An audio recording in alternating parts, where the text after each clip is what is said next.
Hey everyone, welcome back to Dark Harry. Today we're diving into an amazing story called What If Morticia Addams Taught Defense Against the Dark Arts at Hogwarts. Every student was horrified. If you love these stories, please hit that like button and subscribe. It really helps us bring more content to you. Without further ado, let's begin. Chapter 1, A most unusual professor. Liz Thornfield yanked her trunk through the crowded platform 9 3/4, flinching as a nearby boy set off sparklers from his wand. She took a deep breath, counting to 10 like her mind healer had taught her. 5 years after the Battle of Hogwarts, and loud noises still made her jump out of her skin. Liz. Over here. Marcus waved frantically from a train window, his Gryffindor tie already perfectly knotted despite being hours from school. She forced a smile and dragged her trunk toward him, weaving through tearful parents and excitable first years. Her own parents had dropped her at the entrance with quick hugs before hurrying back to work. They never understood why she couldn't just get over what happened during the war. They hadn't been at Hogwarts when Death Eaters took over. They hadn't lost an older brother in the fighting. Saved you a seat, Marcus said as she heaved her trunk into the compartment. Emily's coming too. Oh, and did you hear about the new defense professor? Some weird witch who wears all black and, another one. Liz collapsed onto the seat. What happened to Professor Jenkins? Quit. Said something about recurring nightmares. Marcus shrugged. 5th defense professor in 5 years. The curse lives on. The compartment door slid open as Emily Chin squeezed in, her Ravenclaw robes already perfectly pressed. It's not a curse anymore. Just terrible luck and the ministry's inability to properly vet candidates. Yeah. Then explain why. Marcus stopped mid-sentence, his face going slack as he stared out the window. Liz turned to look. A tall, impossibly pale woman glided along the platform. Her floor-length black dress clung to her slender frame, and her waist-length black hair hung straight as a sheet. Parents instinctively pulled their children closer as she passed. Who the bloody hell is that? Emily whispered. Marcus swallowed. That's her. The new defense against the dark arts teacher. Liz felt ice spread through her veins as the woman turned, scanning the train windows with penetrating dark eyes. For a split second, those eyes locked with Liz's, and a knowing smile curved the woman's blood-red lips. She looks like she practices the dark arts, not defends against them, Emily muttered. The train whistle blew, and Liz jumped again, heart racing. This was going to be a long year. The great hall buzzed with speculation during the welcome feast. Headmistress McGonagall had introduced the new professor simply as Morticia Addams, with no explanation of her credentials or background. Professor Addams sat at the staff table, barely touching her food, occasionally whispering to Professor Longbottom, who looked increasingly uncomfortable.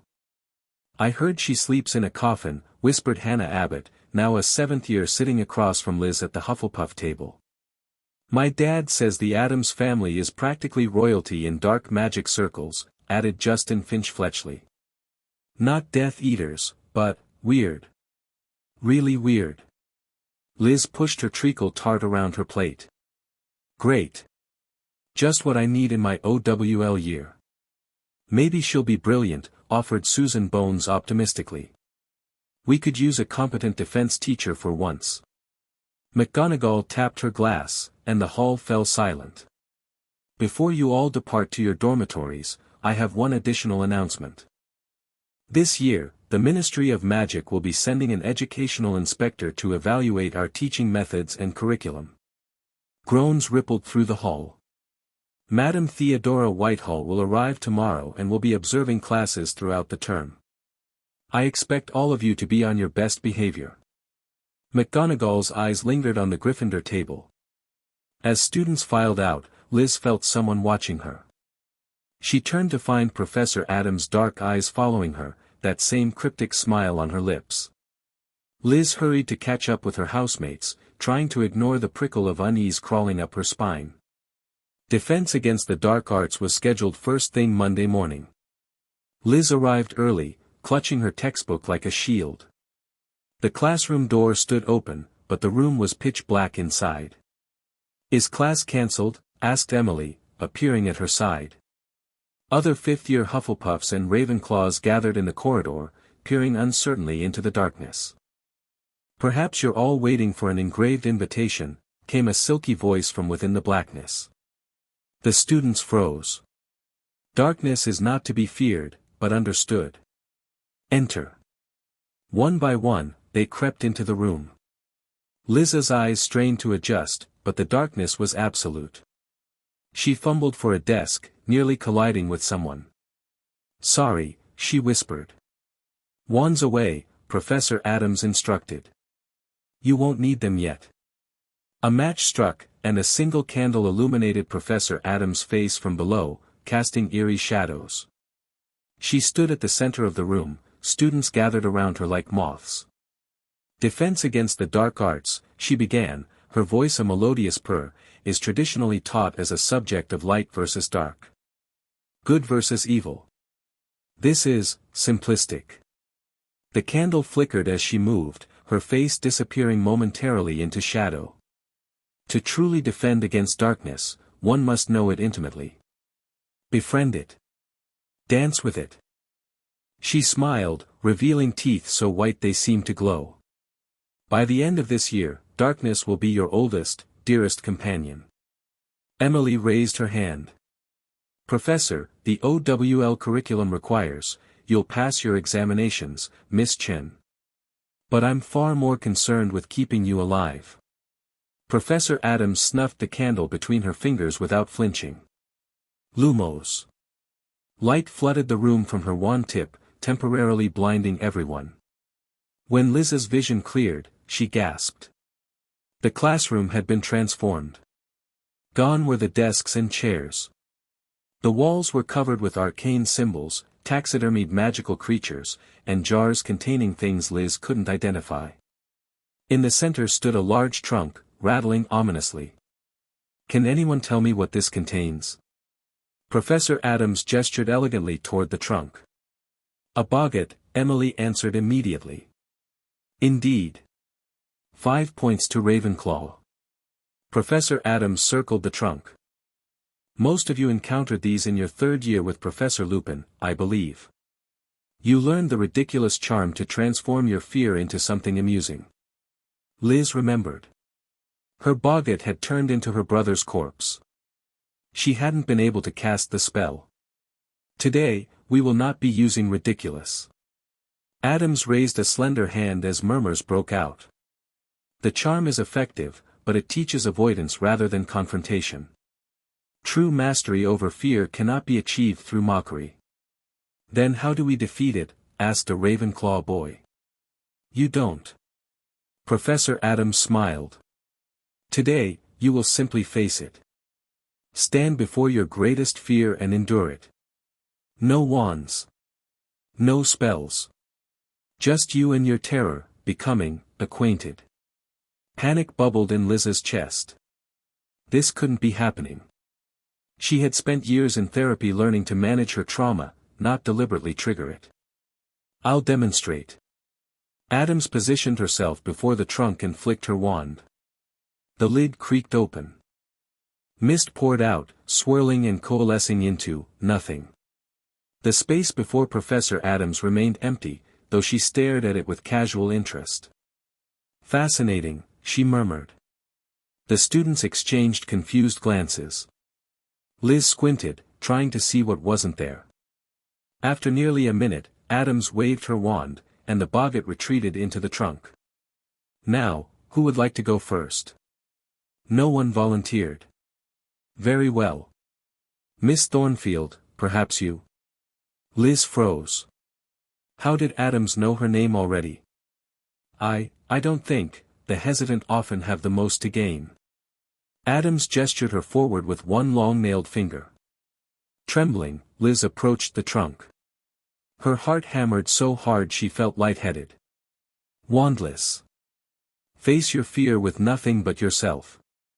Addams opened the trunk with a flick of her wand. The mist swirled again, this time forming into Colin Thornfield, Liz's brother. He stood before her, 16 years old forever, just as he'd been when he died fighting Death Eaters in the Battle of Hogwarts. His face was pale, eyes accusing. "You ran," Boggart Colin said, his voice exactly as she remembered. "You hid in the room of requirement while I fought. While I died." Tears sprang to Liz's eyes. "I was 12, she whispered. "You told me to hide." "Coward," Boggart Colin stepped closer. "You're still hiding. Still afraid. Worthless little Hufflepuff." Blood began to seep through his shirt, the curse wound that had killed him. Liz's breath came in short gasps. The room spun around her. "I can't," she choked out. "Stay with it," Professor Addams said calmly from somewhere beyond her tunnel vision. "Feel the fear. Make it part of you." But Liz couldn't. Her legs gave way, and she collapsed to her knees, sobbing. Before she blacked out completely, she crawled toward the door, fleeing the classroom on hands and knees as her classmates stared in shock. "She's completely mad," Marcus exclaimed at lunch, after hearing about the morning's disaster. "McGonagall can't allow this." Liz had spent the morning in the hospital wing, where Madame Pomfrey had given her calming draught and a note excusing her from afternoon classes. "It was barbaric," Emily agreed, picking at her food. Hannah Abbott broke down too, and Justin nearly hexed his Boggart before Addams stopped him. "What was yours?" Liz asked quietly. Emily shifted uncomfortably. "My parents, telling me I'd failed all my OWLs." Marcus snorted. "Of course it was." "Shut up.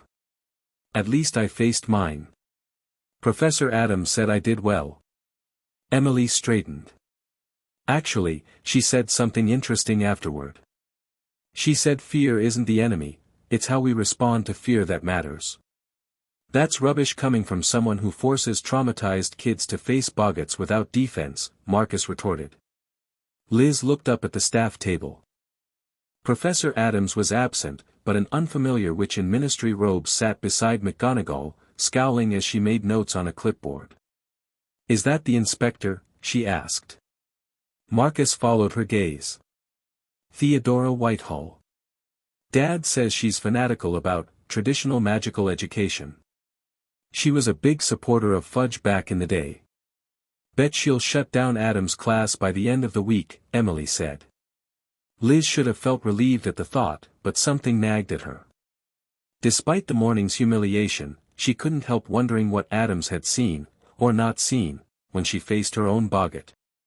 After dinner, Liz found a note waiting on her bed, written in elegant, spidery handwriting. "Miss Thornfield, your response today was not failure, but a beginning. My office, 8 o'clock this evening, if you wish to discuss it further." Professor M. Addams. Liz crumpled the note, then smoothed it out again. Part of her wanted to ignore it. Another part, the part that had put her in Hufflepuff with its stubborn loyalty and determination, wouldn't let her hide. At 8 sharp, she knocked on the office door, heart racing. "Enter," came that silky voice.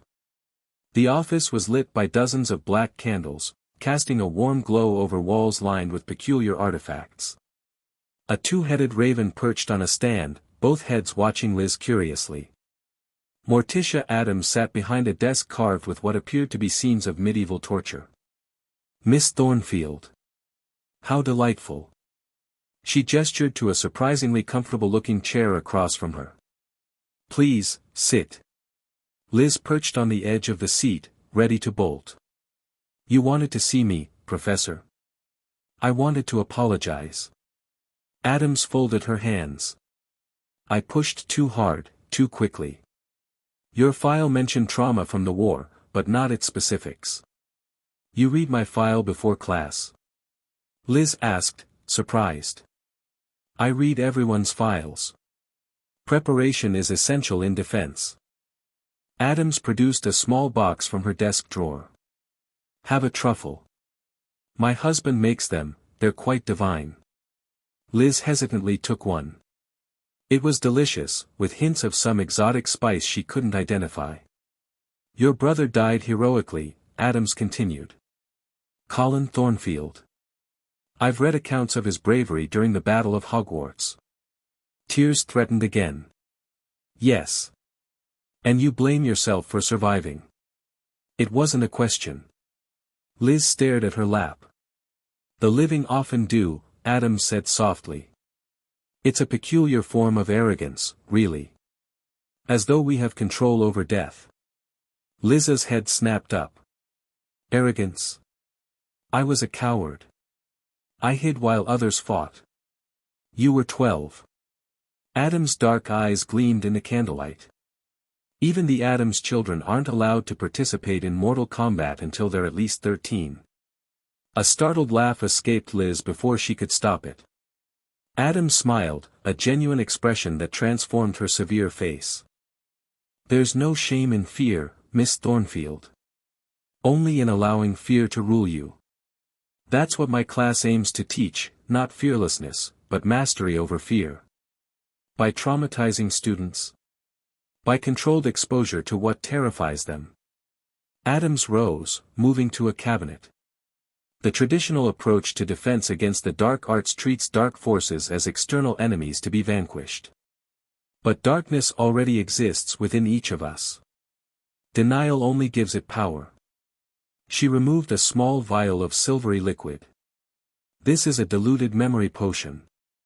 With your permission, I'd like to offer you private sessions, a gentler approach to confronting your specific fears. Liz hesitated. The ministry inspector won't approve. Ah, yes. Madam Whitehall. Addams grimaced delicately. She observed my 7th-year class today and seemed rather apoplectic. What did you make them do? Nothing traumatizing, I assure you. They merely practiced casting shield charms in complete darkness while I fired stinging hexes at them. Addams sounded genuinely puzzled by Whitehall's reaction. How else will they learn to defend themselves when they cannot see their attacker?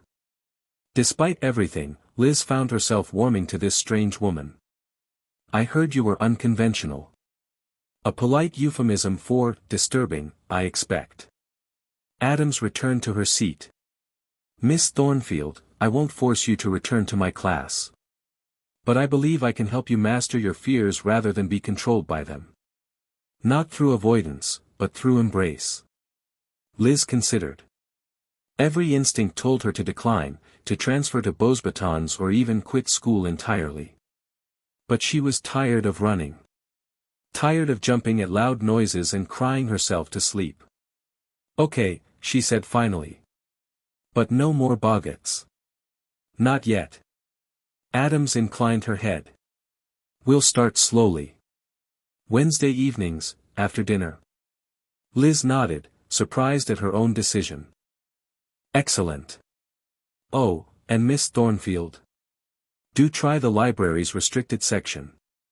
The books on the Addams family lineage are illuminating. Hogwarts Library was Liz's sanctuary.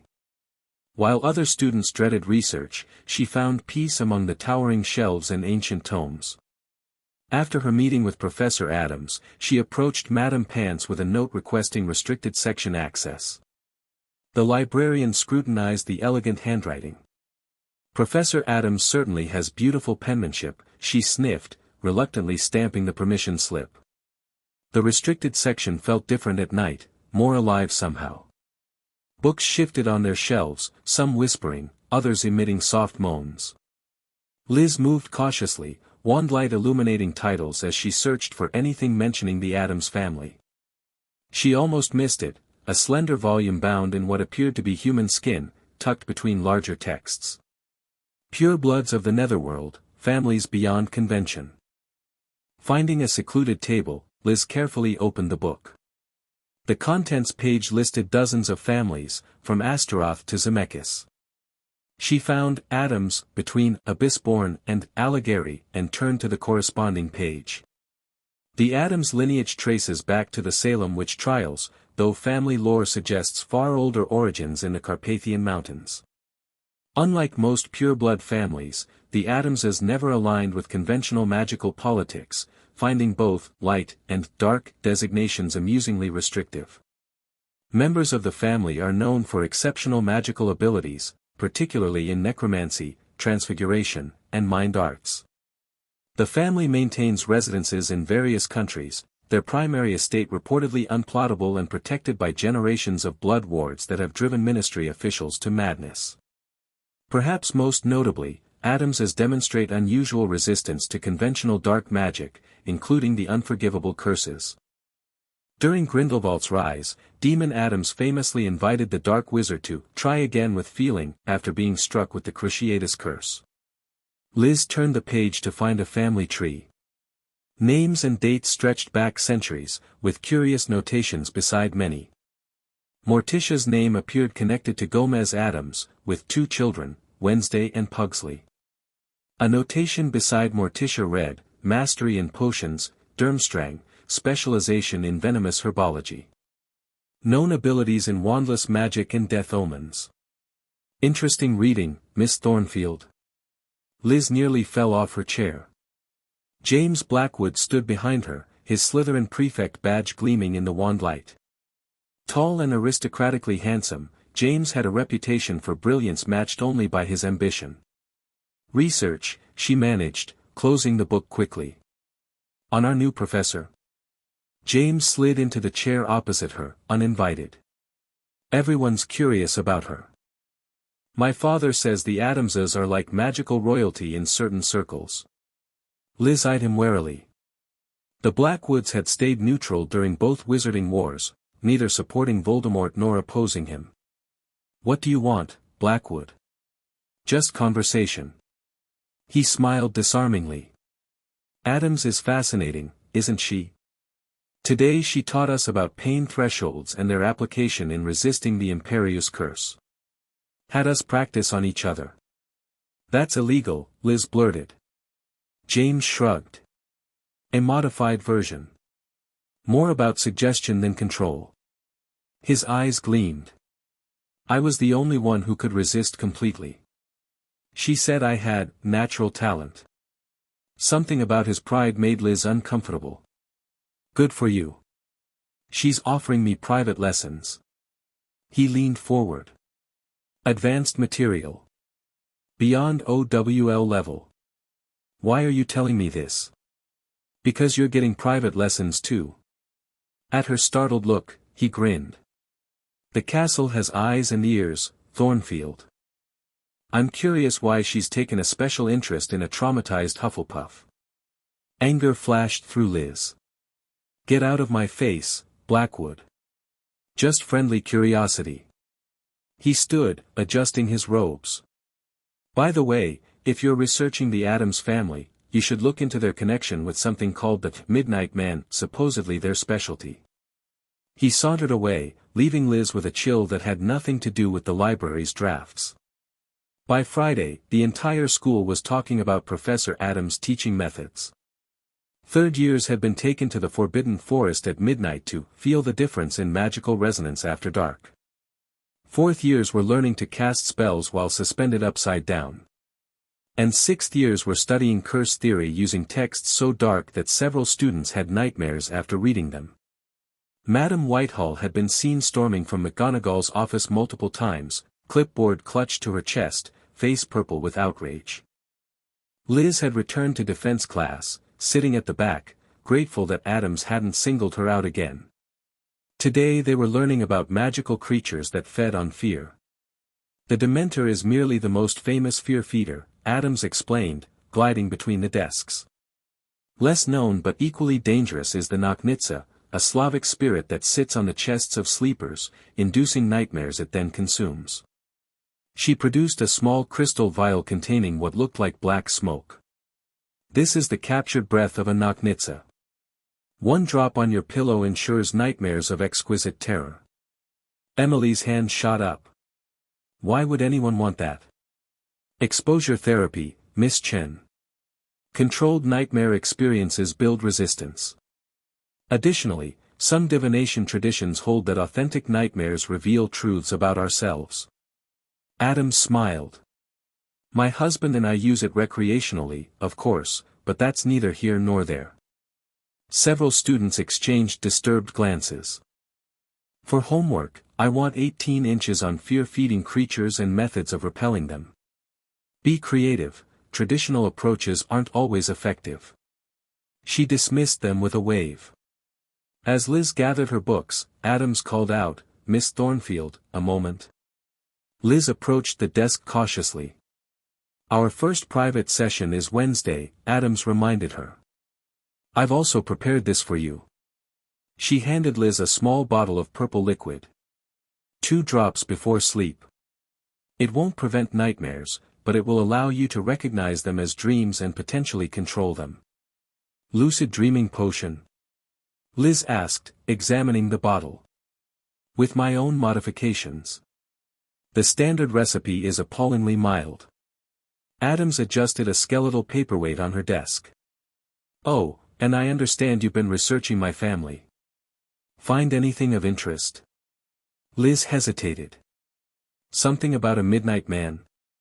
A flicker of surprise crossed Addams' face. "Indeed.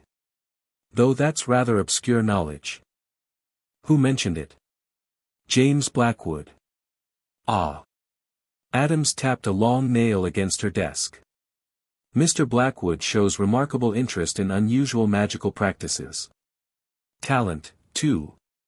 He said you're giving him private lessons." "Of a sort. He requires guidance." Addams studied Liz.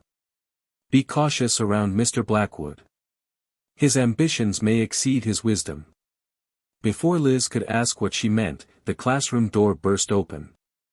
Madam Whitehall strode in, clipboard at the ready, McGonagall following with a resigned expression. "Professor Addams," Whitehall snapped, "I require an immediate explanation for the unauthorized field trip to the Forbidden Forest." Addams rose gracefully. "Miss Thornfield, we'll continue our discussion Wednesday.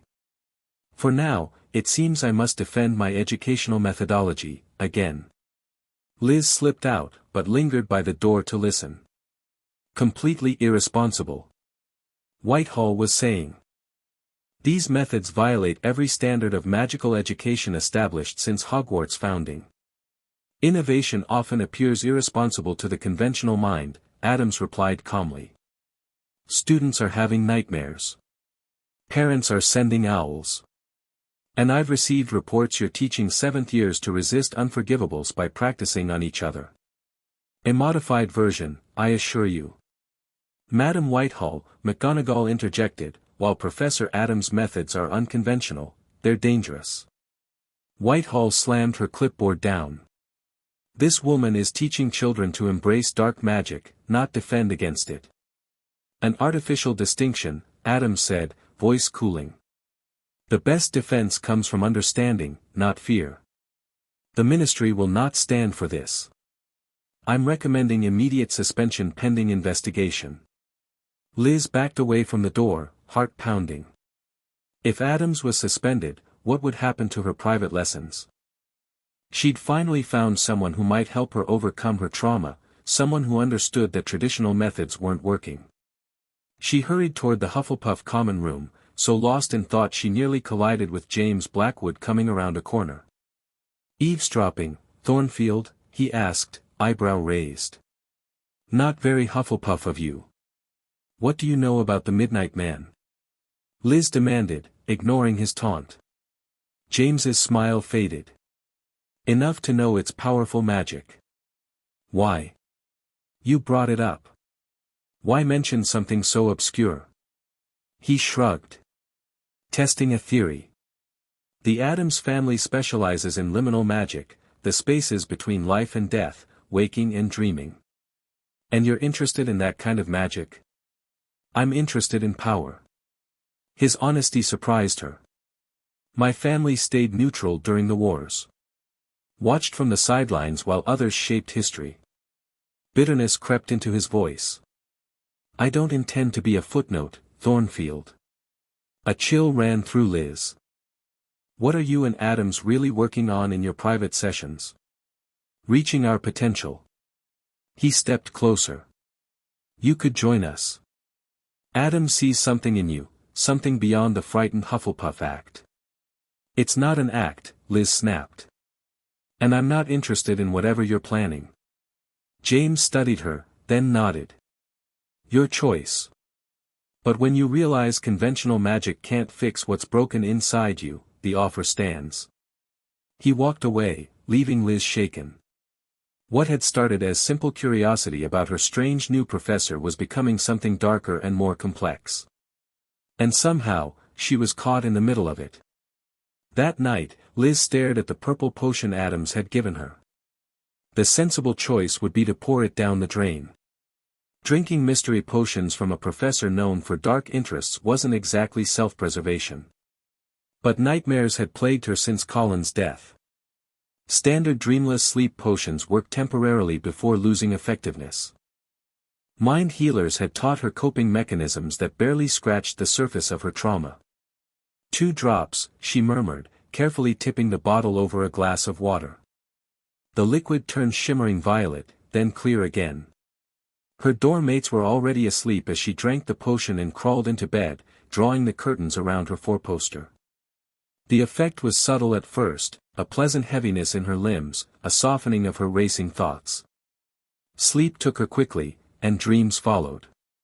She stood in the Hogwarts corridor where Colin had died. Blood stained the flagstones, but the castle was eerily silent, empty of the chaos and screams that had filled it that night. This is a dream, Liz said aloud, remembering the potion's purpose. Is it? Asked a voice behind her.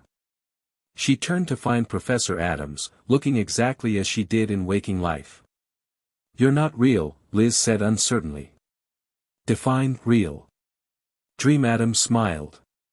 Dreams are doorways, Miss Thornfield. They connect realms of possibility. Why are you in my dream? You invited me by taking the potion. I'm here to teach you control. Addams gestured to the blood-stained floor. This is your recurring nightmare, yes? The moment you believe you failed your brother. Liz nodded, throat tight. Change it. What? It's your dream. Change it. Liz frowned in concentration, imagining the blood vanishing. Nothing happened. Intent isn't enough, Addams advised. Feel it. Will it? Liz closed her eyes, focusing on the smooth stone floor as it had been before the battle, clean and solid. When she opened her eyes, the blood was gone. Excellent. Addams nodded approvingly. Now, summon your brother. I can't, you can. This is your realm. Trembling, Liz concentrated on Colin, not as the accusatory Boggart had shown him, but as she remembered him in life. Laughing, brave, kind Colin who had smuggled chocolate frogs to her when she was homesick her first year. A figure shimmered into existence at the end of the corridor. Colin, whole and smiling, waved at her. Tears sprang to Liz's eyes. Is he real? A reflection of your memory, nothing more, Addams said gently. But memory has power. What would the real Colin say to you now? Dream. Colin approached, still smiling. Hey, Squirt, he said, using his old nickname for her. You're getting tall. Liz couldn't speak past the lump in her throat. You know I don't blame you, right? Colin continued. I told you to hide because I wanted you safe. Because I love you. But you died, Liz whispered. Yeah. That sucked. Colin laughed, so like his Real laugh that Liz's heart ached. But it wasn't your fault. I chose to fight. He's right, Addams interjected. Your guilt serves no one, least of all his memory. The dream began to fade, edges blurring as wakefulness approached.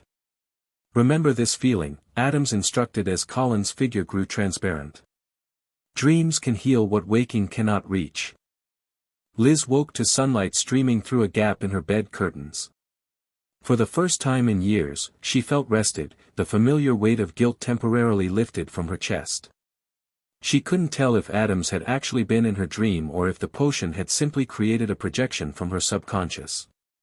Either way, something had changed. A door had opened, showing possibilities beyond the prison of her trauma. Saturday brought the first Hogsmeade weekend of the term. Liz walked with Marcus and Emily through the village, half listening to their debate about Puddlemere United's chances in the Quidditch League. "You're quiet today," Emily observed as they entered the Three Broomsticks. Liz shrugged. "Just thinking. About Professor Creepy." Marcus found them a table while Emily ordered butterbeers. "Don't call her that," Liz said automatically. Marcus raised an eyebrow. "Since when are you defending her? She humiliated you in front of everyone." "She's trying to help me." Liz fidgeted with a napkin. "The private sessions, I mean. Help you or recruit you? Blackwood strutting around like he's her apprentice or something." Liz hesitated, then told them about James's cryptic comments and her dream experience. Emily looked skeptical. "Dreamwalking is seriously advanced magic, Liz. And ethically questionable." "It helped," Liz insisted. "For the first time since Colin died, I didn't wake up feeling like I was drowning." "Or she's manipulating you," Marcus said grimly. "Gaining your trust for some reason." Before Liz could respond, the pub door opened, admitting a blast of cold air and Professor Addams herself. The noisy room quieted as she glided to the bar, where Madame Rosmerta greeted her with visible trepidation. "Hemlock tea, if you have it," Addams requested, voice carrying in the sudden silence. "If not, nightshade will do." We don't serve poisons, Professor," Rosmerta stammered. "Pity." Addams sighed. "Earl Grey, then. With a dash of arsenic for flavor." When Rosmerta's eyes widened in alarm, Addams laughed softly. "That was a joke, my dear. Plain tea is fine." As she waited, Addams surveyed the room, nodding to several stunned students. Her gaze found Liz, and she offered a small smile before turning back to the bar. "See?" Marcus hissed. "Creepy. She's just different," Liz found herself saying. "Different like poisonous tea?" Emily raised an eyebrow. "It was a joke." "Was it, though?" Marcus looked unconvinced. "Rumor has it she keeps actual poison in her desk for students who misbehave." Liz rolled her eyes. "That's ridiculous." "I heard she sleeps hanging upside down like a bat," added a Gryffindor fourth year from the next table. Soon the entire pub was trading outlandish rumors about Professor Addams. She apparently drank blood, could transform into a murder of crows, and had once dated the Dark Lord Grindelwald in her youth. Addams collected her tea and swept from the pub, apparently oblivious to the gossip swirling around her. As the door closed behind her, Liz noticed James Blackwood slip out after her, his face set in determination.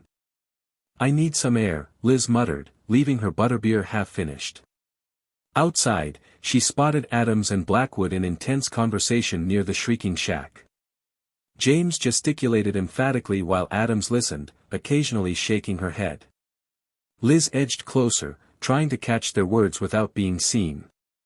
"Not ready for that kind of magic," Addams was saying. "The consequences, I can handle it," James insisted. "You said yourself I have natural talent for the mind arts." "Talent isn't wisdom, Mr. Blackwood. The midnight ritual requires." Addams stopped abruptly, turning to look directly at Liz's hiding spot. "We have company." Liz froze as James whirled around, face flushing with anger when he saw her. "Eavesdropping again, Thornfield," he spat. "Miss Thornfield." Addams beckoned her forward. "Do join us. Since you're so interested in our conversation." Liz approached reluctantly. "I'm sorry, Professor.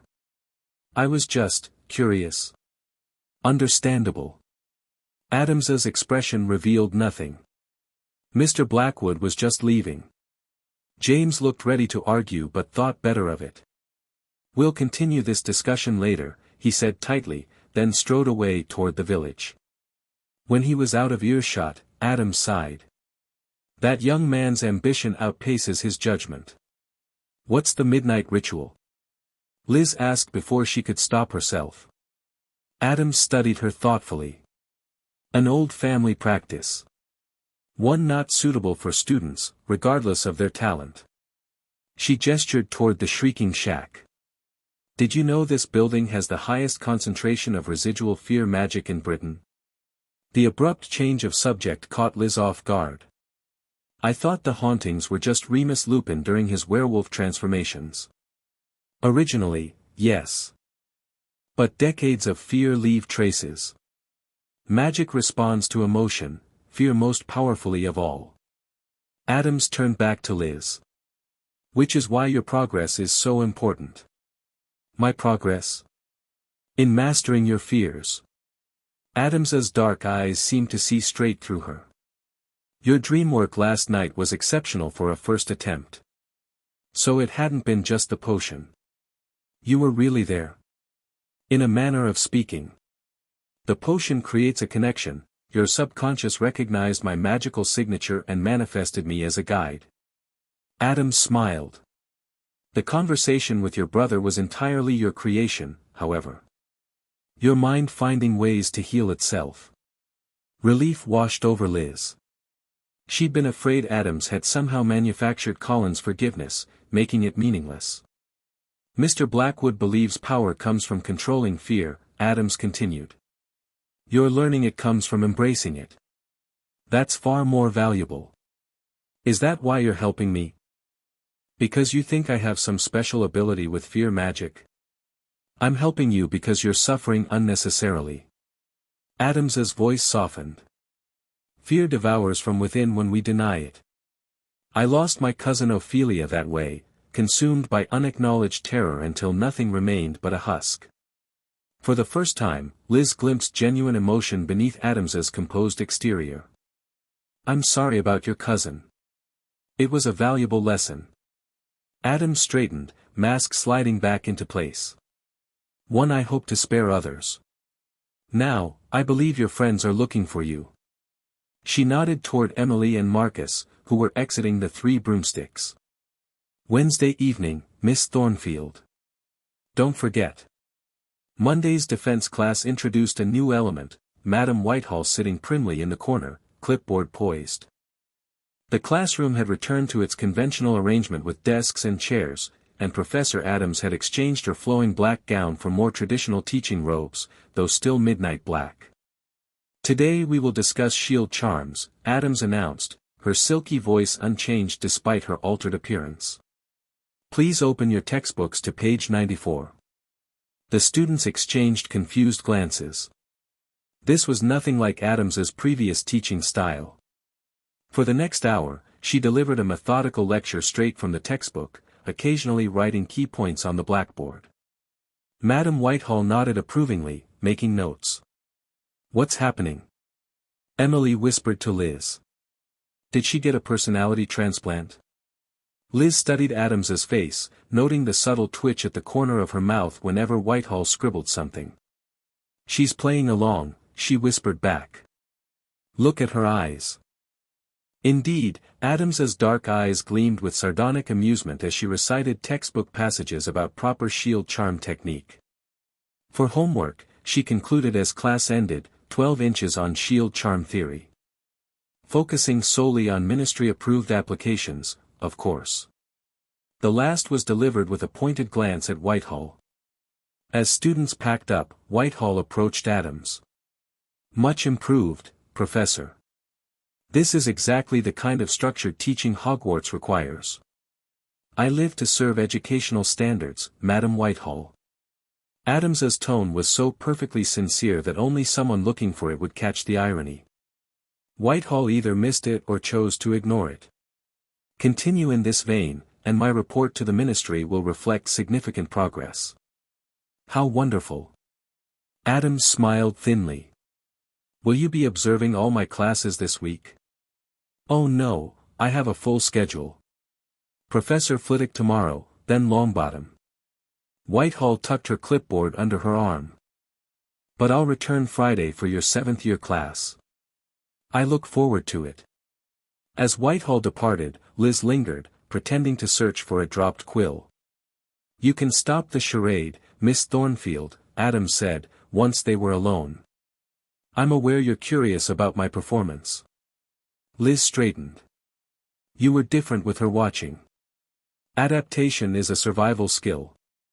Madam Whitehall has the ear of the minister. Addams began restoring the classroom to her preferred arrangement with lazy flicks of her wand. Desks slid aside, and strange artifacts emerged from cabinets.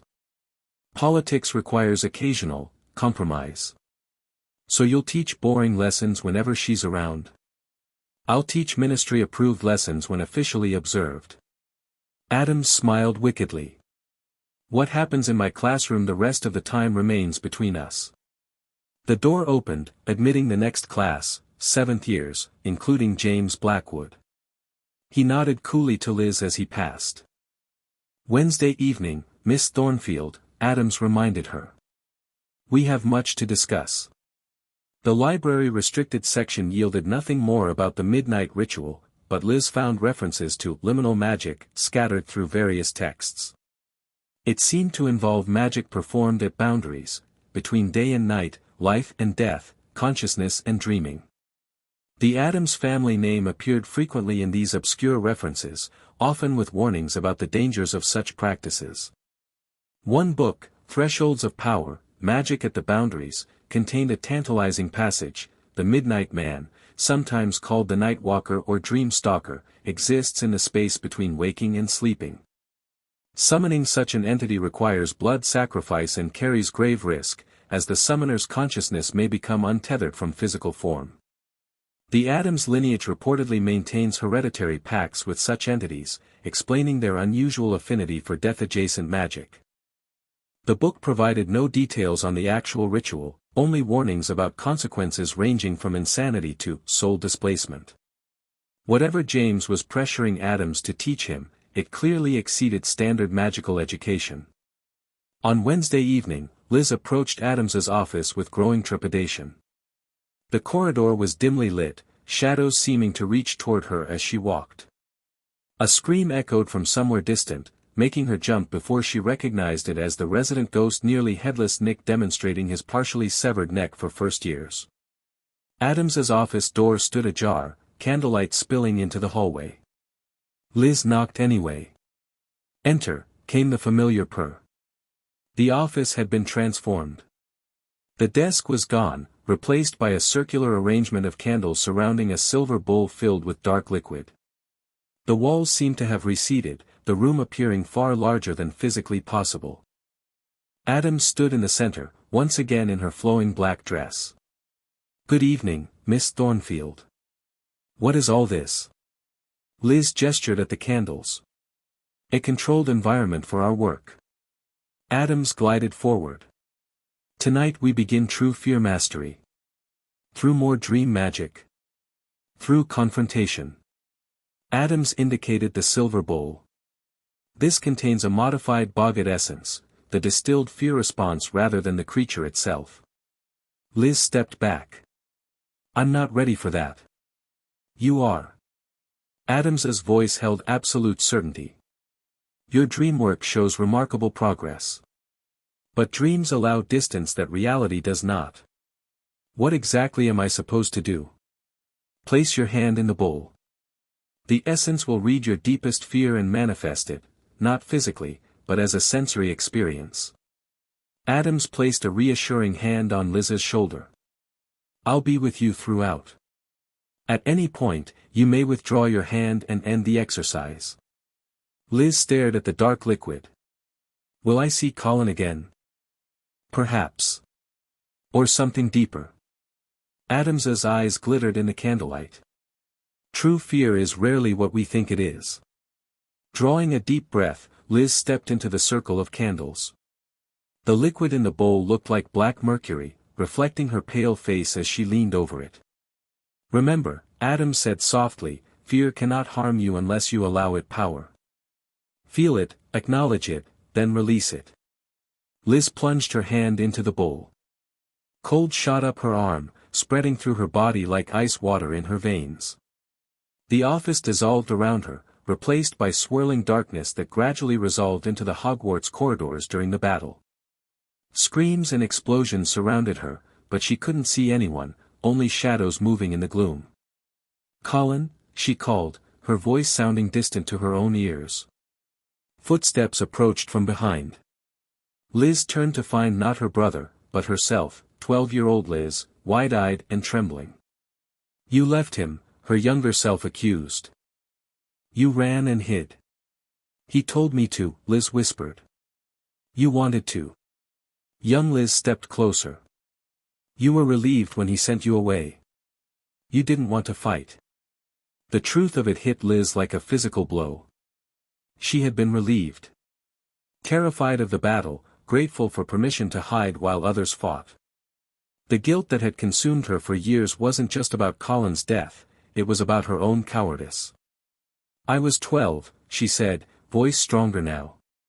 "I was scared." "You're still scared." Young Liz's face contorted with disgust. "Hiding in Hufflepuff. Taking the safe path.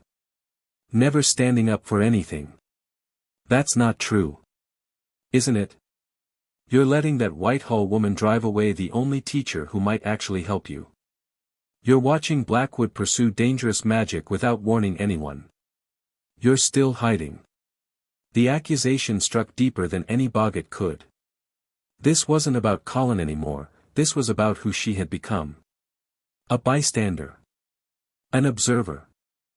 Never fully engaged in her own life out of fear of loss, fear of pain, fear of failure. "I don't have to be," Liz said, a new resolve hardening within her. "Prove it." Young Liz began to fade. "Stop hiding."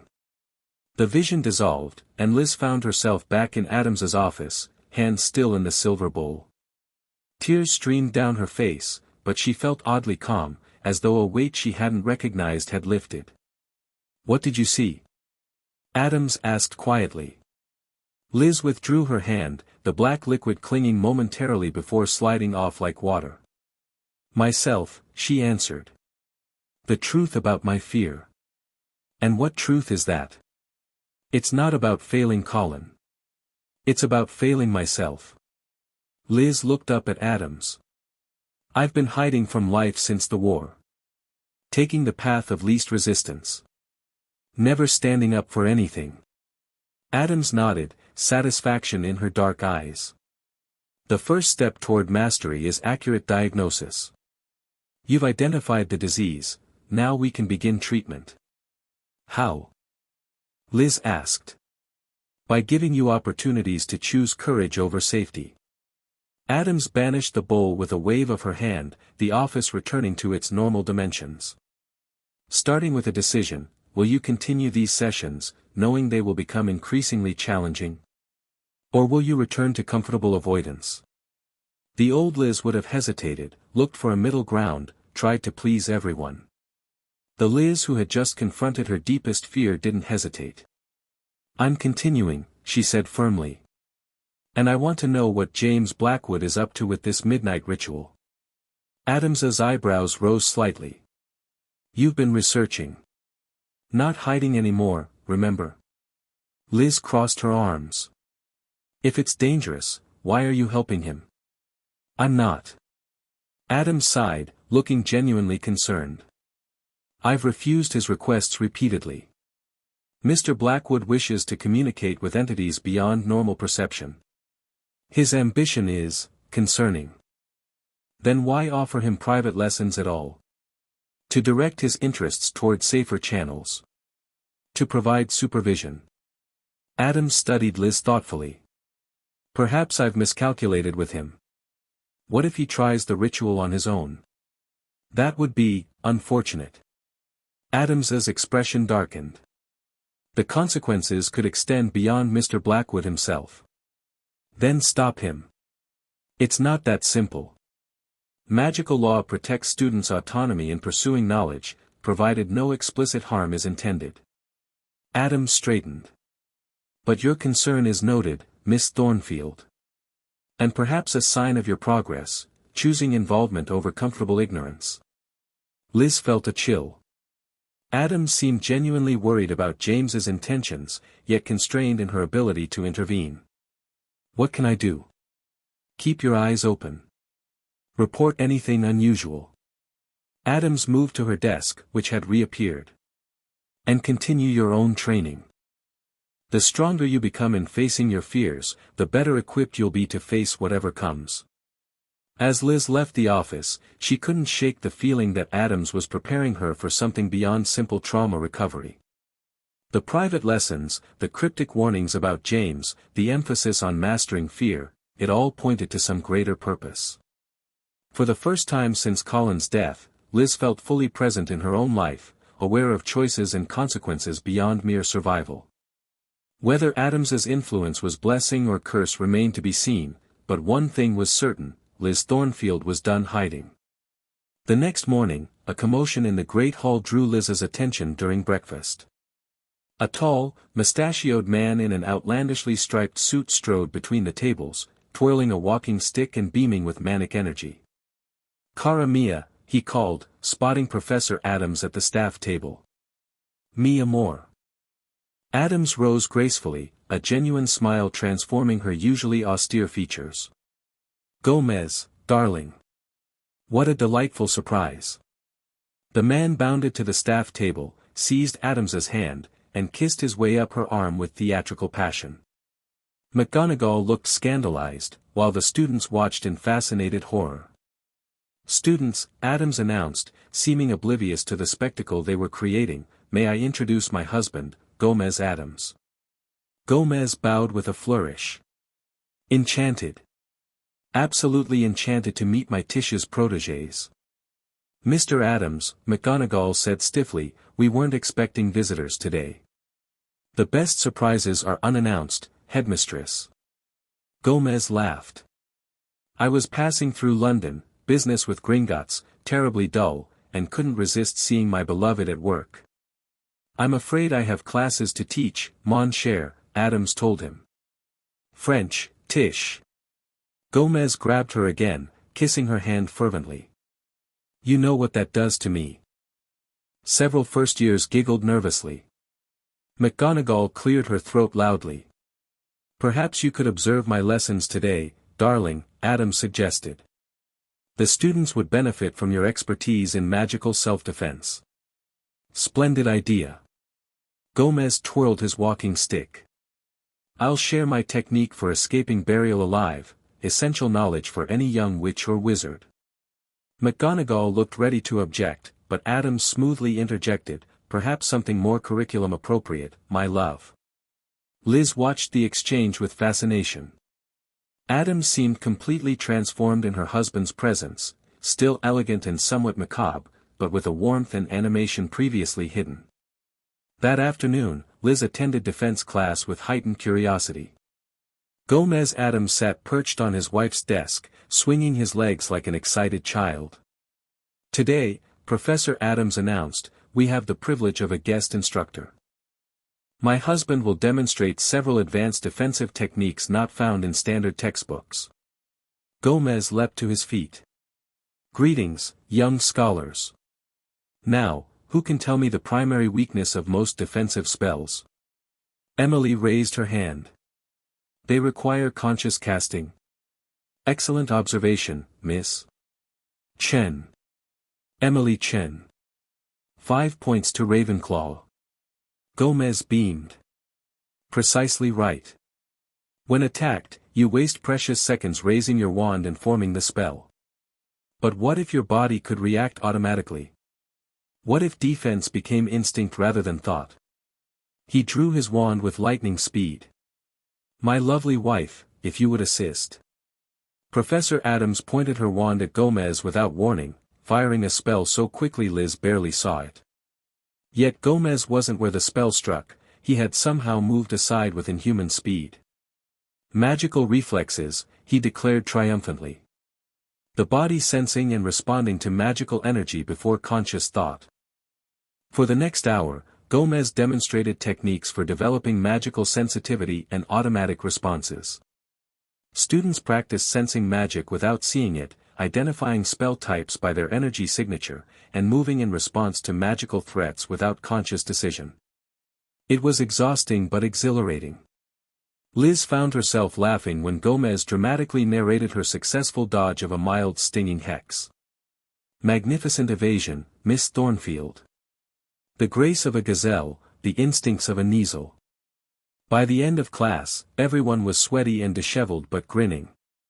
Even Emily, usually skeptical of Addams's methods, admitted the technique seemed valuable. That was brilliant, Marcus said as they left. Completely mental, but brilliant. Did you see how fast he moved? Emily shook her head in wonder. That's not normal wizard ability. Liz remembered what she'd read about the Addams family's unusual magical traits. I think normal doesn't apply to either of them. As they turned a corner, they nearly collided with James Blackwood, deep in conversation with two other Slytherins. He broke off abruptly when he saw Liz. Thornfield, he acknowledged coolly. Enjoying the circus? Actually, yes, Liz replied. Mr. Addams knows his stuff. James smirked. Parlor tricks. Real power goes deeper than fancy footwork. Like your midnight ritual?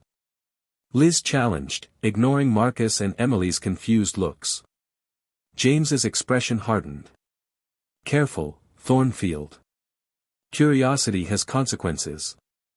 Is that a threat? A friendly warning. James nodded to his companions, and they moved past, disappearing down a staircase toward the dungeons. What was that about? Marcus demanded. What midnight ritual? Liz hesitated, then told them about her conversation with Addams and her library research. That sounds seriously dark, Emily said when she finished. Like, restricted for good reason dark. We should tell McGonagall, Marcus suggested. Liz shook her head. And say what? That James is interested in obscure magic. That's not exactly against school rules. But if it's dangerous, Addams is watching him, Liz said, though her own certainty wavered. And so am I. That evening, Liz returned to the library, determined to find more information about the midnight ritual. Madame Pants had extended her restricted section privileges after receiving another note from Professor Addams, though she'd muttered something about unusual interest in dark topics, while stamping the permission slip. The restricted section seemed different tonight, colder, the shadows deeper. Books rustled as she passed, a few emitting soft moans or whispers. Liz ignored them, focusing on her search. After an hour of fruitless investigation, she slumped against a shelf in frustration. The midnight ritual remained elusive, mentioned only in passing without substantive detail. Not all knowledge resides in books, Miss Thornfield. Liz yelped, spinning around to find Gomez Addams lounging against a bookcase, twirling his mustache. His expression was uncharacteristically serious. Mr. Addams. I didn't hear you come in. And Addams moved silently when required. He approached, examining the tomes she'd collected. Researching family history? Sort of. Liz hesitated, then decided on honesty. I'm trying to learn about something called the midnight ritual. Another student is interested in it, and your wife seemed concerned. Gomez's playful demeanor vanished entirely. The midnight man, he said gravely. Not a topic for casual curiosity. What exactly is it? Liz pressed. The books only give warnings, not explanations. With good reason. Gomez glanced around, then lowered his voice. The midnight ritual opens doorways between realms, allows communication with entities that exist in the spaces between consciousness and dreams. Like what Professor Addams does with the dream potion. A pale shadow only. Dreamwalking maintains the dreamer's control of their mental space. Gomez shook his head. The midnight ritual surrenders that control. Invites external entities into one's mind. Why would anyone want that? Power. Knowledge. Communion with forces beyond normal perception. Gomez's eyes glittered strangely in the dim light. The Addams family has traditional relationships with such entities, pacts formed centuries ago, bound by blood and mutual respect. But James, the other student, doesn't have those traditions, Liz realized. Precisely. Without proper preparation and lineage protection, the ritual would leave him vulnerable to complete possession. Gomez straightened. My Tish is right to be concerned. Can't you stop him? Not directly. Magical law is quite specific about personal autonomy in magical exploration. He stroked his mustache thoughtfully. Though perhaps a demonstration of consequences might prove educational. What kind of demonstration? Gomez grinned suddenly, his manic energy returning. A family gathering. Yes, that's it. Morticia mentioned Halloween approaches, a perfect opportunity to show rather than tell. Halloween is next week, Liz confirmed, bewildered by his rapid mood shift. Excellent. I'll contact the family immediately. Gomez seized Liz's hand and kissed it enthusiastically. You've inspired a magnificent idea, Miss Thornfield. The entire Addams clan at Hogwarts, what could possibly go wrong? As he bounded away, Liz wasn't sure whether to feel relieved or terrified. If Gomez Addams alone could throw the school into chaos, what would his entire family do? The next morning, notices appeared on all house bulletin boards announcing a special Halloween feast featuring distinguished visitors from the Addams family, demonstrating traditional magical practices from their ancestral heritage. McGonagall looked strained at breakfast, repeatedly dabbing her forehead with a handkerchief as she conferred with Professor Addams. Madame Whitehall sat nearby, scribbling furiously on her clipboard, her face an alarming shade of puce. Rumors spread like fiend fire. The Addamses were bringing a pet dragon. No, a domesticated chimera. No, their mansion itself, which apparently walked on giant chicken legs. Each theory grew more outlandish than the last. I heard they're related to Salazar Slytherin through a cursed bloodline, a third year whispered at lunch. My dad says they live with actual inferi as servants, contributed another. Liz ignored the gossip, focusing instead on James Blackwood. Since Gomez's arrival, James had been conspicuously absent from meals, and his usual cronies looked tense and withdrawn. After dinner, Liz made her way to the 7th-floor corridor where the room of requirement was located. If James was planning something, he'd need privacy and specialized equipment, exactly what the room provided. She paced the corridor 3 times, concentrating. I need to find what James Blackwood is doing. I need to see his plans. A door materialized in the wall. Liz approached cautiously, pressing her ear against it before trying the handle. Silence within. She eased the door open. The room had configured itself as a small, circular chamber lined with black candles. A pentagram was drawn on the floor in white chalk, various symbols marking its points and intersections. Books lay scattered around, open to pages filled with dense text and disturbing illustrations. Liz stepped inside, examining the materials. One book lay open to a page titled The Midnight Man, Summoning and Binding. Elaborate diagrams showed phases of the moon, positions of stars, and required components for the ritual. A notation at the bottom of the page caught her eye, most effective at Samhain, October 31st, when the veil between realms naturally thins. Halloween. James was planning the ritual for Halloween, the same night the Addams family would be visiting. Footsteps in the corridor sent Liz scrambling for cover. She ducked behind a curtain as the door opened, admitting James and 2 other Slytherins. Almost ready, James was saying. We just need the final ingredient. I still think this is insane, one of the others replied nervously. If Addams wouldn't teach you, there's probably a good reason.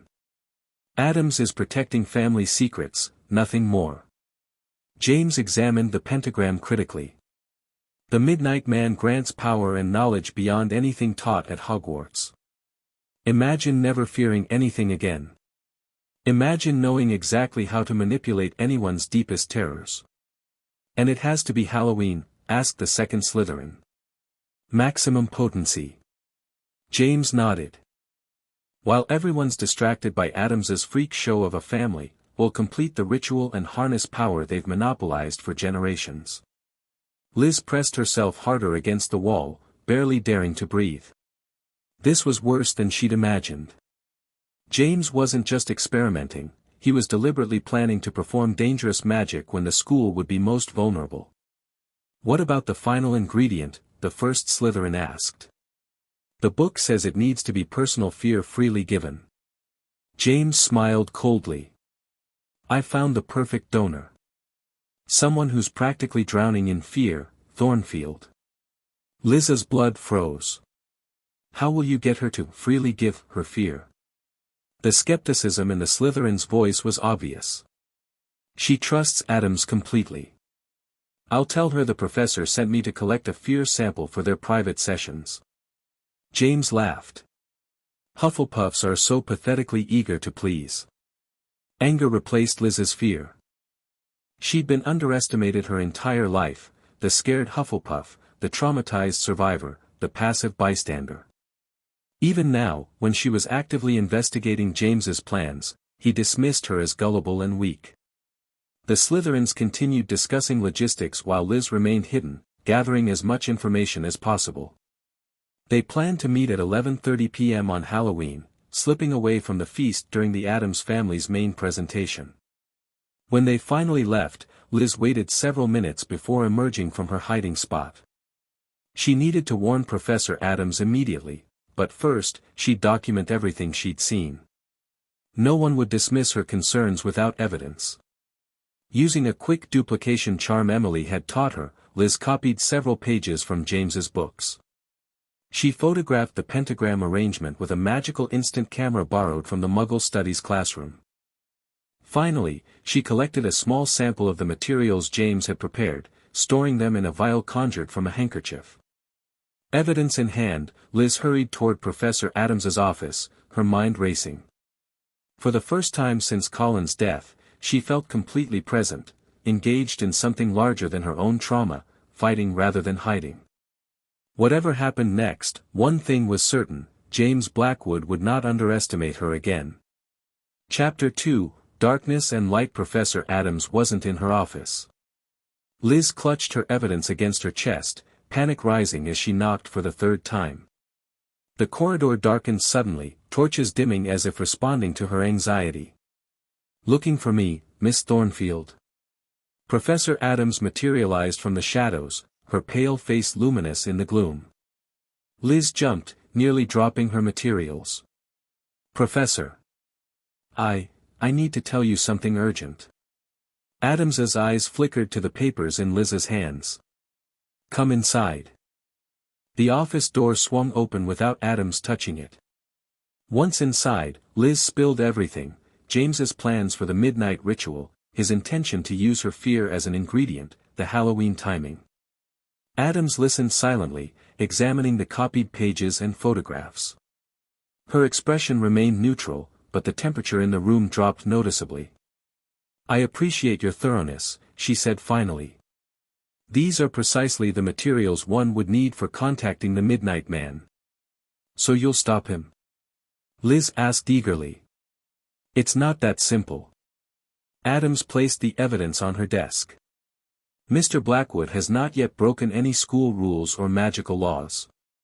Preparation is not execution. But he's planning to. Intent without action cannot be punished, Miss Thornfield." Addams sighed. "Magical law has many gaps when it comes to ancient practices. The midnight ritual exists in a particularly problematic space, not technically dark magic by ministry classification, yet potentially catastrophic in untrained hands." Liz stared at her in disbelief. "So we just wait until he does it? Until it's too late?" "I didn't say that." A slow smile spread across Addams's face. "I said we cannot punish him yet. We can, however, prepare." "How?" "Increased vigilance. Protective measures. And," Addams's eyes gleamed, "education through demonstration, as my husband suggested." "The Halloween visit?" "The Addams family has centuries of experience with entities like the Midnight Man. What better way to discourage reckless dabbling than showing the true nature of such forces under controlled conditions?" Addams circled her desk. And in the meantime, we accelerate your training. My training? Liz frowned. What does that have to do with stopping James? Everything. Addams placed a cold hand on Liz's shoulder. Fear is both weapon and weakness in this situation.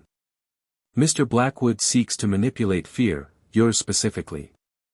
If you master your fears completely. Understanding dawned. He can't use them against me. Precisely. Addams nodded approvingly. Tomorrow evening, instead of our usual session, I want you in the defense classroom at midnight. Wear comfortable clothing. Tell no one. A thrill ran through Liz, half excitement, half terror. What will we be doing? Breaking barriers. Addams's smile widened. Both literal and metaphorical. Sleep eluded Liz that night. She tossed in her four-poster, mind racing with images of pentagrams and midnight rituals. Around 3 a.m., she gave up and slipped from the dormitory, careful not to wake her roommates. The Hufflepuff common room was deserted except for a house elf quietly dusting the plants. It nodded respectfully as Liz curled up in an armchair near the dying fire. Bad dreams, miss? The elf asked sympathetically. No dreams at all, Liz replied. Too much thinking. The elf disappeared with a pop, returning moments later with a steaming mug. Hot chocolate with lavender. Helps with busy thoughts. Thanks. Liz accepted the mug gratefully. You're Winky, aren't you? I remember you from my first year. The elf looked pleased to be recognized.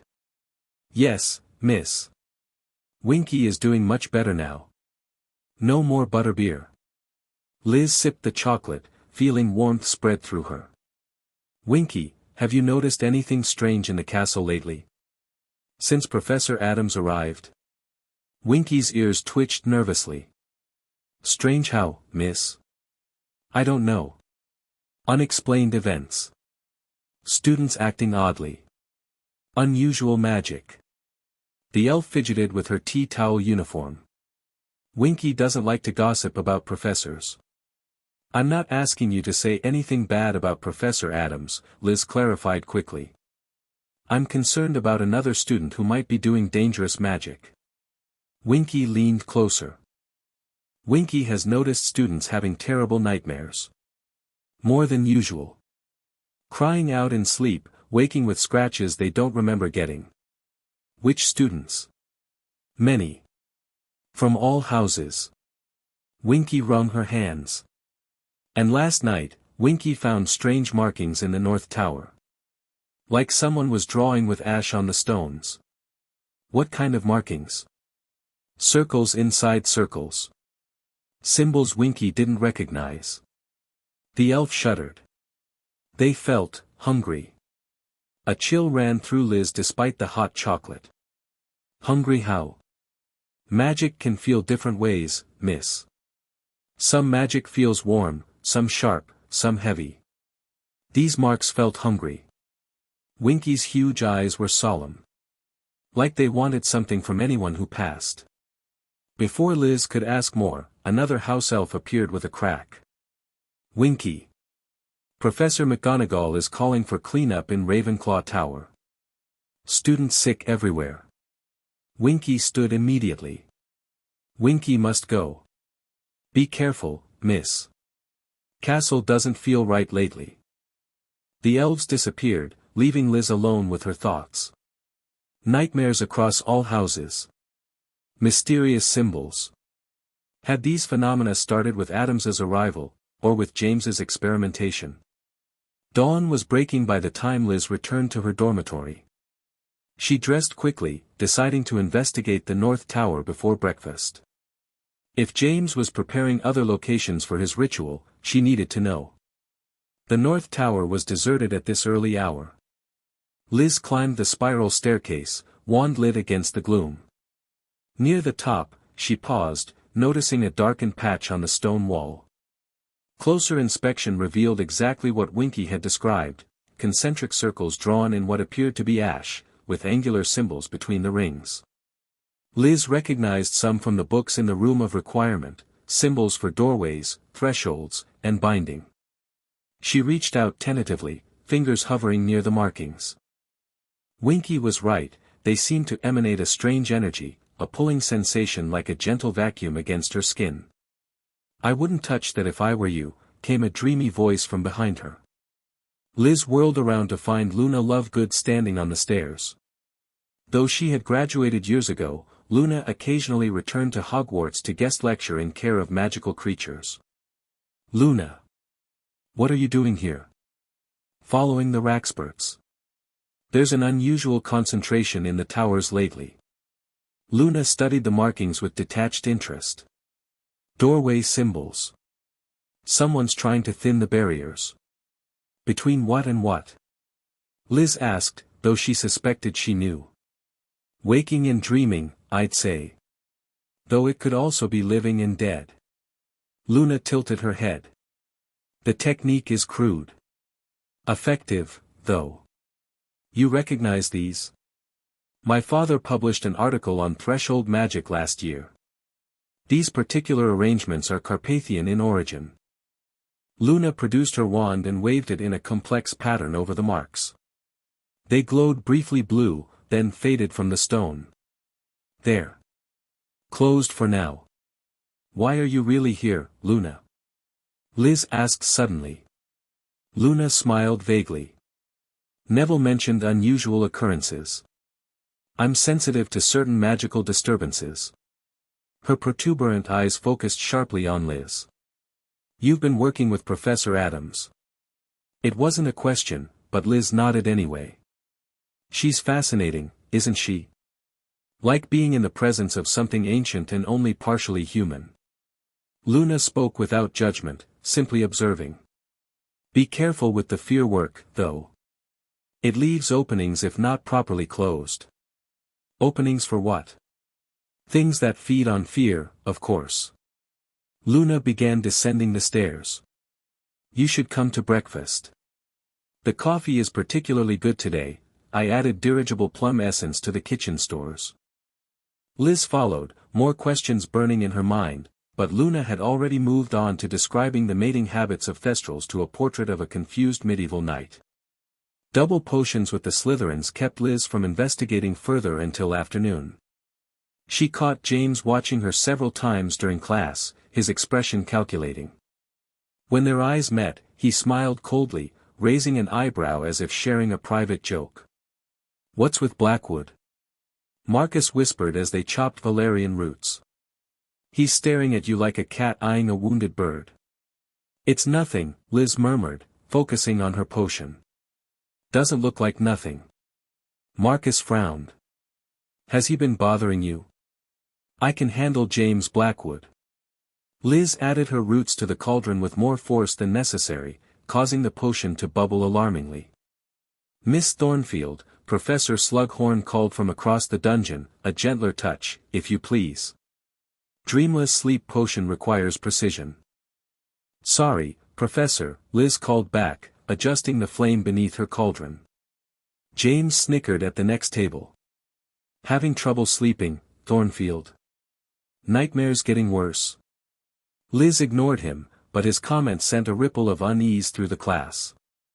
Several students shifted uncomfortably.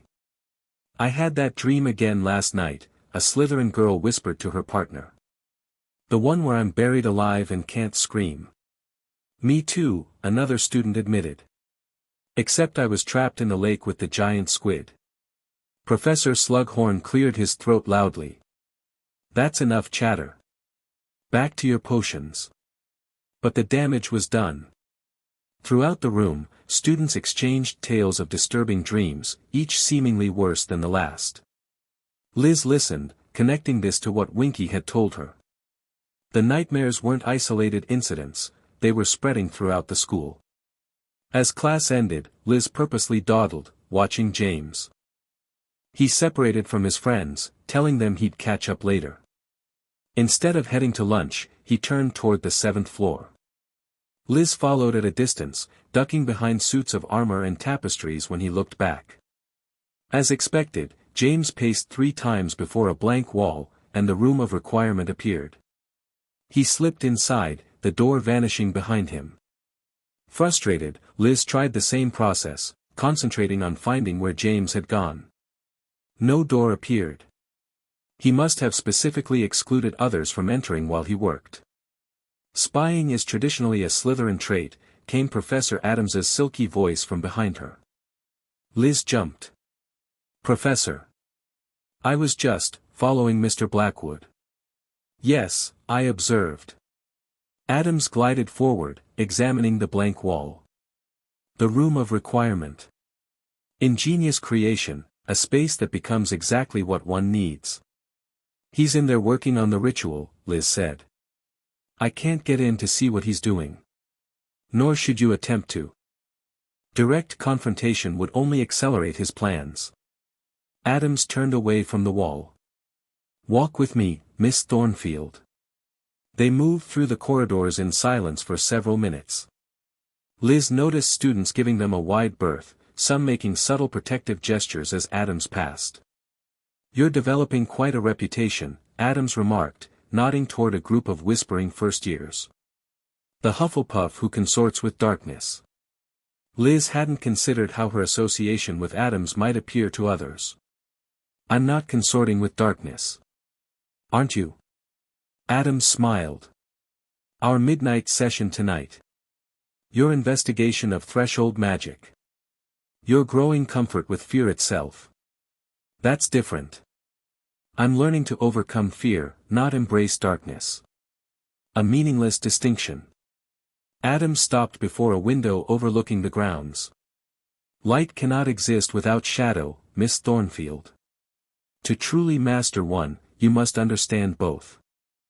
Below, students enjoyed the autumn sunshine by the lake, their carefree activities a stark contrast to Liz's current concerns. The nightmares, Liz said abruptly. Everyone's having them. Is that connected to what James is doing? Or, to you? Addams looked genuinely surprised. An interesting question. Neither, directly. Though perhaps indirectly related to both. What does that mean?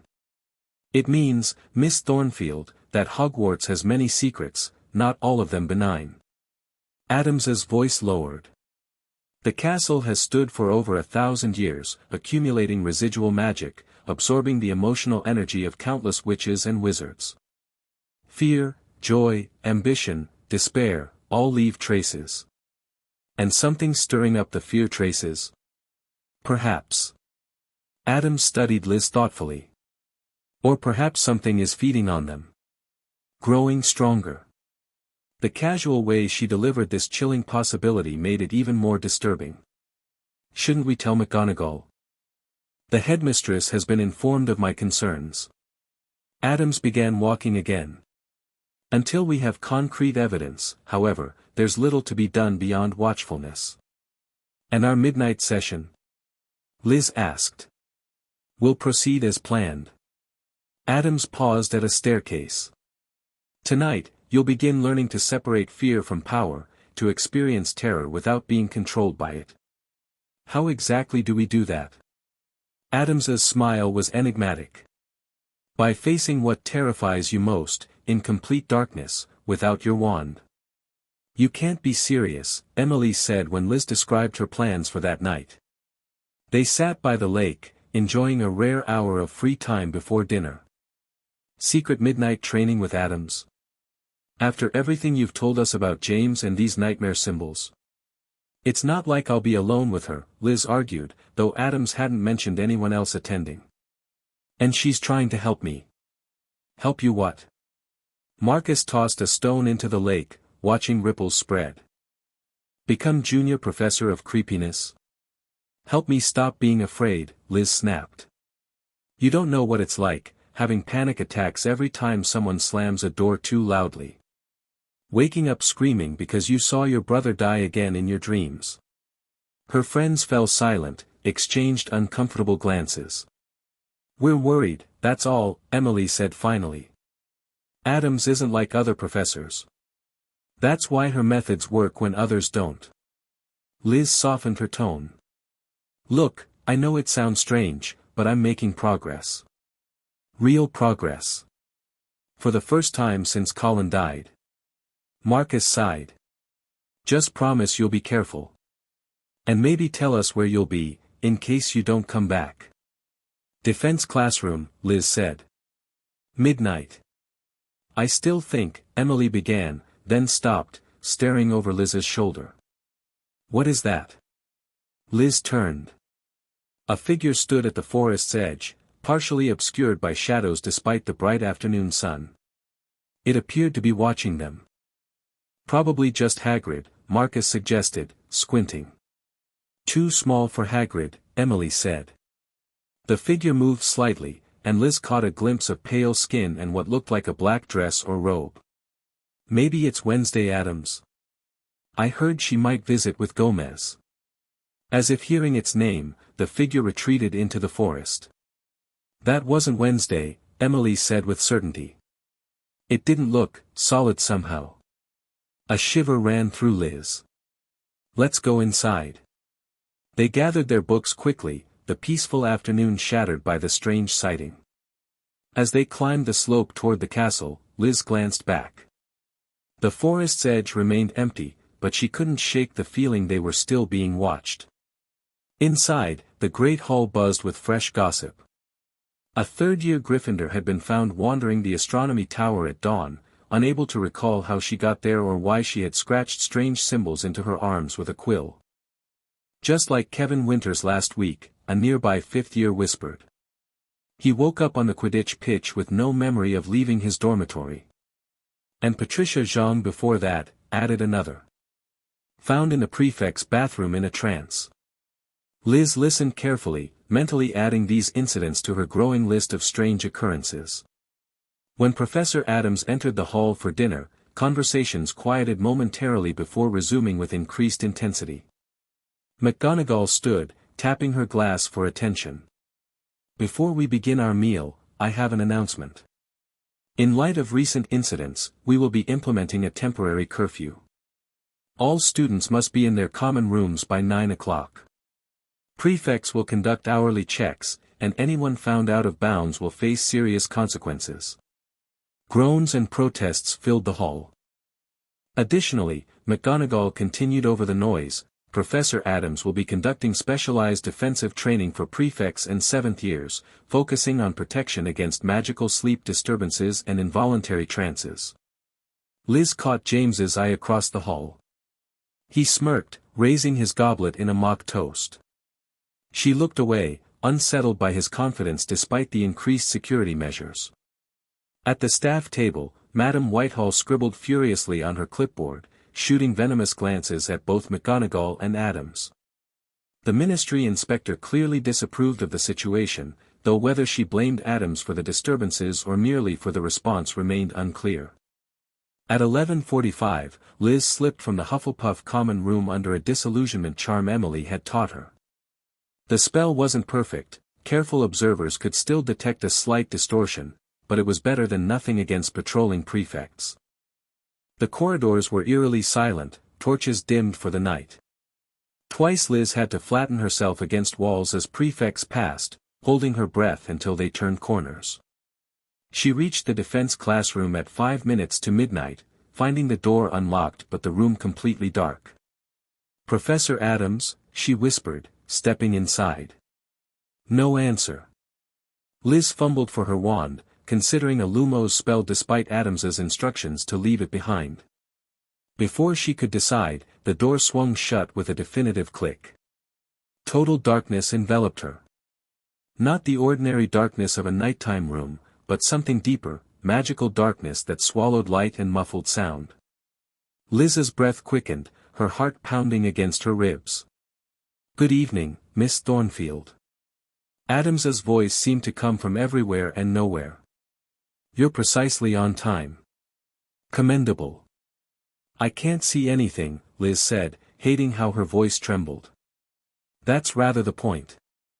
A cold hand brushed Liz's shoulder, making her gasp. Darkness eliminates distractions, forces reliance on senses beyond sight. What exactly are we doing?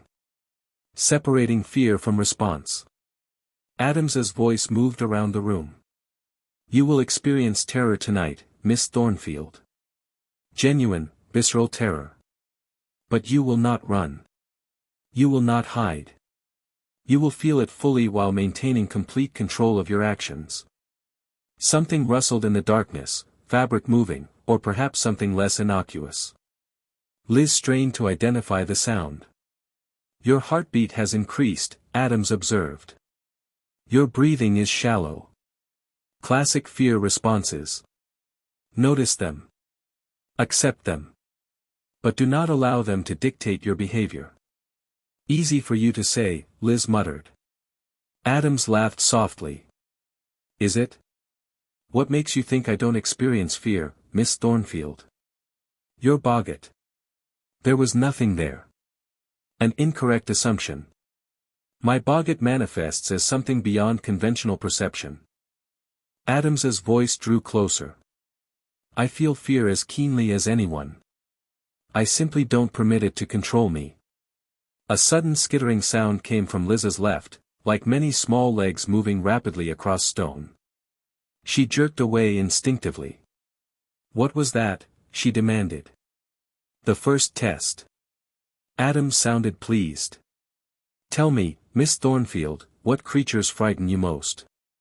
I don't like spiders, Liz admitted reluctantly. Or snakes. How conventional. Disappointment tinged Addams's voice. Deeper, Miss Thornfield. What truly terrifies you? Liz considered. Being helpless. Trapped somewhere dark while people I love die and I can't save them. Better. Approval returned to Addams's tone. Now, imagine that scenario. Feel it building within you. Why would I want to do that? Because fear anticipated is fear controlled. Reluctantly, Liz closed her eyes, unnecessary in the total darkness but somehow focusing, and imagined herself trapped, hearing Colin's voice calling for help while she remained paralyzed, unable to reach him. The familiar panic rose, tightening her chest, sending cold sweat down her spine. Good, Addams murmured, suddenly very close. Feel it fully. Now, extend your hand. What? Your hand, Miss Thornfield. Palm up. Trembling slightly, Liz extended her right hand into the darkness. Something cold and heavy dropped onto her palm. Something alive that immediately began moving, multiple legs prickling against her skin. Liz bit back a scream, every instinct screaming to fling the creature away and run. Don't move, Addams instructed. Separate the physical sensation from your emotional response. Observe the difference between actual danger and perceived threat. The creature, a large spider, Liz guessed from the feeling, continued exploring her palm and fingers. Fighting against panic, Liz forced herself to analyze the sensation objectively. Weight, light. Movement, deliberate but non-aggressive. Danger level, likely minimal. It's an Acromantula hatchling, Addams informed her. Harmless at this stage, though its parents could consume you whole. Comforting, Liz managed through gritted teeth. Allow your fear to exist without acting on it, Addams continued. Notice how it peaks, then begins to plateau as your mind recognizes the absence of actual harm. Surprisingly, Addams was right. The initial spike of terror gradually subsided into a more manageable anxiety as seconds passed without the spider harming her. Now, Addams said, I'm going to touch your shoulder. When I do, I want you to gently place the hatchling on the floor and take 3 steps forward. A cold hand settled on Liz's shoulder. Fighting residual revulsion, she crouched slowly and deposited the spider on what she hoped was the floor. It scuttled away immediately as she straightened and took 3 careful steps into the darkness. Excellent, Addams praised. Your next challenge requires more creativity. The air shifted, becoming noticeably colder. A faint whispering started, multiple voices speaking just below comprehension. What you hear are manifestation vapors, Addams explained. They take form based on the observer's fears. Most students see variations of Inferi or Dementors. What do you see, Miss Thornfield? I can't see anything, Liz reminded her. It's pitch black. Look deeper, Addams urged. Beyond physical sight. Liz concentrated, focusing on the whispering. Gradually, shapes emerged in her mind, not seen with her eyes but perceived on some deeper level. Shadowy figures moving around her, reaching with grasping hands. I see. Liz swallowed hard. People. Dead people. Everyone who died in the Battle of Hogwarts. They're saying I should have helped them. Your guilt manifesting. Addams sounded clinically interested. Now, understand this, these apparitions can harm you, but only if you believe they can. Your fear gives them substance. They're not real? Liz asked, feeling phantom fingers brush her hair. Reality is subjective in matters of fear. Addams's voice receded, leaving Liz apparently alone with the whispering shades. Convince yourself of their harmlessness, and they become harmless. Easier said than done. The whispers grew louder, more accusatory. Spectral hands plucked at Liz's robes. A voice that sounded disturbingly like Colin moaned her name. You're not real, Liz said firmly, trying to convince herself more than the apparitions. You can't hurt me. The whispers intensified, becoming angry hisses. Cold spots pressed against Liz from all sides, as if the spirits were trying to enter her body. Panic threatened to overwhelm her again. Liz closed her eyes, concentrating on her breathing as Addams had taught her. Fear exists, she murmured, but doesn't control me. The pressure increased momentarily, then abruptly ceased. The whispering faded. Well done, Addams said, suddenly beside her again. You're progressing faster than anticipated. That was horrible, Liz gasped. Yes, Addams agreed matter-of-factly. Effective training often is. One more test tonight, I think. Your final challenge. I'm not sure I can handle another challenge right now. You can. You will. Addams's tone brooked no argument. What you've experienced so far has been controlled exposure to external fears. Now we address something more fundamental. A match struck, illuminating Addams's pale face from below. She stood inches from Liz, dark eyes reflecting the small flame. Magic is emotion made manifest, she said softly. Fear is the most powerful emotion, and therefore the most powerful magic. To master it completely, one must understand its source. Addams extended her free hand, holding a small silver dagger. Your deepest fear isn't spiders or spirits or even failing others, Miss Thornfield. It's yourself. Your own capacity for darkness. Liz stared at the dagger. What am I supposed to do with that? A token sacrifice. 3 drops of blood freely given. Addams watched her intently. To seal your commitment to this path. Everything in Liz rebelled against the idea. Blood magic was infamous, traditionally associated with the darkest practitioners. This crosses a line, she said. I want to control my fear, not perform blood rituals. The ritual aspect is symbolic, not literal.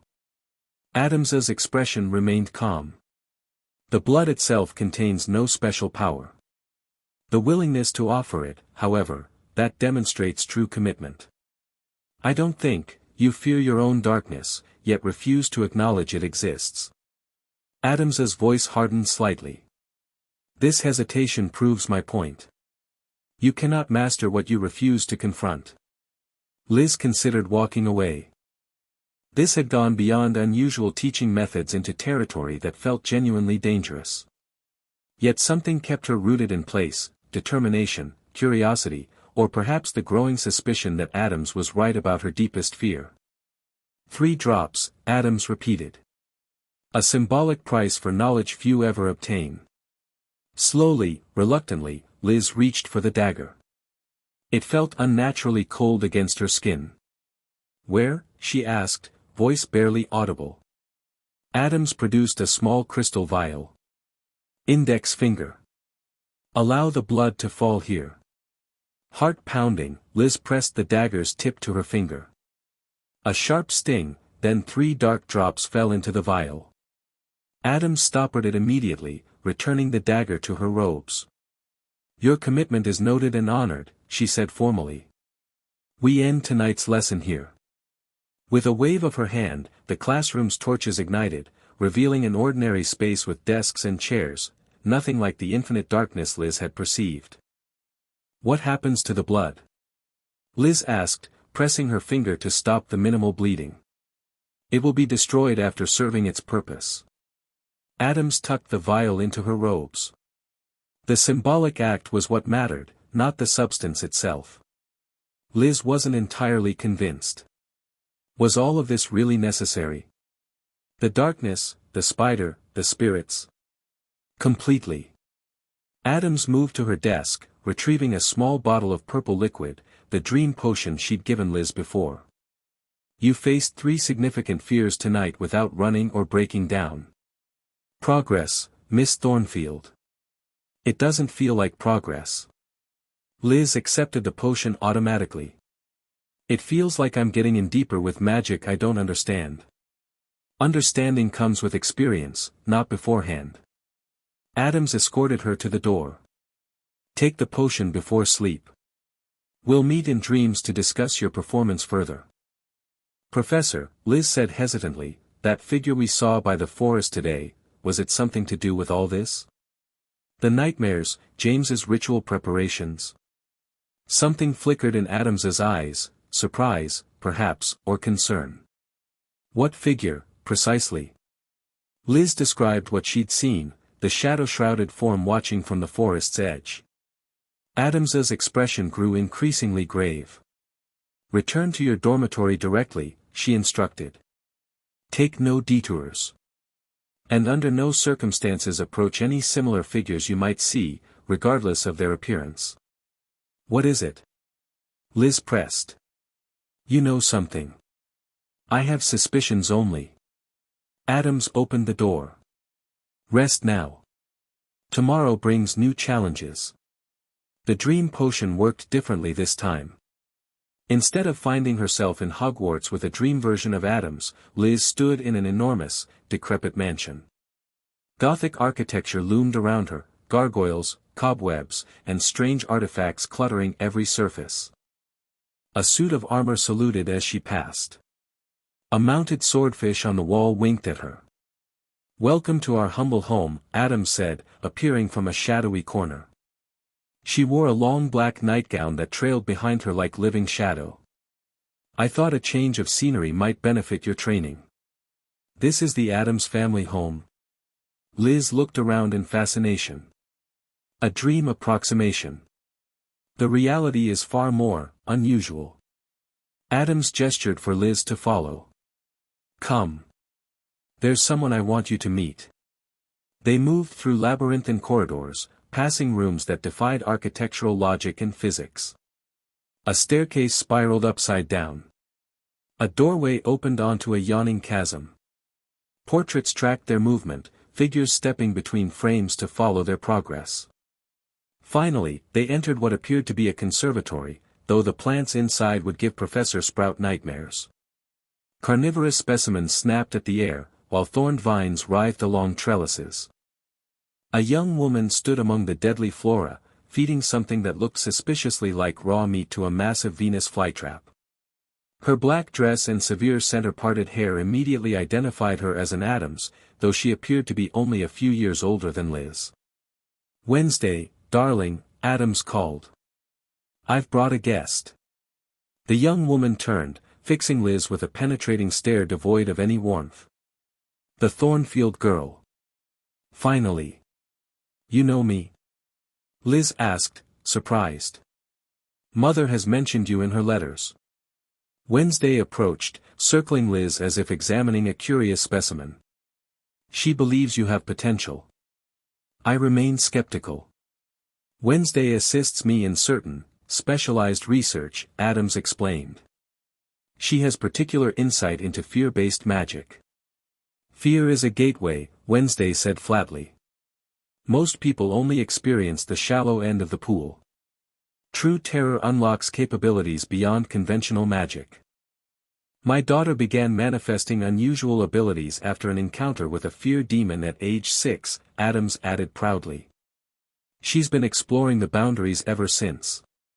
Liz wasn't sure how to respond to this disturbing family anecdote. That's interesting. You encountered something by the forest today, Wednesday stated abruptly. Describe it again. Every detail. Taken aback by her intensity, Liz repeated her description of the shadowy figure. Wednesday exchanged a significant look with her mother. It's starting already. Earlier than we anticipated. What's starting? Liz demanded. Everyone keeps hinting at some danger without explaining anything. Because naming a thing gives it power, Wednesday replied. Especially in the case of fear entities. Fear entities?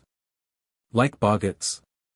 Boggarts are to fear entities what house cats are to Nundu, Addams said. Simple creatures manipulating surface anxieties. What we're discussing is more primordial. Wednesday turned to a nearby bookshelf, extracting a massive tome bound in what appeared to be skin. The midnight man your classmate seeks to contact is merely a foot soldier. But his ritual, performed incorrectly, may awaken something far worse. She opened the book to an illustration that made Liz's blood run cold. A vast, shadowy mass loomed over a medieval village, tendrils reaching into houses where sleeping figures twisted in obvious torment. The Mara, Addams explained, tracing the illustration with one long nail.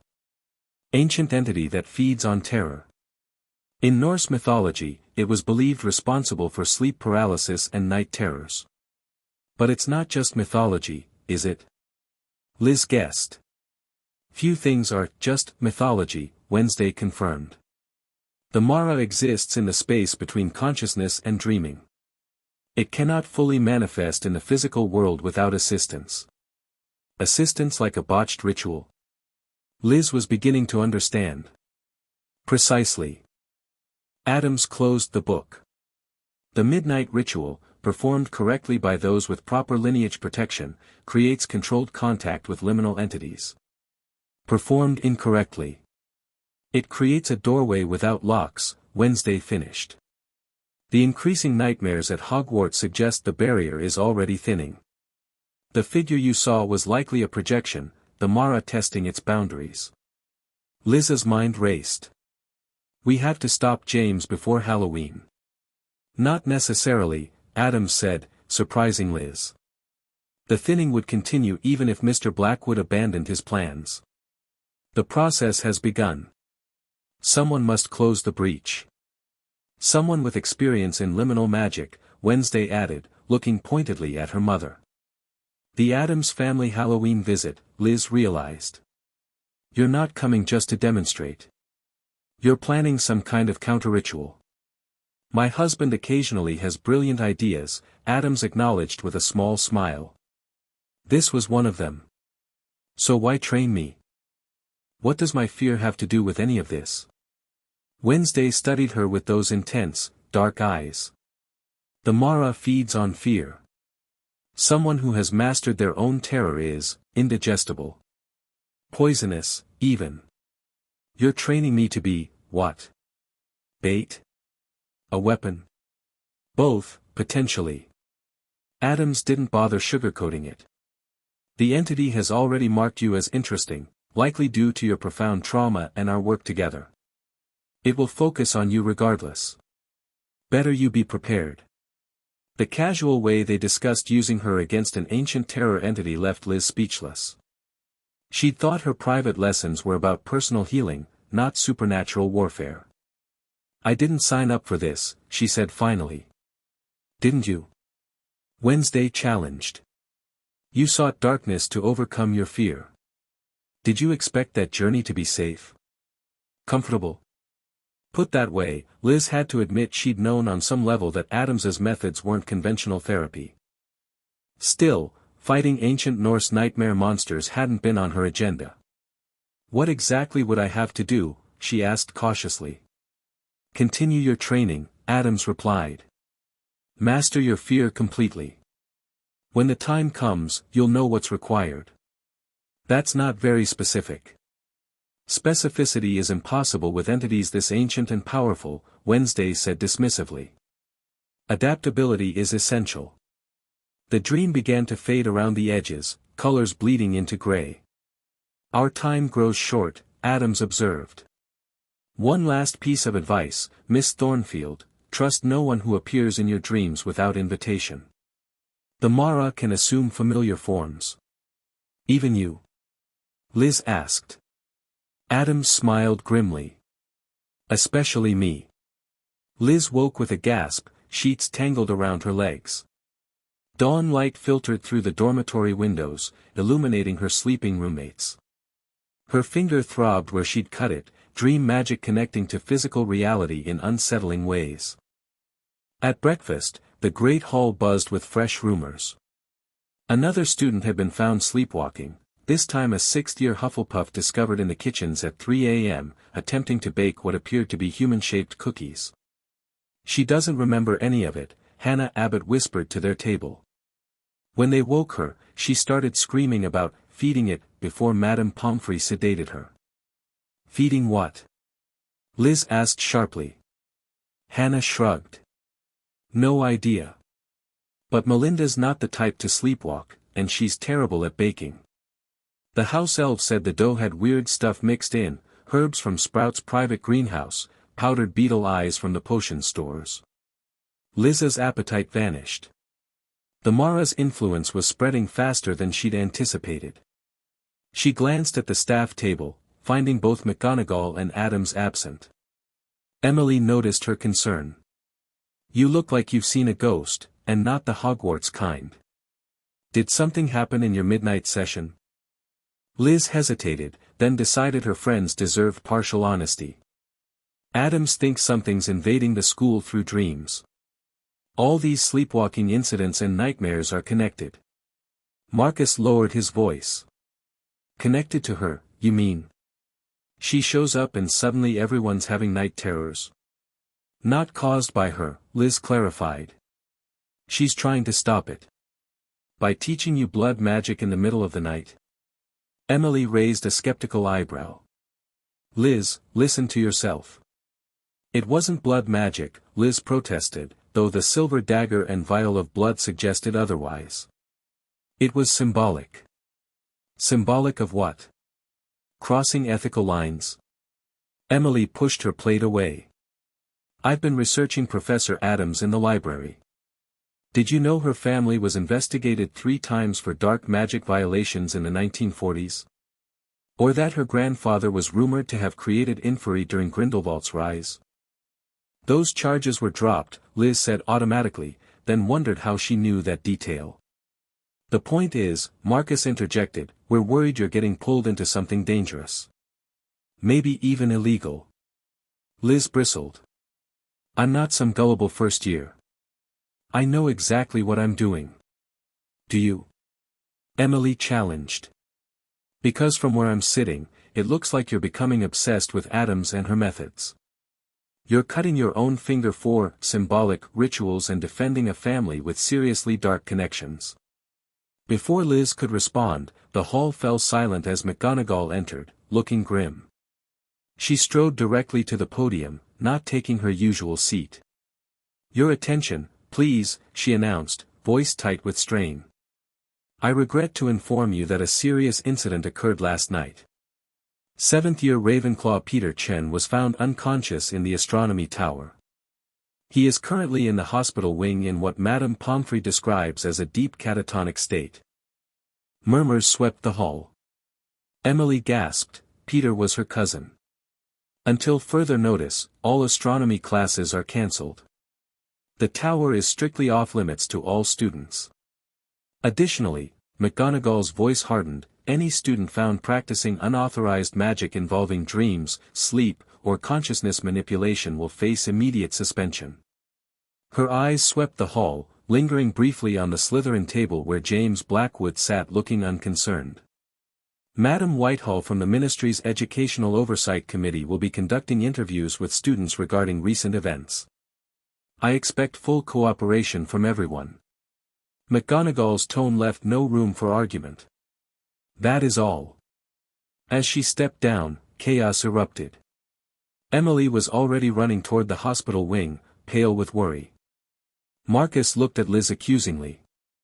Still think nothing dangerous is happening? I never said that, Liz replied, frustrated. I said Addams is trying to stop it, not cause it. Maybe. Marcus stood to follow Emily. Or maybe she's making it worse. Think about it, Liz, all this started when she arrived. Left alone, Liz noticed James watching her from the Slytherin table. He rose casually and exited the hall. After a moment's hesitation, she followed. She caught up with him in the entrance hall. Did you do something to Peter Chin? She demanded. James looked amused. Good morning to you too, Thornfield. Answer the question. Why would I harm a random Ravenclaw? James leaned against a pillar, the picture of innocence. Though I admit, the timing is convenient. Convenient how? Mass panic. Increased security. Ministry involvement. He ticked off points on his fingers. All creating perfect cover for more important work. The ritual. Liz's eyes narrowed. You're still planning it for Halloween. Of course.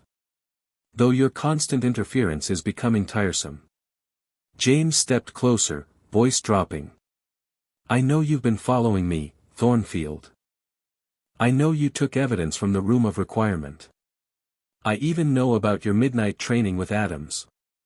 Liz refused to back away despite his proximity. Then you know she's preparing me to stop you. James laughed softly. Is that what you think is happening? How charmingly naive. What's that supposed to mean? Ask yourself why Addams is so interested in you specifically. Why she's teaching you to master fear rather than simply banish it. His eyes glinted with malice. Ask yourself what that vial of blood is really for. A chill ran through Liz. She's trying to help me. She's using you.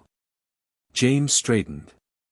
We'll both discover how exactly on Halloween night. He walked away, leaving Liz with disturbing doubts. Could Addams have ulterior motives?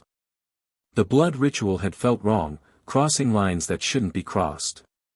Yet everything else, the dream therapy, the fear conditioning, had genuinely helped her. Lost in thought, Liz didn't notice Madame Whitehall approaching until the woman cleared her throat loudly. Miss Thornfield. A word, if you please. Whitehall's temporary office had been set up in an unused classroom. Ministry banners adorned the walls, and a stenographer's quill hovered ready beside a lengthy parchment. Sit, Whitehall instructed, gesturing to a straight-backed chair facing her desk. Liz complied, noting the room's deliberate design, the uncomfortable chair, the intimidating height of Whitehall's desk, the bright light directed at the interviewee's face while Whitehall remained in shadow. You've been spending considerable time with Professor Addams, Whitehall began without preamble.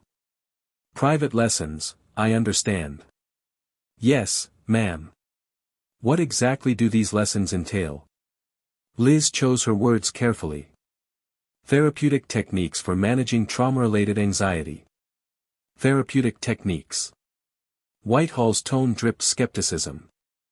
Involving what specific methods? Meditation. Controlled exposure. Cognitive restructuring. All technically true, if incomplete. Nothing involving blood. Rituals. Forbidden magic.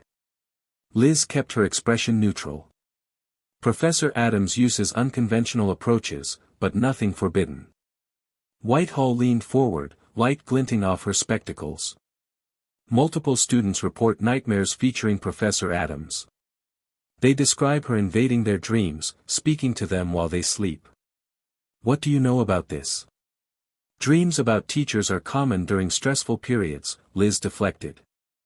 I once dreamed Professor Binns was forcing me to alphabetize the library by hand. Don't be impertinent, Miss Thornfield. Whitehall's lips thinned. A student lies catatonic in the hospital wing. Others have been found sleepwalking, performing bizarre rituals they don't remember. All since Addams arrived. You expect me to believe that's coincidence? Correlation isn't causation, Liz replied, channeling Emily's favorite debate phrase. Clever. Whitehall made a note on her parchment. Tell me about your relationship with James Blackwood. The abrupt change of subject caught Liz off guard. We're not friends, if that's what you're asking. Yet you've been observed following him, watching him. You've accessed restricted texts on similar obscure magical topics. Whitehall's eyes narrowed. Are you working together on something? Perhaps with Professor Addams's guidance? Absolutely not. Liz's denial came swiftly. I've been watching James because I'm concerned about magic he's practicing independently. What magic, specifically? Liz hesitated. Reporting James might stop the ritual, but it would also eliminate her best chance of understanding the Mara situation. Addams seemed to believe the entity would manifest regardless of James's actions now. I don't have specific evidence, she said finally. Just suspicions. Whitehall studied her silently for a long moment. Your loyalty to Professor Addams is misplaced, Miss Thornfield. The ministry has been monitoring her family for generations. They practice magic that defies classification, neither dark nor light, but something other.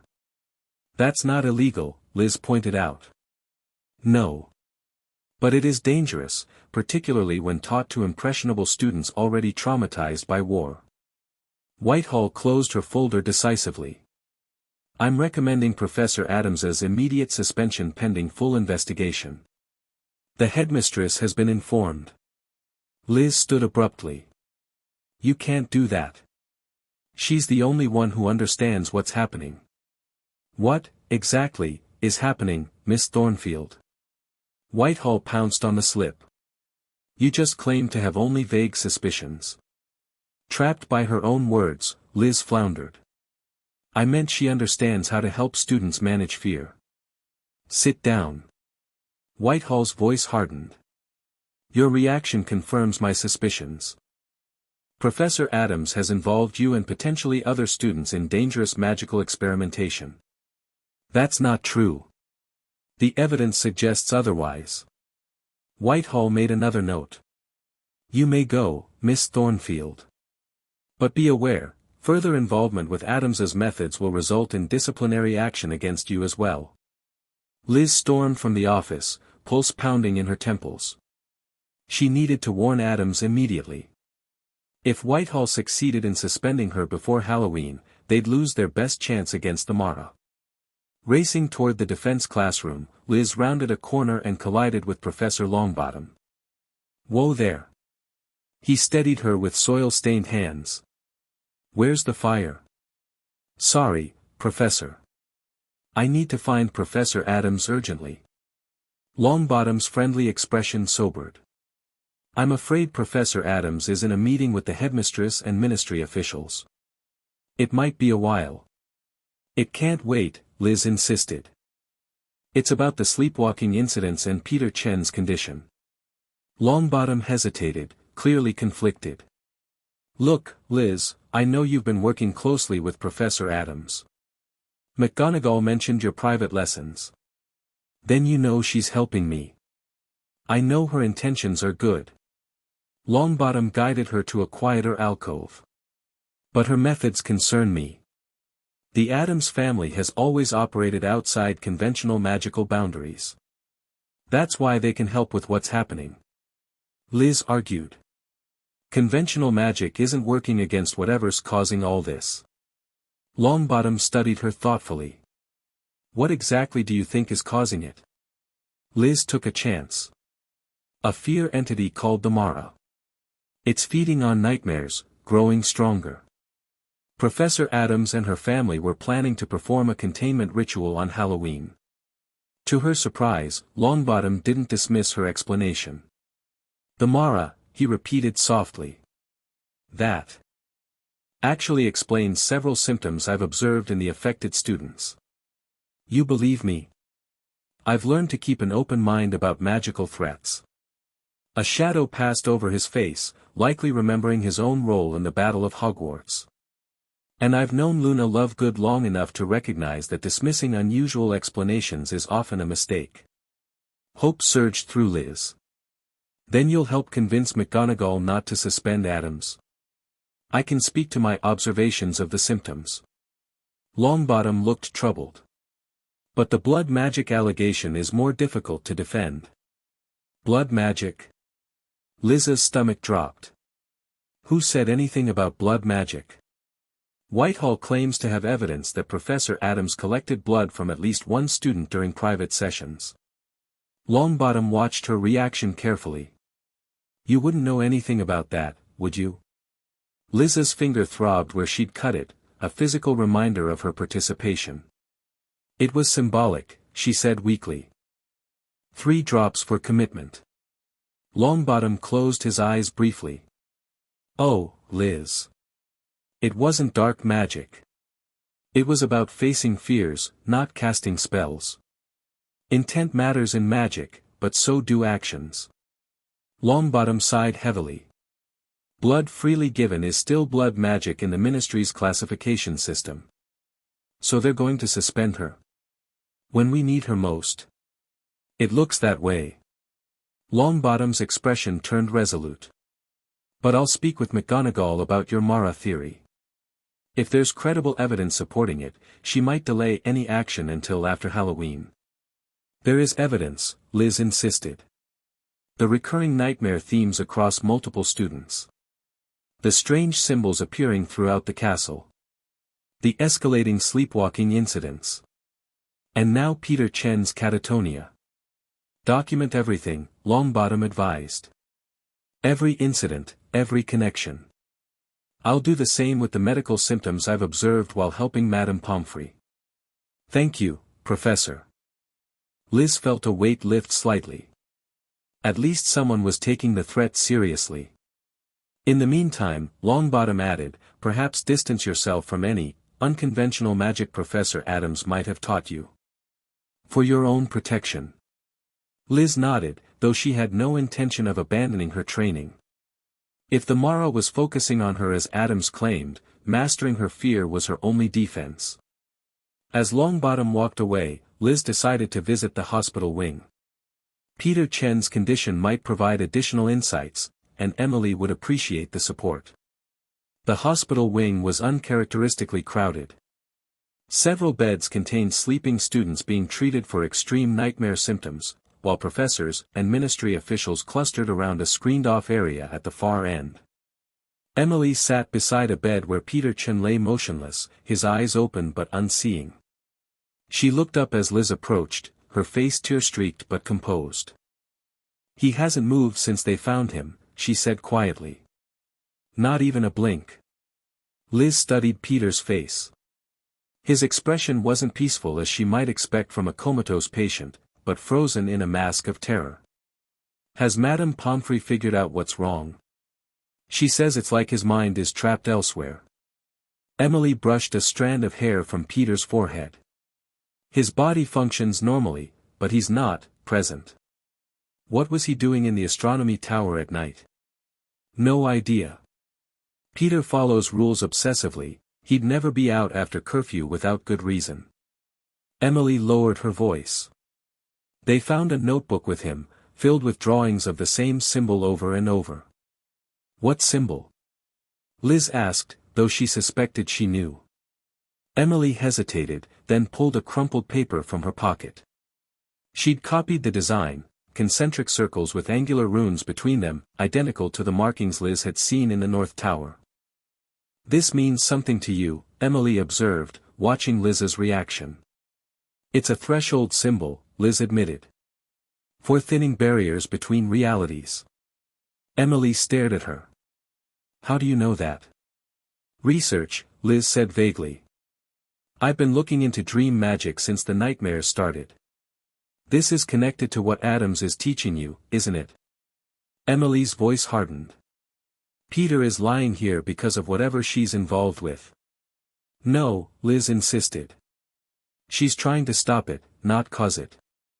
Then why is everything getting worse since her private sessions with you started?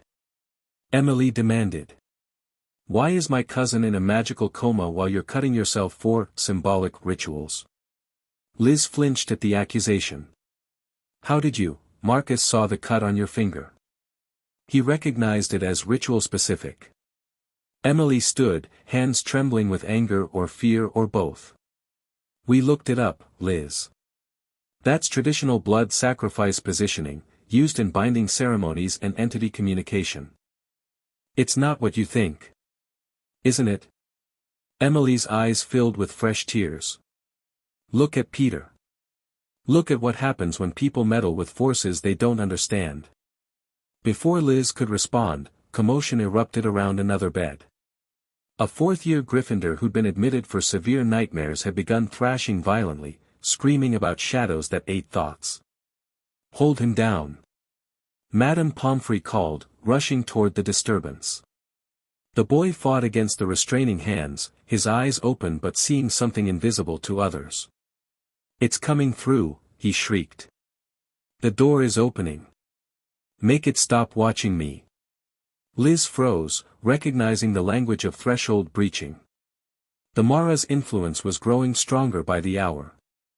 As professors struggled to subdue the hysterical student, Liz noticed something alarming. Peter Chen's eyes, previously vacant, had begun tracking something invisible around the room. His lips moved soundlessly, forming the same phrase repeatedly. Liz leaned closer, trying to decipher it. What's he saying? Emily asked, momentarily setting aside her anger. I'm not sure. Liz watched Peter's lips. Sounds like she's not real over and over. A chill passed through the hospital wing, extinguishing several lamps. In the momentary darkness, Liz glimpsed a shadowy figure standing at the foot of Peter's bed, the same indistinct form she'd seen by the forest. When the lights returned, it was gone. Emily had seen it too, her face drained of color. What was that? We need to talk, Liz said grimly. All of us, including Marcus. There's something happening at Hogwarts that goes beyond Professor Addams or James Blackwood. They gathered in an empty classroom, Liz having convinced Emily to fetch Marcus and hear her out completely before making judgments.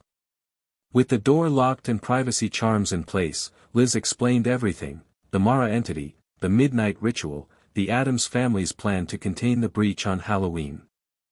So you're saying an ancient Norse nightmare monster is trying to break into our world?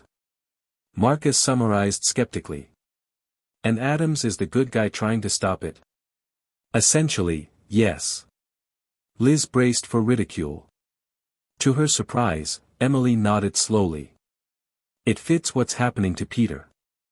Madame Pomfrey said his mind seems trapped in some kind of nightmare state, unable to wake. The Mara traditionally paralyzes victims in their sleep, Liz explained. In Muggle mythology, it's associated with sleep paralysis, the feeling of being awake but unable to move while a malevolent presence watches. I've had that, Marcus admitted. Waking up feeling like something heavy is sitting on your chest, seeing shadows move. Exactly. Except the Mara is real, and it's finding ways to affect people even when they're awake now. Liz pointed to Emily's copied symbol. These markings are appearing throughout the castle, thinning the barrier between our reality and whatever realm the Mara exists in. And Blackwood's ritual would make it worse? Emily asked. It would create a permanent doorway. Liz nodded. That's why we need Addams. Her family knows how to close such breaches. Marcus still looked unconvinced. If she's so essential, why collect your blood? That crosses serious magical lines. I don't know exactly, Liz admitted. She said it was symbolic, but you're having doubts, Emily finished. James suggested she might be using me for something. Liz hated voicing her concerns, feeling disloyal even as she did. And Wednesday, Addams's daughter, said something about me being bait or a weapon against the Mara. Her friends exchanged alarmed glances. That doesn't sound like someone who has your best interests at heart, Marcus pointed out. Maybe not, Liz conceded. But she's still teaching me to protect myself. The fear mastery techniques work. I haven't had a panic attack in weeks, even with everything happening. Emily studied her thoughtfully. You've changed, Liz. You seem stronger. More present. I am. This, at least, Liz could state with certainty.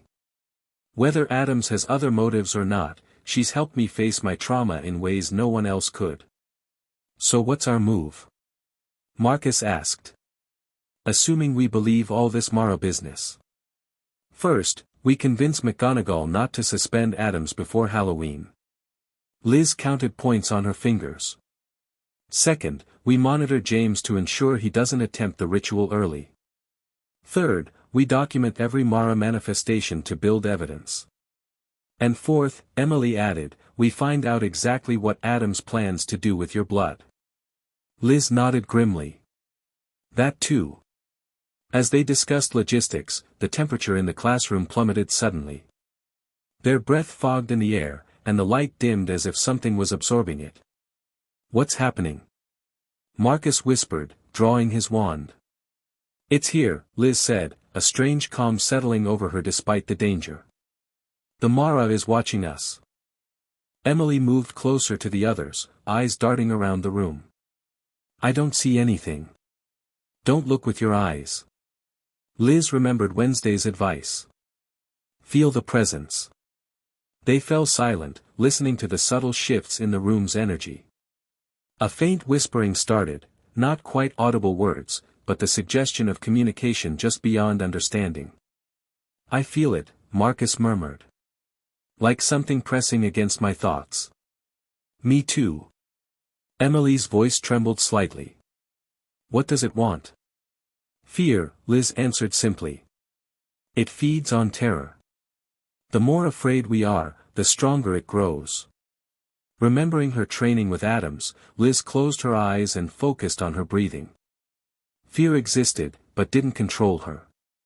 She acknowledged the cold dread spreading through her chest, accepted it without resistance, then mentally stepped aside from it. What are you doing? Emily asked. Making myself indigestible. Liz opened her eyes. You should leave. Both of you. It's focusing on me, I can handle it. We're not leaving you alone with some nightmare entity, Marcus protested. I'm not alone. Liz smiled grimly. I've been training for exactly this. Before her friends could argue further, the whispering intensified, coalescing into a shadowy mass in the center of the room. It lacked definitive shape, continuously flowing and reforming like smoke underwater. Don't look directly at it, Liz warned. And whatever you see or hear, remember it's manipulating your perceptions. The shadow split into 3 tendrils, each approaching one of the students. The one reaching toward Liz took form first, materializing into Colin, exactly as he'd appeared in her nightmares. Still hiding behind others, Liz? Boggart Colin asked, his voice eerily accurate. Using friends as shields, just like during the battle. You're not my brother, Liz stated calmly. You're a fear construct feeding on painful memories. Beside her, Marcus gasped. Liz glimpsed his tendril transforming into what appeared to be his father, a stern wizard who had disowned Marcus's muggle-born mother during Voldemort's rise. Emily faced what looked like an older version of herself, haggard and defeated, clutching failed exam results and weeping. They're not real, Liz reminded her friends. Whatever you're seeing, it's targeting your specific fears. The Colin construct flickered, momentarily revealing the shadowy mass beneath before reforming. Your new mentor has interesting plans for you, it said, voice distorting slightly. Blood calls to blood. Sacrifice feeds the gate. Liz's calm faltered. What do you mean? Adam's blood opened the first door. Thornfield blood will close it, or open it fully. The thing wearing Colin's face smiled unnaturally wide. Which do you think she intends? Before Liz could question further, the temperature dropped another 10 degrees. Frost crystallized on the windows as a new presence entered the room, a tall, elegant figure in flowing black. "Get away from my students," Professor Addams commanded, her voice carrying unusual power. The shadow constructs hissed, retreating from Marcus and Emily but maintaining position before Liz. "Blood calls to blood," it repeated, staring at Addams with Colin's face but entirely inhuman eyes. "You know the price." "Indeed I do." Addams raised her hand, revealing a silver amulet engraved with symbols similar to those Liz had seen throughout the castle. "As did my ancestors who bound your kind centuries ago." The shadow construct shrieked, a sound like glass shattering and wind howling simultaneously. It dissolved into mist, fleeing through cracks in the walls and windows. Silence fell, broken only by the three students' ragged breathing. "Are you hurt?" Addams asked, moving immediately to check each of them. "What was that thing?" Marcus demanded, still shaken. "And what did it mean about blood?" Addams's face revealed nothing. "A projection. A taste of what approaches if the barrier continues to thin." She turned to Liz. "You did well. I felt your resistance." "It said Addams' blood opened the first door," Liz said, watching her professor carefully. "What did that mean?" Something flickered in Addams's eyes, concern or calculation, Liz couldn't tell. Entities of this nature lie as easily as they breathe. They find vulnerabilities and exploit them. "That wasn't a denial," Emily noted, finding her voice.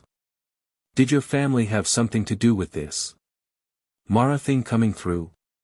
Addams sighed, seeming to reach a decision. "Not intentionally. But yes, there is a connection.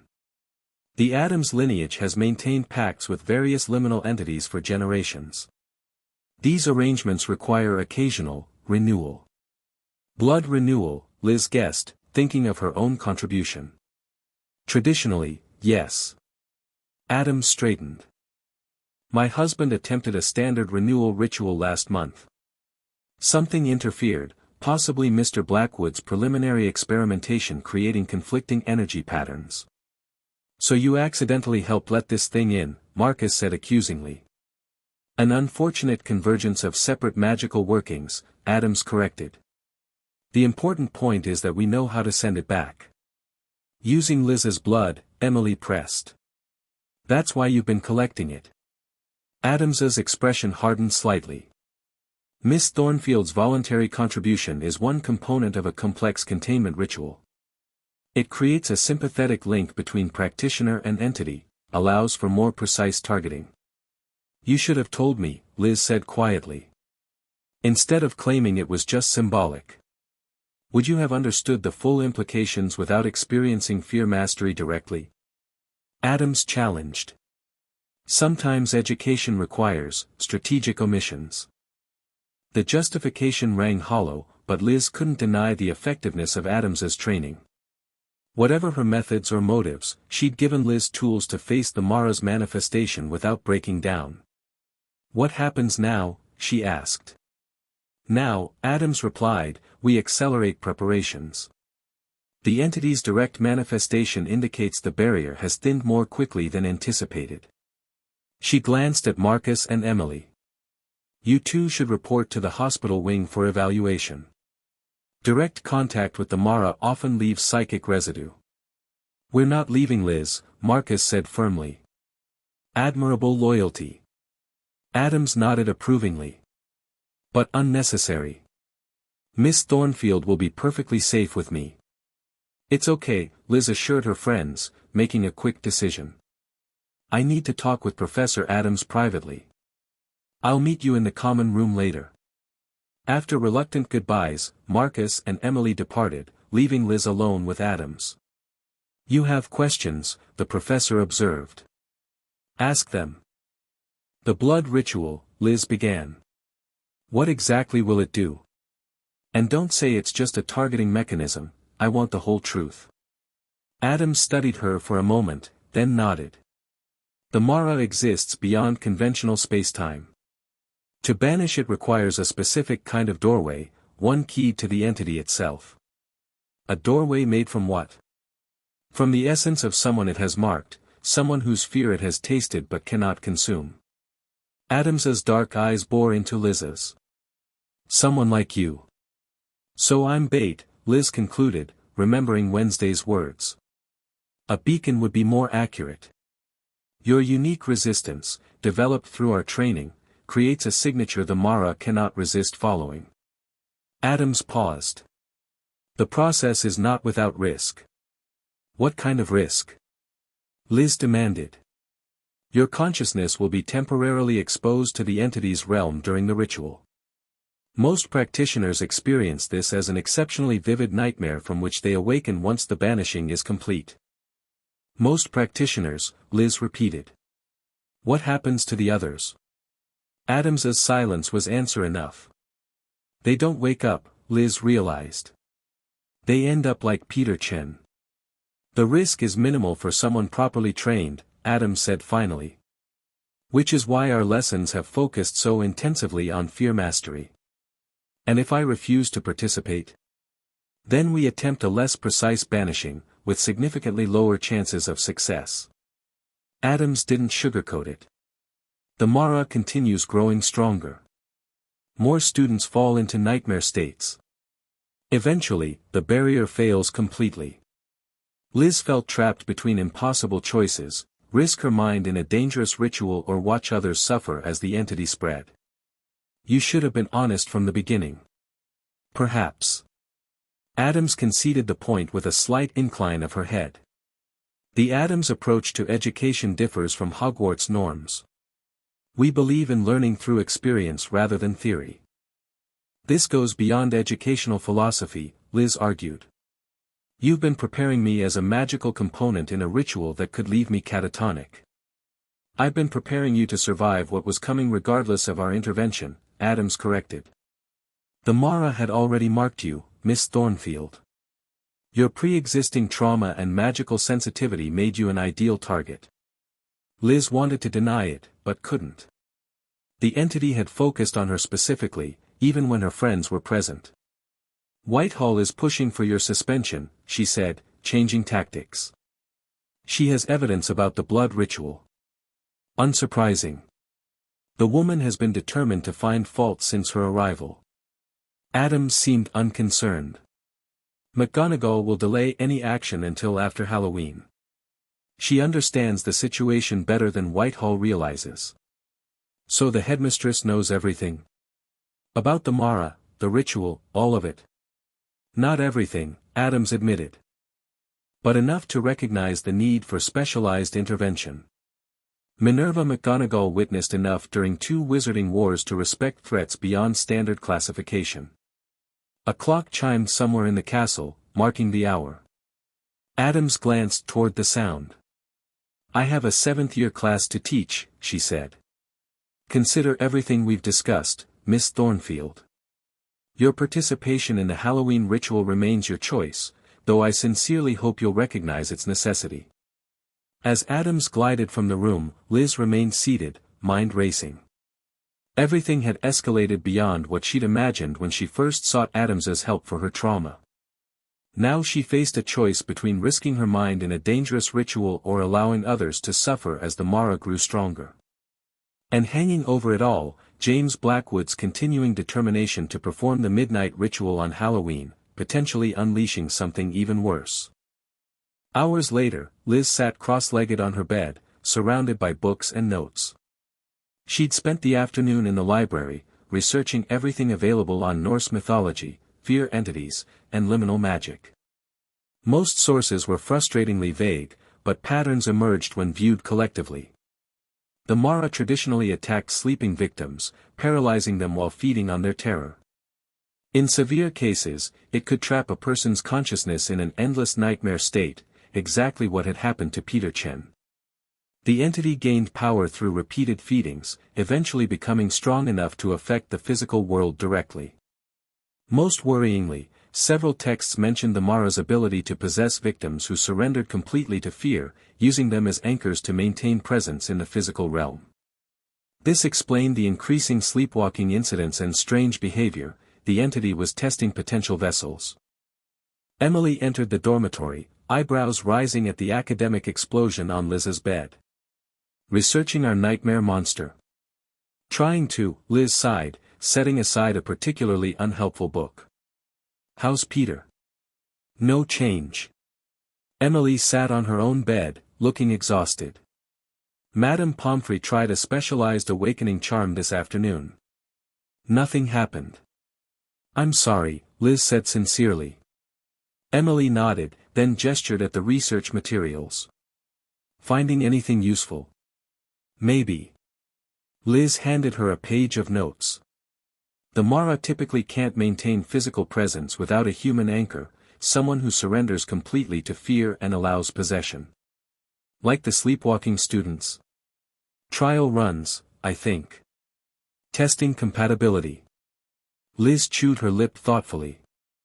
The good news is it can be banished using specific rituals, usually performed at liminal times like midnight or dawn. And the bad news? The ritual creates a doorway between realms, Liz explained. If performed incorrectly or interrupted, it can make things much worse, allowing the entity permanent access instead of banishing it. So Addams's Halloween ritual is legitimate? Emily looked conflicted. Not just an excuse for blood magic. The theory seems sound, Liz admitted. Though I'm still not sure I trust her completely. There's too much she's not telling me. Emily picked up one of the books, examining its cover. What about this midnight ritual Blackwood wants to perform? How does that fit in? It's essentially a summoning rather than a banishing. Liz pointed to a diagram she'd copied. He thinks he's contacting a specific entity called the Midnight Man, but with the barriers already weakened, he'd likely connect with the Mara instead. Giving it exactly what it wants, a direct invitation. Emily shuddered. Exactly. Liz gathered her notes into a more organized pile. We need to convince James to abandon his plans without alerting him to what we know about the Mara.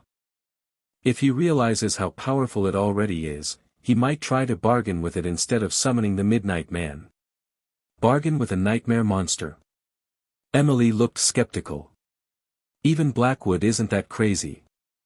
Power-hungry people make desperate choices, Liz said, thinking of histories she'd read about Grindelwald and Voldemort. Especially when they believe they can control what they're dealing with. They fell silent, each contemplating the dangerous situation. Finally, Emily spoke again. Are you really considering participating in Addams's ritual? After she lied to you about the blood? Liz sighed. I don't know. On one hand, I'm angry about the manipulation.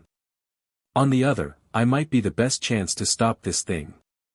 Because of your fear mastery training? Partly that. But also because the Mara has already connected with me specifically. Liz explained what Addams had told her about being a beacon or focus for the ritual. If someone has to risk exposure to its realm, better someone trained to resist it. Emily looked troubled. That sounds suspiciously like Gryffindor logic. Maybe I've been hanging around Marcus too much, Liz joked weakly. Or maybe Addams has been influencing you in ways you don't recognize. Emily leaned forward earnestly. Liz, I know you feel better, stronger, less afraid. But what if that's making you overconfident? What if that's exactly what Addams or this entity wants? The question hit uncomfortably close to Liz's own doubts. Her transformation from anxious trauma survivor to determined Mara fighter had happened with surprising speed. Was it genuine growth or external manipulation? I don't know, she admitted. But doing nothing isn't an option either. Just promise me you'll be careful, Emily said. And that you'll tell me and Marcus before making any decisions about this ritual. I promise. Liz reached across the gap between their beds, squeezing Emily's hand. We're in this together. The next morning brought another shock. Students entering the Great Hall for breakfast found the ceiling, normally enchanted to show the sky outside, displaying a swirling vortex of shadow instead of clouds. As they watched in horror, the darkness formed briefly into a massive face before dissolving back into formless mass. McGonagall stood immediately, casting complex detection spells alongside Flitwick and other professors. Their magic passed through the vortex without effect. Remain calm, the headmistress instructed as panicked whispers spread through the hall. This appears to be an illusion only, not a threat. Liz wasn't convinced. She scanned the staff table, noticing Professor Addams's absence. James Blackwood was missing from the Slytherin table as well. Something's wrong, she murmured to Marcus.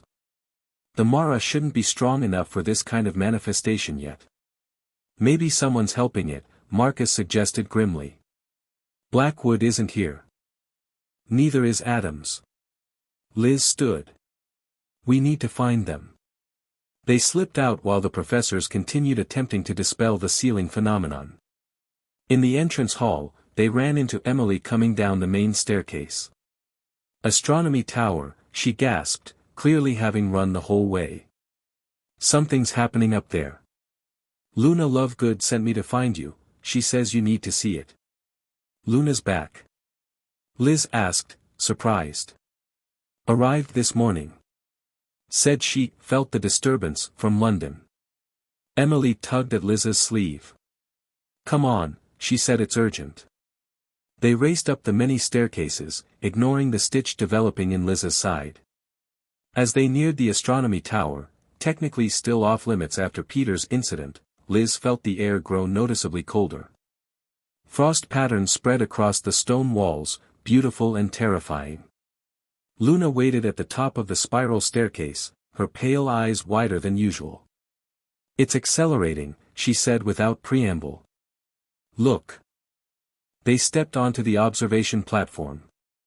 The morning sky above was normal, blue with scattered clouds, yet the tower itself seemed enveloped in a localized shadow that didn't correspond to any physical light source. Most disturbing, however, were the markings. Every surface, floors, walls, astronomical instruments, was covered with the concentric circle symbols, drawn in what appeared to be ash and some darker substance Liz didn't want to identify.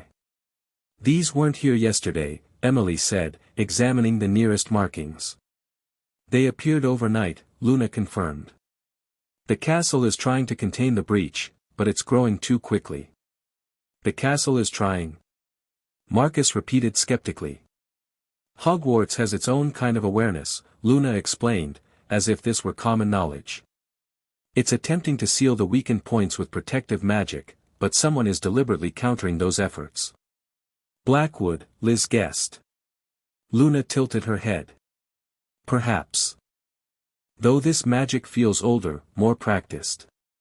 A chill that had nothing to do with the temperature ran through Liz. You think Addams is involved? Creating the breach instead of trying to close it? I think intentions and outcomes don't always align in liminal magic. Luna traced one of the symbols thoughtfully. The Addams family has centuries of experience with these entities, but that doesn't mean they control them. Before Liz could question further, the tower door banged open. Professor Addams swept in, followed by McGonagall and, surprisingly, Gomez Addams, who had apparently returned to the castle. Miss Lovegood, McGonagall acknowledged, looking unsurprised by the former student's presence. I see you've brought reinforcements. They found their own way, Luna replied serenely. The castle is guiding those who need to understand. Gomez bounced on his toes, examining the markings with disturbing enthusiasm. Magnificent manifestation. The strongest I've seen since Great Aunt Laborgia's summoning went sideways in 1892. Took 14 specialized necromancers to clean up that mess. Not helping, dear, Morticia murmured, though a hint of amusement curved her lips. McGonagall turned to Liz and her friends. I assume Miss Thornfield has informed you of the situation. The Mara entity. Marcus and Emily nodded, clearly surprised the headmistress was so well informed. Professor Addams advised me of her concerns weeks ago, McGonagall explained, seeing their confusion. Though I admit, I didn't expect manifestations this severe so quickly. The Great Hall ceiling, Liz said. Is that part of it? A projection, Morticia confirmed. The entity testing the boundaries of its influence. These markings, however, she gestured at the symbols covering the tower, are more concerning. They're doorways, Luna observed. Or attempts at doorways. Precisely, Miss Lovegood. Morticia nodded approvingly. The astronomy tower is a natural weak point between realms, closest to the stars, designed for observing other worlds.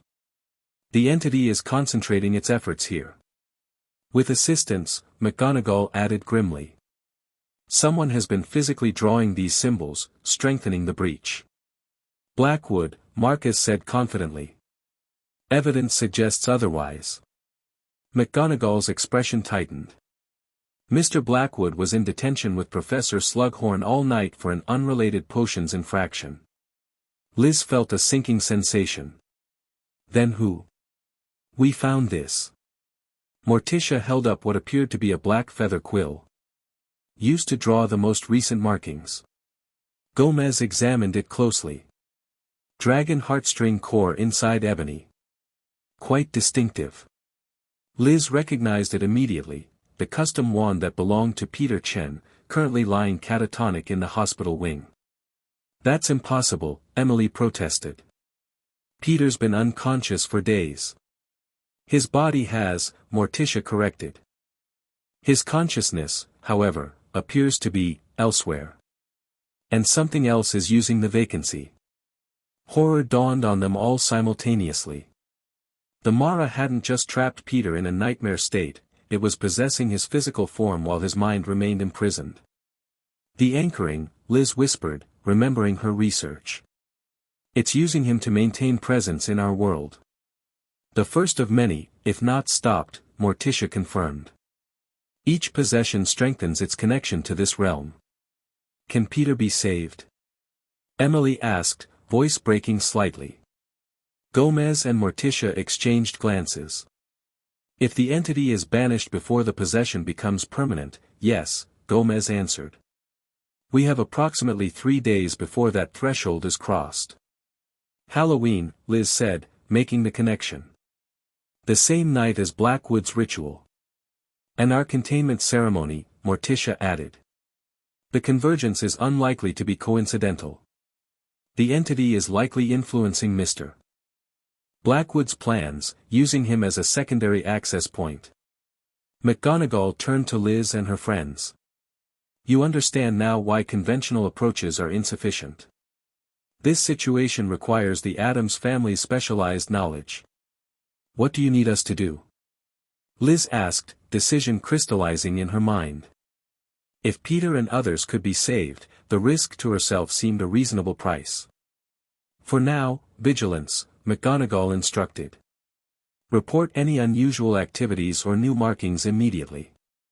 Stay in groups, the entity seems less able to influence multiple people simultaneously. And Miss Thornfield, Morticia added, we continue your training tonight. The remaining preparation cannot be delayed. Liz nodded, ignoring Emily and Marcus's concerned expressions. I'll be ready. As they left the tower, Luna fell into step beside Liz. The oldest magic requires balance, she said cryptically. Remember that when the time comes. What does that mean? Liz asked. Luna smiled vaguely. It means intentions matter, but so do actions. Blood freely given differs from blood freely offered. Before Liz could ask for clarification, Luna drifted away down a side corridor, humming softly to herself. She's as cryptic as ever, Marcus observed. But usually right, Emily added reluctantly. Liz, are you sure about this?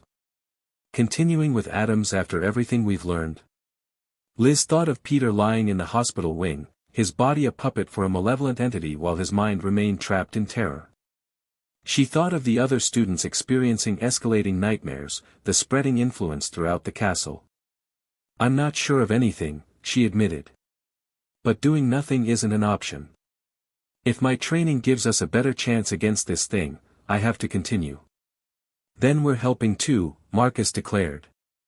Whatever this preparation involves, you're not facing it alone. Liz smiled gratefully, though privately she suspected Addams would never agree to including her friends in the specialized training. Some paths had to be walked alone, no matter how comforting company might be.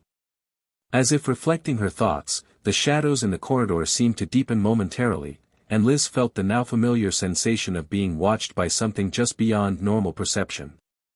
The Mara was listening, observing, planning its next move. And time was running out.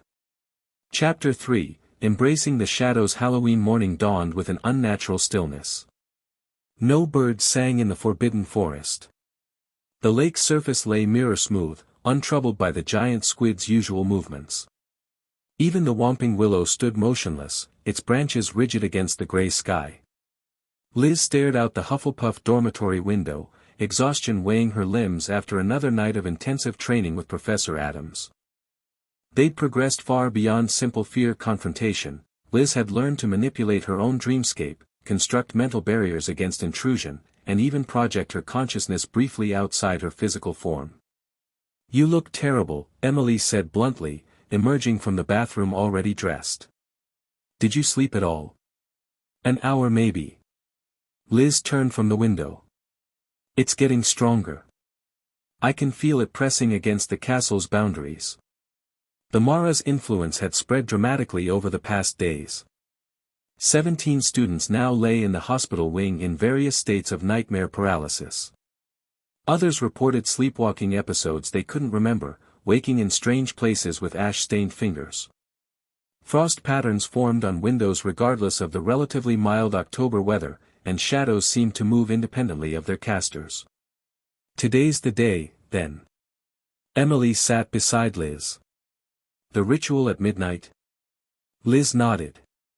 "The Addams family arrives at sundown. McGonagall's announced it as a special Halloween demonstration of traditional magic, but really they're bringing everything needed for the banishing." "And you're still determined to participate? Even knowing the risks?"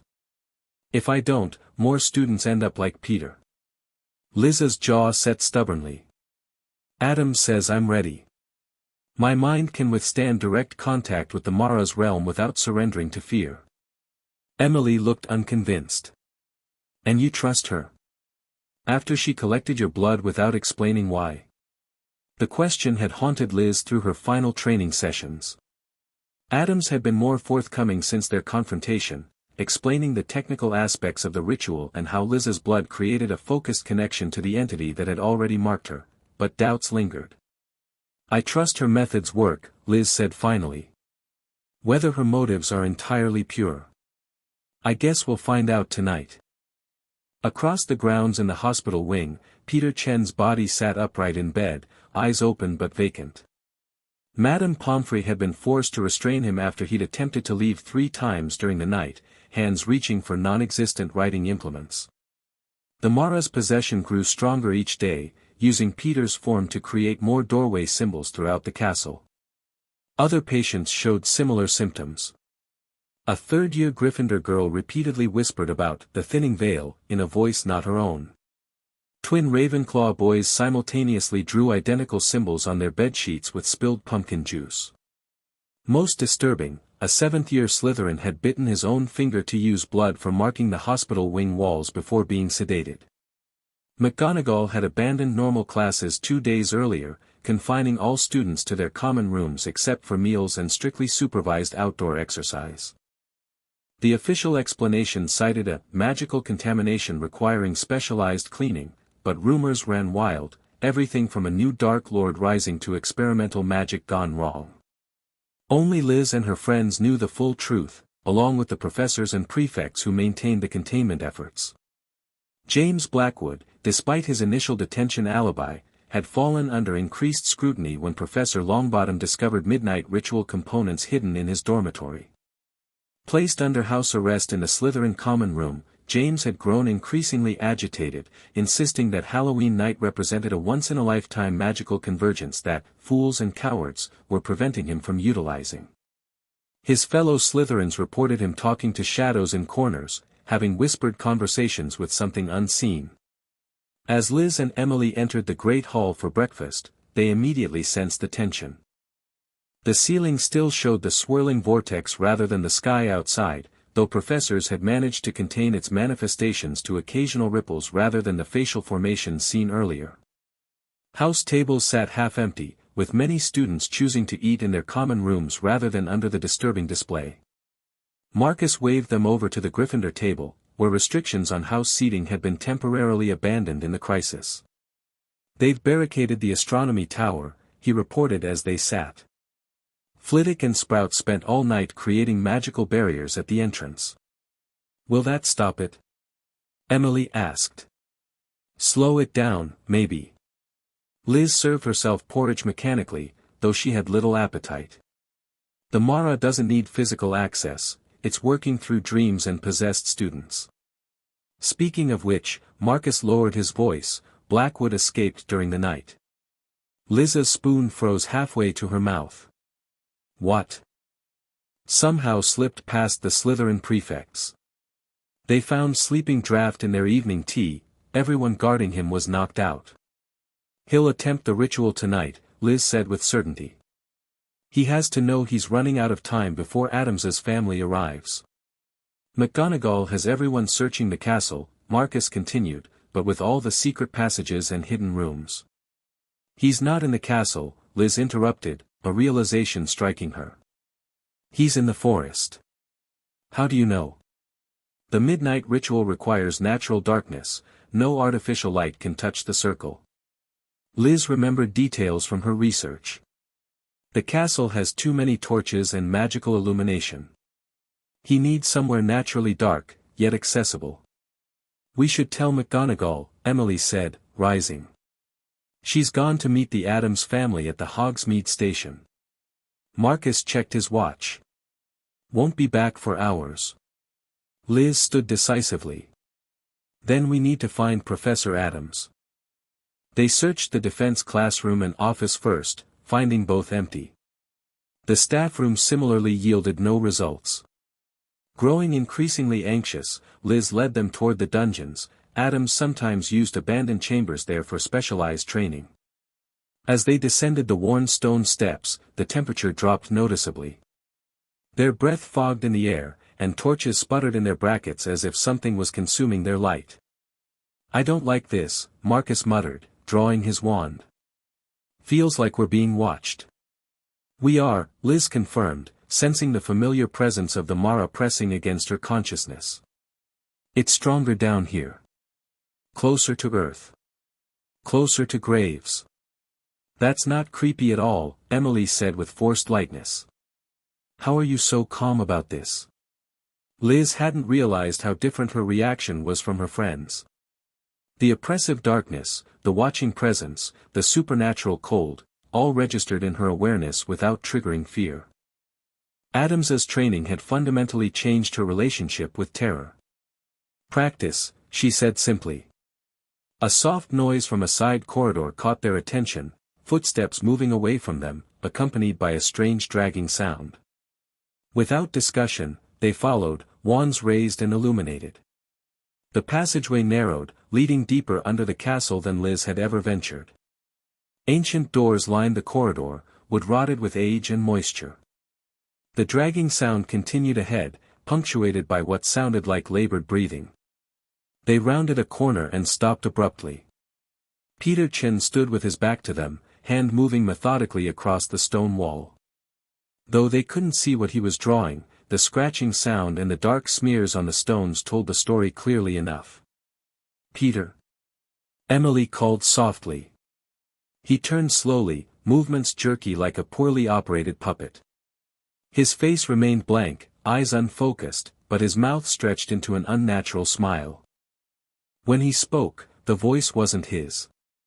"The doorway opens," he said, voice distorted and layered with multiple tones. "The sleeper awakens. The hunger grows." Liz stepped forward, drawing on her training. "You don't belong here," she said firmly. "Release him." Peter's head tilted at an impossible angle. "Elizabeth Thornfield. The marked one. The willing sacrifice." He inhaled deeply, as if scenting her. "Your fear smells different. Processed. Refined." "I'm not afraid of you," Liz stated. "Not yet." Peter's body took a shambling step toward them. "But when you see my true form, when you enter my realm, then we'll feast. Marcus raised his wand. Get away from him, Liz. That's not Peter talking. I know. Liz maintained eye contact with the thing wearing Peter's body. Where's Professor Addams?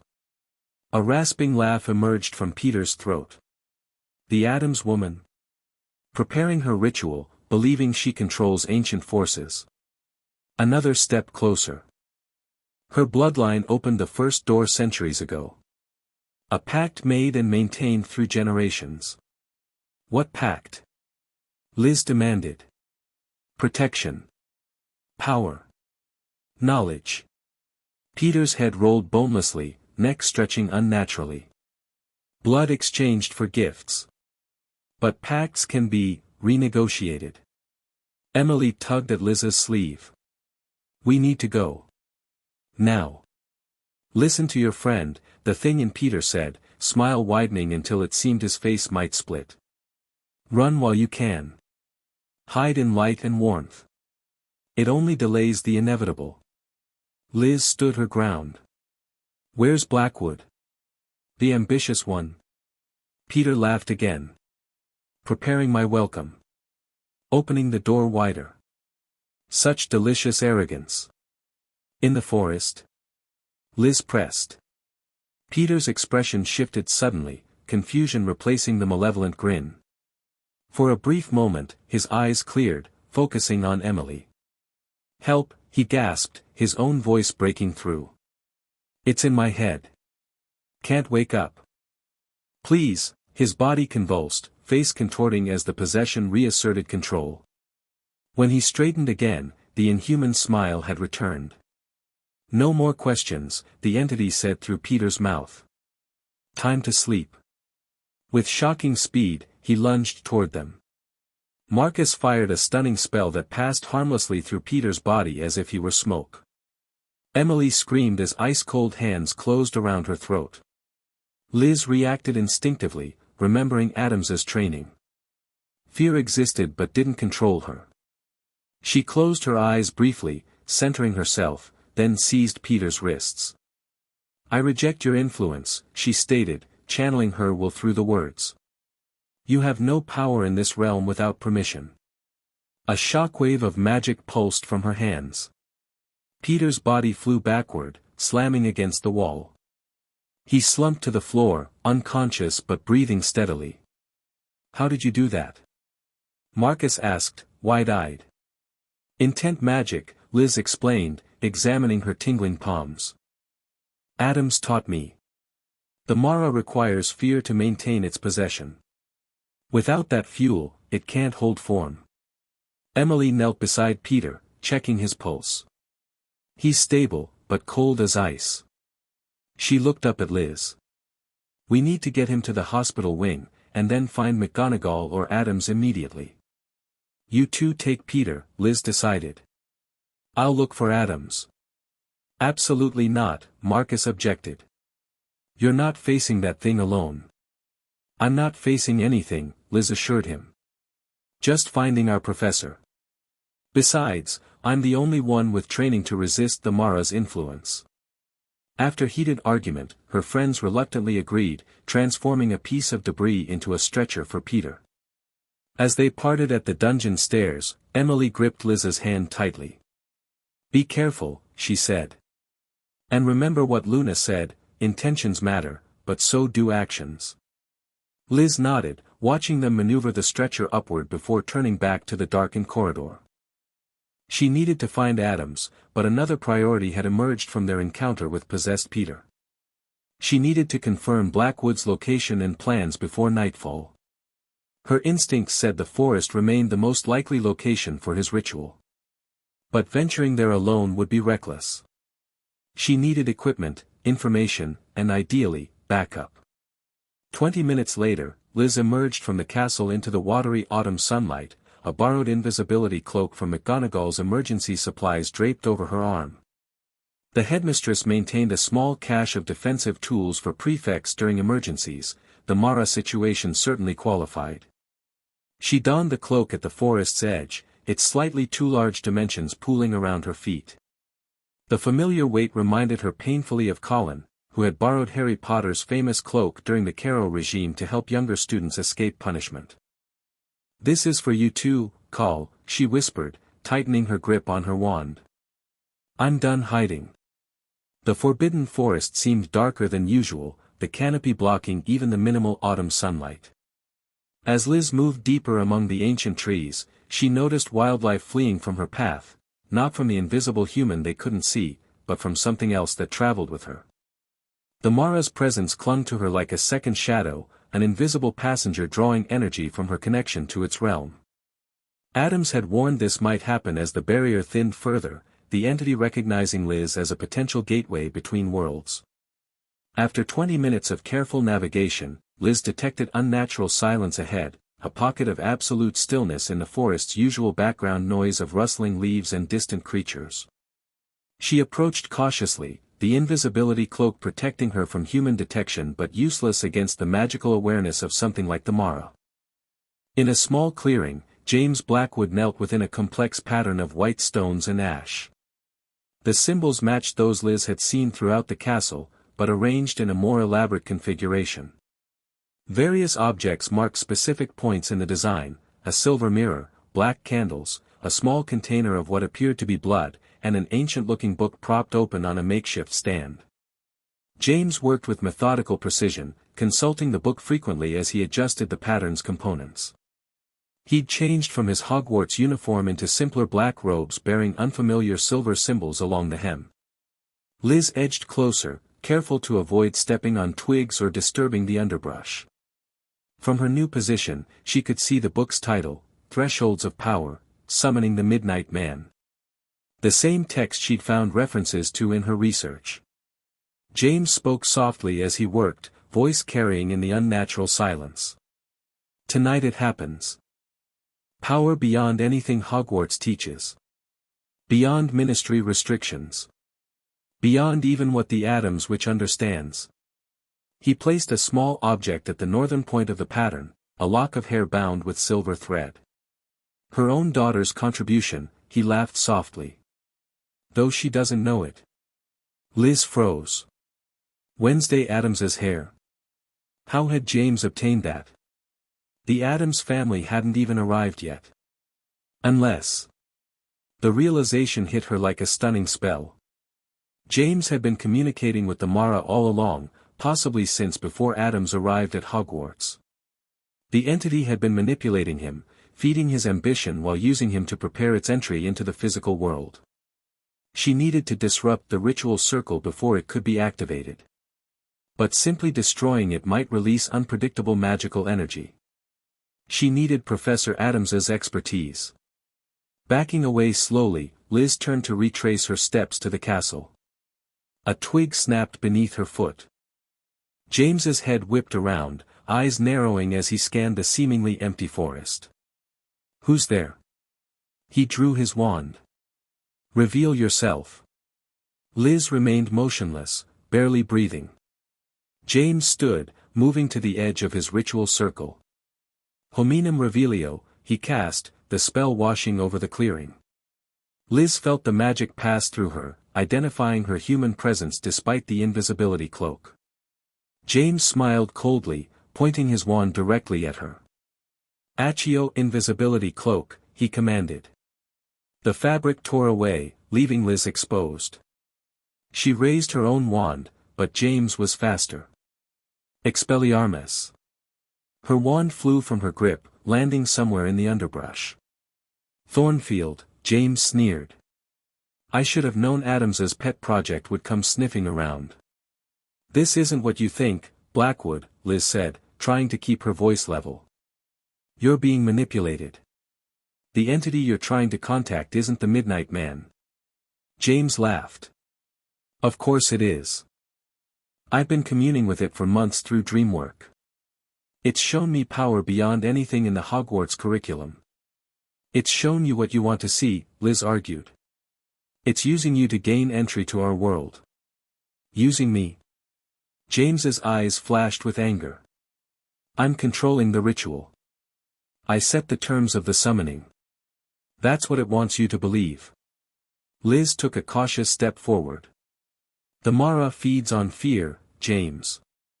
It sensed your ambition, your desperation for power beyond conventional magic. James hesitated, uncertainty flickering across his face. The Mara? What are you talking about? The nightmare entity possessing students throughout the castle.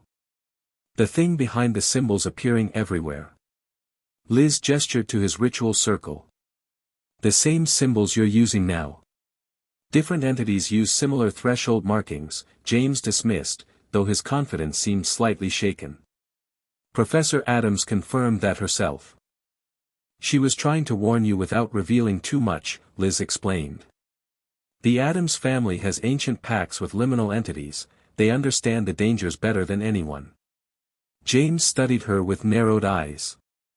If what you're saying were true, why would this Mara grant me knowledge? Show me spells and techniques beyond standard curriculum.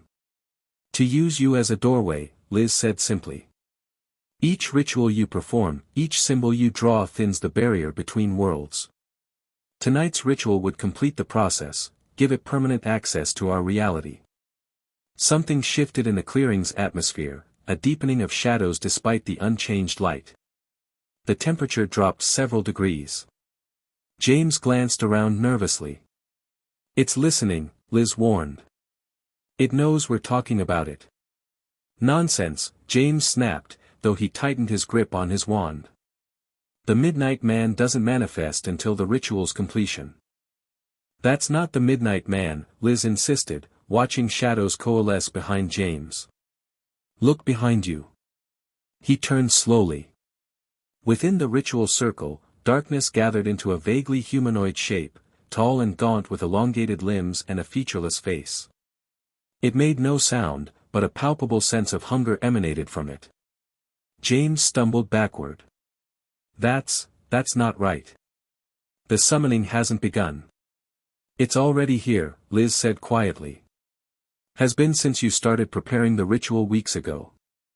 You've been its puppet, not its master. The shadow figure extended an arm toward James, fingers stretching impossibly long. Its mouth opened in the approximation of a smile, revealing nothing but deeper darkness within. My loyal servant, it said, voice like ice cracking. My doorway. My vessel. Recognition dawned on James's face, followed quickly by horror. You're not what you promised. I promised power beyond imagination, the entity replied. I did not specify whose imagination, nor whose power. James raised his wand, hands shaking. Stay back. I command you by the terms of the ritual, a ritual you have not completed. The shadow moved with frightening speed, engulfing James before he could cast a spell. His screen cut off abruptly as darkness poured into his mouth, his eyes, his ears. His body convulsed, dropping to hands and knees within the circle. When he looked up, his eyes had turned completely black. Much better, said the Mara through James's mouth. A stronger vessel than the others. Magically talented. Ambitious. Delicious. Liz backed away, frantically scanning the ground for her wand. The possessed James rose fluidly, movements too smooth to be natural. Don't bother fleeing, Elizabeth Thornfield, it said, using James's voice but with unnatural modulation. Tonight I complete my emergence, with or without Addams' interference. Your participation merely determines how many die in the process. You can't fully manifest without completing the ritual, Liz challenged, still searching for her wand. Even with James as your vessel. True. James's head tilted at an odd angle, neck cracking. Which is why we shall complete it. Together. I'll never help you. Willingness is optional. The thing wearing James's body stepped out of the ritual circle, moving with predatory grace. The Addams woman has prepared you well, your mind will serve as an excellent conduit between realms. Liz spotted her wand half buried in leaves several feet away. If she could just reach it.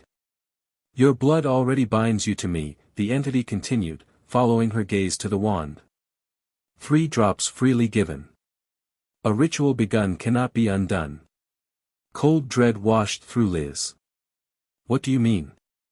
James's face twisted into a terrible smile. Ask yourself why the Addams woman collected your blood, Elizabeth. Not for protection. For connection. To bind you to me more efficiently. You're lying, Liz said, though uncertainty crept into her voice. The Addams family has served as my gatekeepers for generations, the entity replied. Maintaining the balance between worlds through blood sacrifice. Your blood completes the circuit begun centuries ago. Liz remembered Addams's evasiveness about the blood ritual, the warnings from Luna Lovegood about intentions versus actions. Had she been manipulated from the beginning? Enough talk, the possessed James declared. The ritual awaits completion. He lunged forward with inhuman speed. Liz dove for her wand, fingers closing around the familiar wood just as James seized her ankle. Cold like nothing she'd ever experienced shot up her leg, paralyzing muscles and freezing blood. Flipendo, she gasped, pointing her wand awkwardly behind her. The knockback jinx struck James in the chest, sending him flying backward into a tree trunk. He laughed as he rose, uninjured by the impact. Physical damage means nothing to a borrowed form, he explained, advancing again. This vessel serves until a more permanent arrangement can be made. Liz scrambled to her feet, mind racing through Addams's training. The entity fed on her fear specifically. She needed to deny it that sustenance. Closing her eyes briefly, Liz centered herself. Fear existed but didn't control her. Terror was a sensation, not a master. When she opened her eyes again, she faced the possessed James with remarkable calm. I reject your influence, she stated firmly, channeling her will as she had with Peter. You have no power over me without my permission. The entity hesitated, James's borrowed face showing momentary confusion. Your fear, where is it? What has she taught you? Liz raised her wand. Something you didn't anticipate. Expecto Patronum. Silver light burst from her wand, not the wispy shield she'd managed in previous attempts, but a fully corporeal Patronus in the form of a fox. It circled her protectively, illuminating the clearing with positive energy that caused the entity to hiss in pain. Light magic, it spat through James's mouth. Temporary protection only. When darkness falls completely, no Patronus will save you. The possessed James retreated several steps, eyes fixed on the silver fox. We will meet again at midnight, Elizabeth Thornfield. With or without your cooperation, the doorway opens tonight. Before Liz could respond, James's body turned and fled deeper into the forest, moving with a speed no human could match. The silver fox chased after it briefly before returning to Liz's side, then dissolving into mist. She stood alone in the disturbed ritual circle, heart pounding despite her outward calm. The entity's claims about Addams and the blood ritual haunted her. Had her professor been working with the Mara all along? Was the Halloween ritual meant to contain the entity or complete its manifestation? One thing seemed certain, James Blackwood was no longer in control of his own body. The Mara had found its perfect vessel in an ambitious, magically talented student who had willingly opened himself to its influence. Liz needed to get back to the castle immediately. Whether Addams was ally or adversary, the situation had escalated beyond what any of them had anticipated. Absolutely not, Professor McGonagall stated firmly. I cannot authorize students to participate in a potentially dangerous ritual, Miss Thornfield, regardless of your specialized training. They stood in the headmistress's office, where Liz had finally located both McGonagall and the Addams family after her forest encounter. Morticia and Gomez Addams were present, along with 2 children, Wednesday, a solemn girl of about 16 with long black braids, and Pugsley, a rotund boy who appeared to be testing the explosive properties of various desk ornaments. Headmistress, with respect, Morticia interjected, Miss Thornfield's participation is not optional at this stage. The entity has marked her specifically. She will be affected whether she participates willingly or not. Then perhaps we should evacuate the school, McGonagall suggested. Contact the ministry for specialized assistance. Gomez laughed, twirling his mustache. Ministry containment protocols for liminal entities are hopelessly outdated. They'd spend hours classifying the manifestation while it consumed half the student body. Besides, Morticia added more diplomatically, evacuation is impossible now. The entity can track students through dreams. Distance provides no protection once a connection is established. Liz stepped forward. Headmistress, I need to tell you what happened in the forest. James Blackwood has been possessed. The Mara is using his body, and it plans to complete some kind of ritual tonight. She described her encounter in detail, including the entity's claims about the Addams family serving as its gatekeepers for generations. Throughout her explanation, Morticia's expression remained impassive, though Gomez shifted uncomfortably. Is it true? Liz asked Morticia directly after finishing her account. Have you been working with this entity all along? Was my blood intended to strengthen its connection rather than fight it? A heavy silence fell. Wednesday studied Liz with newfound interest while Pugsley continued his impromptu experiments, apparently oblivious to the tension.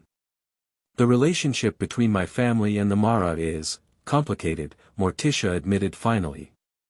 Centuries ago, my ancestor Goody Addams discovered a method to communicate with entities beyond conventional perception. A pact was formed, regulated access to our realm in exchange for knowledge and certain protections. So you do serve it, Liz said, feeling betrayed. We contain it, Morticia corrected. The pact maintains balance. Controlled, limited contact rather than unrestricted manifestation. The ritual requires periodic renewal, Gomez explained, unusually serious. Blood freely given from both sides, maintaining the boundaries.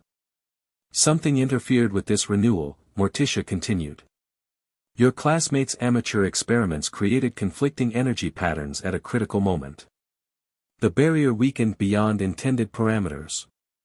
And now the Mara seeks unrestricted access, Wednesday spoke for the first time, her voice surprisingly deep for her age. Breaking the ancient agreement. Taking rather than exchanging. McGonagall looked troubled. Why wasn't I informed of this pact when you explained the situation, Morticia? Would you have understood? Morticia asked simply. Conventional magical education treats all liminal entities as universally hostile. The nuance of symbiotic relationships with such forces is lost. Symbiotic? McGonagall repeated incredulously. Students lie comatose in my hospital wing. An unfortunate consequence of the disrupted balance, Morticia acknowledged. Which we intend to restore tonight. Liz tried to process this new information. My blood, what was it really for? Exactly as I explained, Morticia replied. A sympathetic link.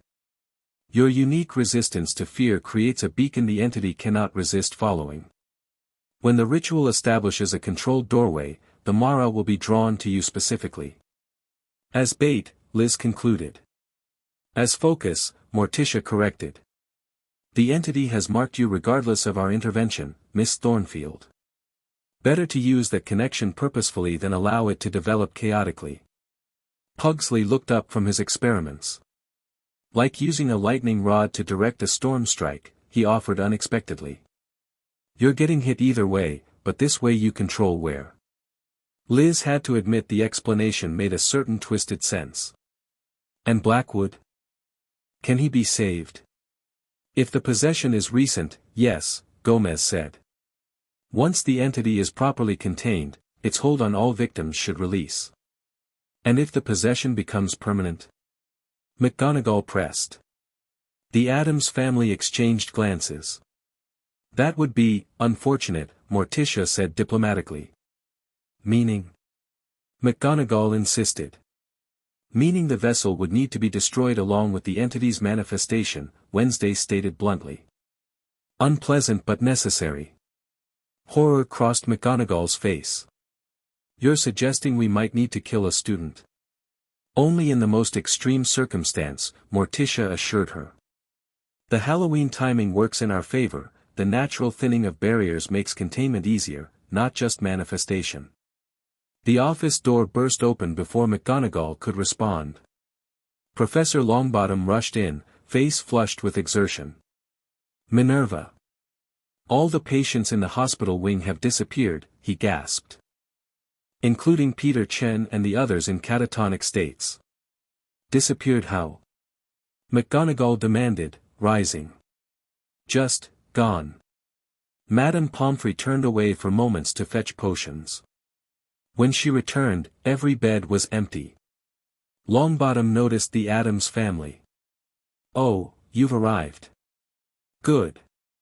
It's gathering vessels, Morticia stated, exchanging a significant look with her husband.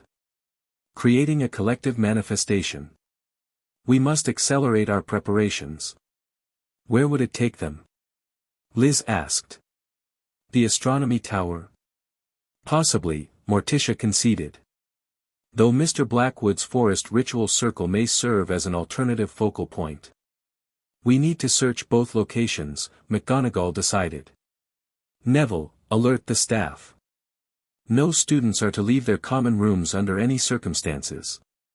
What about me? Liz asked. McGonagall hesitated, clearly torn between protecting a student and acknowledging the unique situation. Miss Thornfield remains with us, Morticia stated definitively. Her preparation must be completed before nightfall. And my friends? Liz pressed.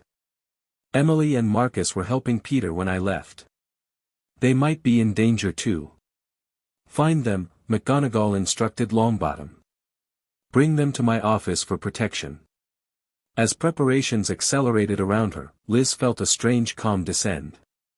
The situation had escalated beyond anything she'd imagined when she first sought Addams's help for her trauma. Now she stood at the center of an ancient magical conflict, bound to an entity from beyond conventional reality. Yet fear, her constant companion since Colin's death, remained distant, acknowledged but not controlling. Whatever happened tonight, she would face it with clear eyes and steady purpose. No more hiding. No more running. I need my final instruction, she said to Morticia. Whatever preparation remains, let's complete it now. Morticia nodded approvingly. Very well. Wednesday will assist.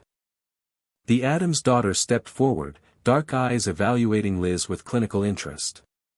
Your mind needs final fortification, she said. The entity will attack through your deepest fears, not the ones you've mastered, but those you haven't yet recognized. What fears haven't I recognized? Liz asked, genuinely curious. Wednesday smiled thinly. That's precisely what we need to discover. The room of requirement provided the perfect space for Liz's final preparation, transforming itself into a circular chamber with black marble floors and mirrored walls. Thousands of candles floated at various heights, creating an ever-shifting landscape of light and shadow. Wednesday Addams moved with surprising grace as she prepared a series of silver bowls containing various liquids and powders. Though younger than Liz, she worked with the confidence of someone who had performed such rituals countless times. The Mara will attempt to trap you in a nightmare labyrinth, she explained, mixing ingredients with practiced precision. Conventional fear you've learned to master. This preparation addresses deeper terror, existential dread, identity dissolution, the void beyond thought. Cheery, Liz commented, watching Wednesday add what appeared to be crushed beetle wings to a bubbling mixture. Fear is neither positive nor negative intrinsically, Wednesday replied without looking up. It simply is. Like pain, it serves an evolutionary purpose. The problem arises when entities feed upon it, amplifying natural responses to unnatural levels. Liz sat cross-legged in the center of a silver circle Wednesday had drawn on the floor. Your mother mentioned your encounter with a fear demon when you were 6. Is that when you started studying this kind of magic? Wednesday paused, something like amusement flickering across her usually impassive face. Mother exaggerates. I was 4, and it wasn't so much an encounter as an adoption. The entity still resides in my dollhouse, feeding on carefully regulated emotional responses. You, keep a fear demon as a pet.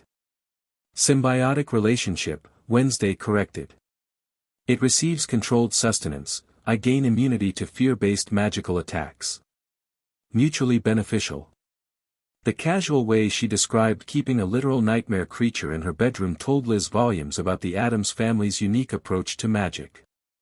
Conventional categories of dark and light seemed meaningless in their worldview. This is ready, Wednesday announced, approaching with a silver chalice containing shimmering black liquid. Drink it completely. No hesitation. Liz accepted the cup, studying its contents warily. What will it do? Open your mind to fears you've been avoiding unconsciously. Wednesday's dark eyes fixed on Liz's. Everyone has them, the terrors so fundamental we build our personalities around avoiding their recognition. And I need to face them before tonight. You need to recognize they exist, Wednesday clarified. Complete mastery is impossible, that's what makes them fundamental. But awareness prevents the Mara from using them as unexpected weapons against you. Liz stared into the shimmering liquid, steeling herself. After everything she'd already faced in Addams's training, this final step seemed both inevitable and necessary. Bottoms up, she murmured, then drank the potion in one continuous swallow. The effect was immediate and overwhelming. The room dissolved around her, reality peeling away like layers of an onion. She fell through darkness that seemed to have physical weight, pressing against her from all directions. When the falling sensation stopped, Liz found herself standing in a featureless gray landscape that stretched infinitely in all directions. No horizon differentiated earth from sky. No landmarks provided orientation. Complete, perfect emptiness. Hello? She called, her voice deadened instantly as if the air itself absorbed sound. No response. Liz turned slowly, searching for anything to focus on in the endless grayness. The emptiness itself began to feel oppressive, anxiety building in her chest. There's nothing, she whispered, the words disappearing into the void. Nothing at all. Understanding dawned with terrible clarity. This wasn't a place, it was a representation of her deepest fear. Not death, not failure, not even losing loved ones. Nothingness.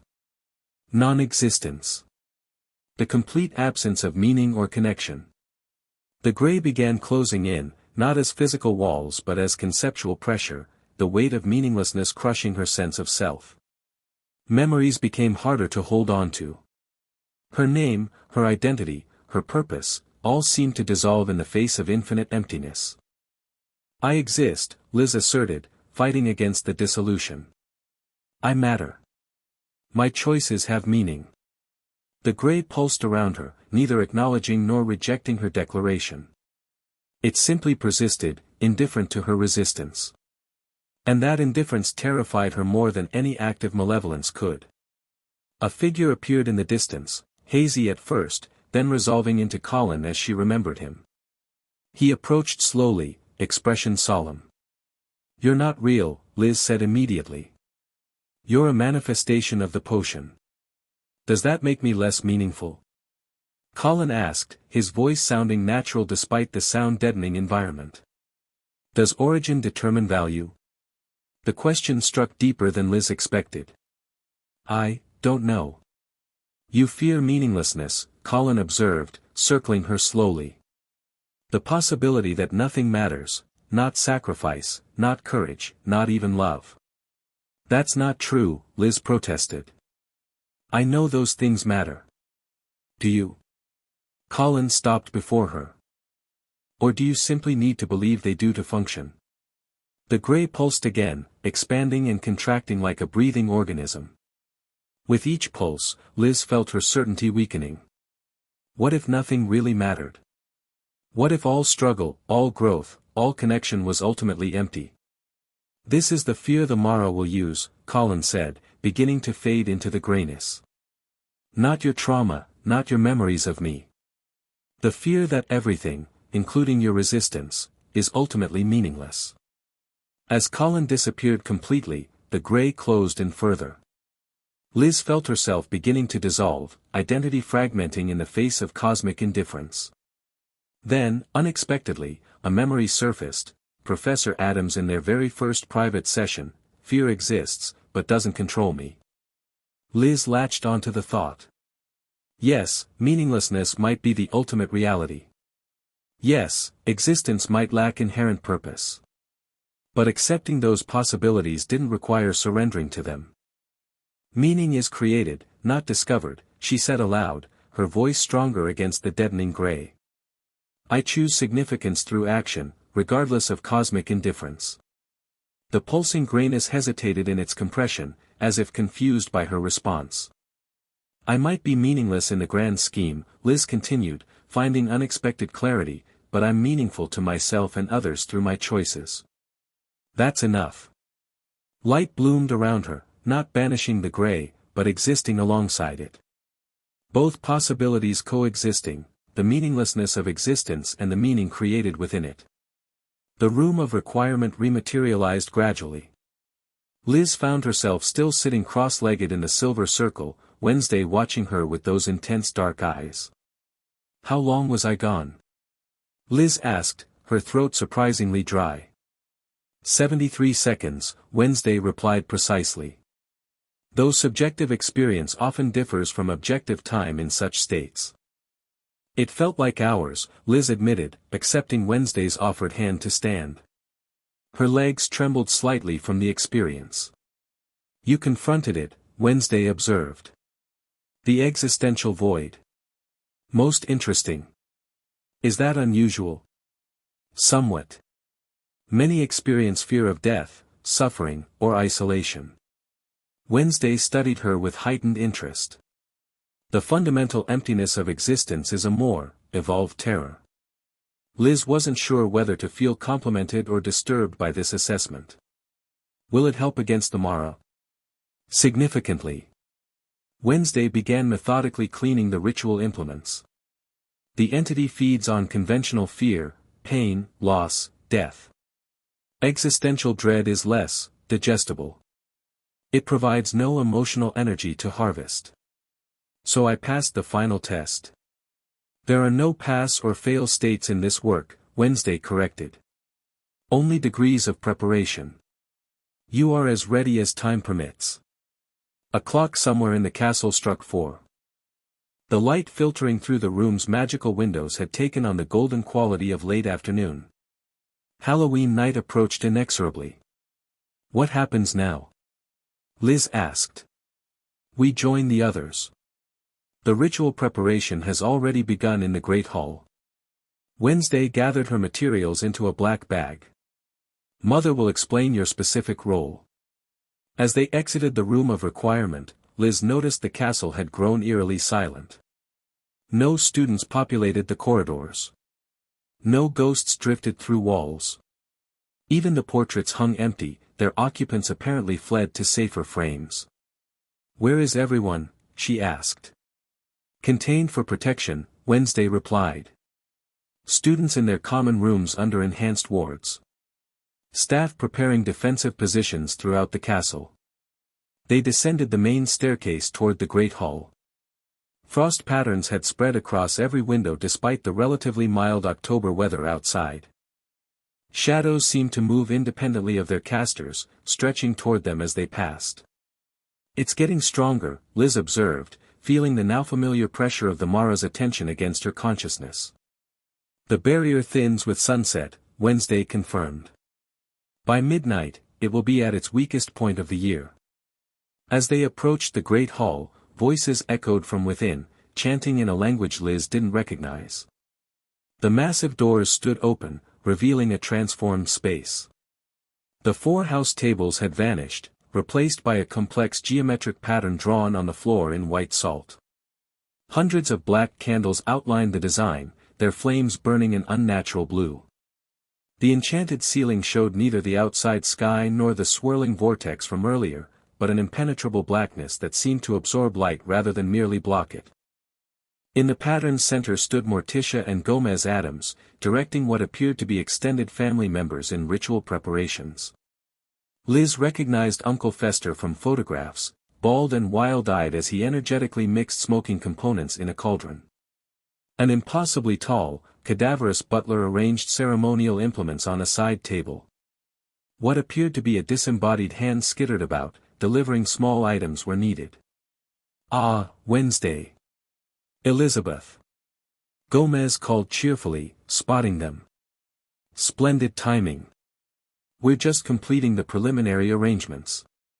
Morticia glided forward, examining Liz with penetrating intensity. "The preparation is complete?" she asked her daughter. Wednesday nodded. "Existential void confrontation. Unusual but effective." "Excellent." Morticia turned to Liz. "You'll need to change. The ritual requires specific attire to focus magical energies correctly." She gestured to where Grandmama Addams, an ancient, wild-haired witch, stood beside folded garments of midnight blue. "Where are my friends?" Liz asked. "Emily and Marcus. Were they found?"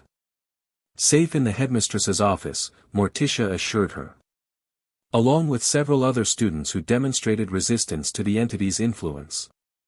Relieved, Liz allowed herself to be led toward the ceremonial clothing. As she passed Uncle Fester, he grinned manically. "First time facing an ancient terror entity?" he asked cheerfully. "Don't worry. If your mind gets trapped in the nightmare realm forever, we'll take good care of your empty shell." "Fester," Morticia chided.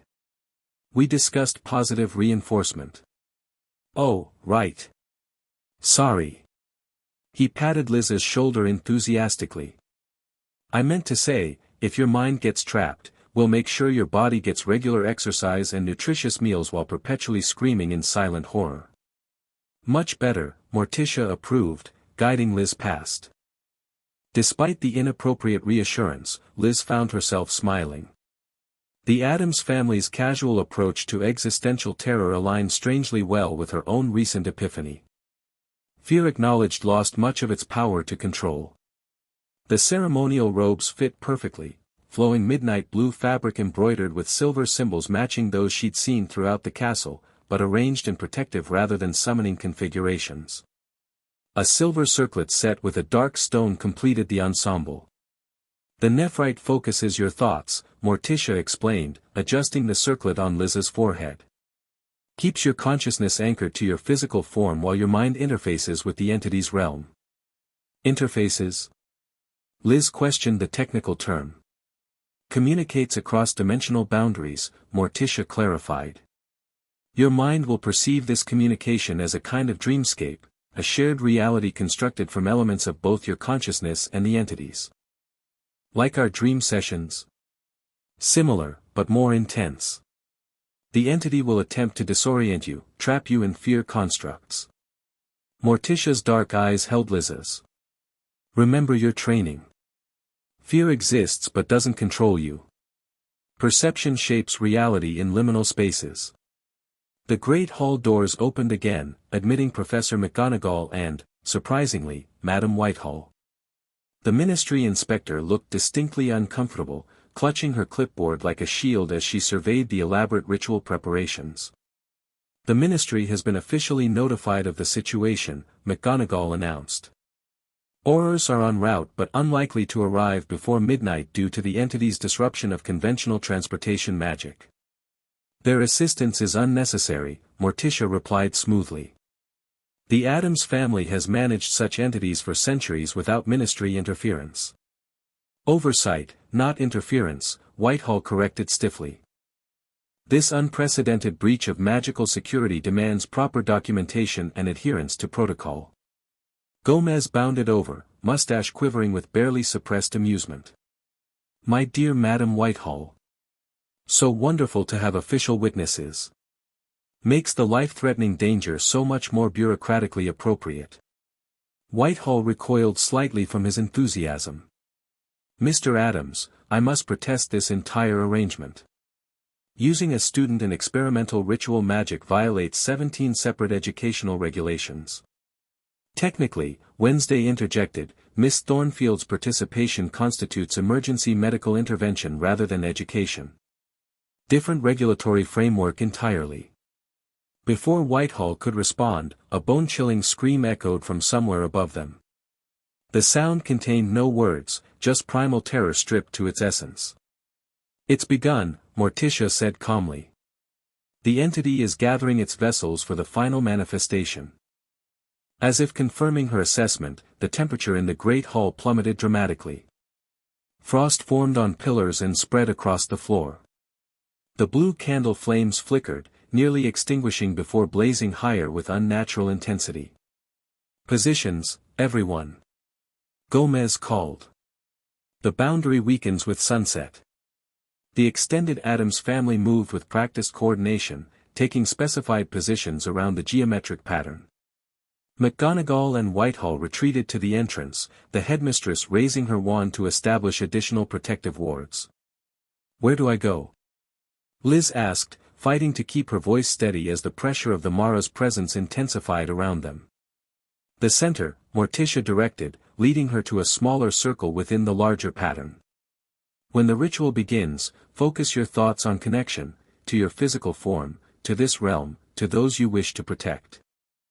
Liz stepped into the circle, its boundaries illuminating with silver light as she crossed them. "What exactly will happen? What do I need to do?"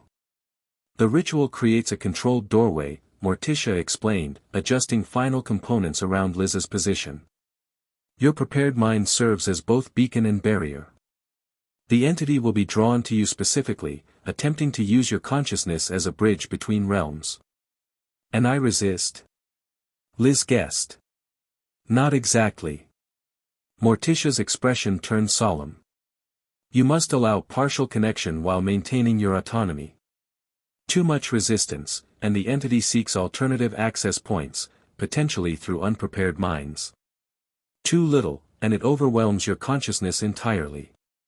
"Balance," Liz understood. "Like Luna said, intentions matter, but so do actions." "Precisely." Morticia placed a small silver bowl before Liz. "When the moment comes, 3 drops of blood freely offered, not given, not taken, but offered with full understanding." The distinction suddenly made sense to Liz. Her previous blood contribution had been given without complete knowledge, a meaningful difference in ritual magic where intent shaped outcome. "The entity claims your family has served as its gatekeepers for generations," Liz said, needing final confirmation. "Is that true?" "In a sense," Morticia acknowledged. "We maintain balance between realms. Controlled connection rather than chaotic breaches." "And tonight? Are we sealing the breach or establishing controlled access?" "That depends largely on you, Miss Thornfield." Morticia's eyes revealed unusual emotion, concern, perhaps even compassion. "Your resistance to fear makes you uniquely qualified to negotiate terms rather than simply banish or submit." "Negotiate? With a nightmare entity?" "All powerful forces require relationship, not merely control." Morticia straightened. "Remember that when you face it directly." Before Liz could ask further questions, the great hall doors burst open with violent force. James Blackwood stood in the entrance, but his appearance had altered dramatically since the forest. His skin had taken on a grayish pallor, black veins visible beneath the surface. His eyes were completely black, lacking whites or pupils. When he spoke, multiple voices emerged simultaneously. "How considerate," the possessed James said, his unnatural gaze sweeping the preparations. "You've arranged everything so nicely for my full manifestation." Behind him appeared the missing hospital patients, Peter Chen, the Ravenclaw twins, and over a dozen others, all showing similar signs of possession. They moved with jerky, puppet-like motions, their black eyes fixed vacantly ahead. "James Blackwood," McGonagall called, raising her wand. "If any part of you remains in control, fight this influence." The thing wearing James laughed, a terrible sound like breaking glass and screaming wind. "The ambitious one serves willingly, headmistress. His consciousness remains intact, merely, reprioritized."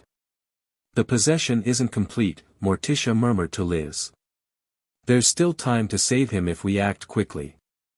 The possessed students began spreading throughout the hall, taking positions at specific points around the Addams family's ritual pattern. With horror, Liz realized they were establishing a counter-ritual, using the Addams family's own preparation as a framework for something darker. You cannot prevent what comes, the Mara announced through James. The barrier thins regardless of your interference. Better to serve willingly than be consumed in resistance. Gomez stepped forward, twirling his walking stick with deceptive casualness. We had an agreement, Ancient One. Boundaries and balance. You violate terms established by mutual consent. Circumstances change, the entity replied. Your family failed in its obligations. The renewal ritual was flawed. The pact is void. A temporary disruption doesn't invalidate centuries of mutual benefit, Morticia countered. We offer restoration of the original terms. Controlled access through traditional channels. The possessed James tilted his head at an impossible angle, neck cracking audibly. Insufficient. I have tasted freedom beyond your regulated gateways. The fear in this castle is exquisite. At what cost? Liz spoke up, surprising herself with her steady voice. How many minds will you consume before being satisfied? Black eyes fixed on her with unsettling intensity. The marked one speaks. My chosen vessel addresses me directly. James's body moved closer, stopped by the boundary of the ritual pattern. Your fear tastes different now. Refined. Processed. Less satisfying but more intriguing. You've been manipulating me from the beginning, Liz accused. Using Addams, using Blackwood, using my own trauma to create a doorway. All true, the entity admitted without shame. Fear creates the most efficient pathways between realms. Your particular fear, that cosmic meaninglessness, provides unique access. Liz felt strangely calm despite the confirmation of her suspicions. And now? Now we complete what began with your brother's death, the entity said, James's face twisting into an unnatural smile. Your trauma opened the initial crack in your psychic defenses. Tonight, that crack becomes a doorway. At some unseen signal, the possessed students began moving in synchronized patterns around the hall's perimeter. Frost spread from their footsteps, covering the floor in intricate crystalline structures that mirrored the ritual pattern. It's establishing a counter-ritual, Wednesday observed clinically. Using our preparation as framework for its own manifestation. Clever old thing, Uncle Fester cackled. Always did have a flair for the dramatic.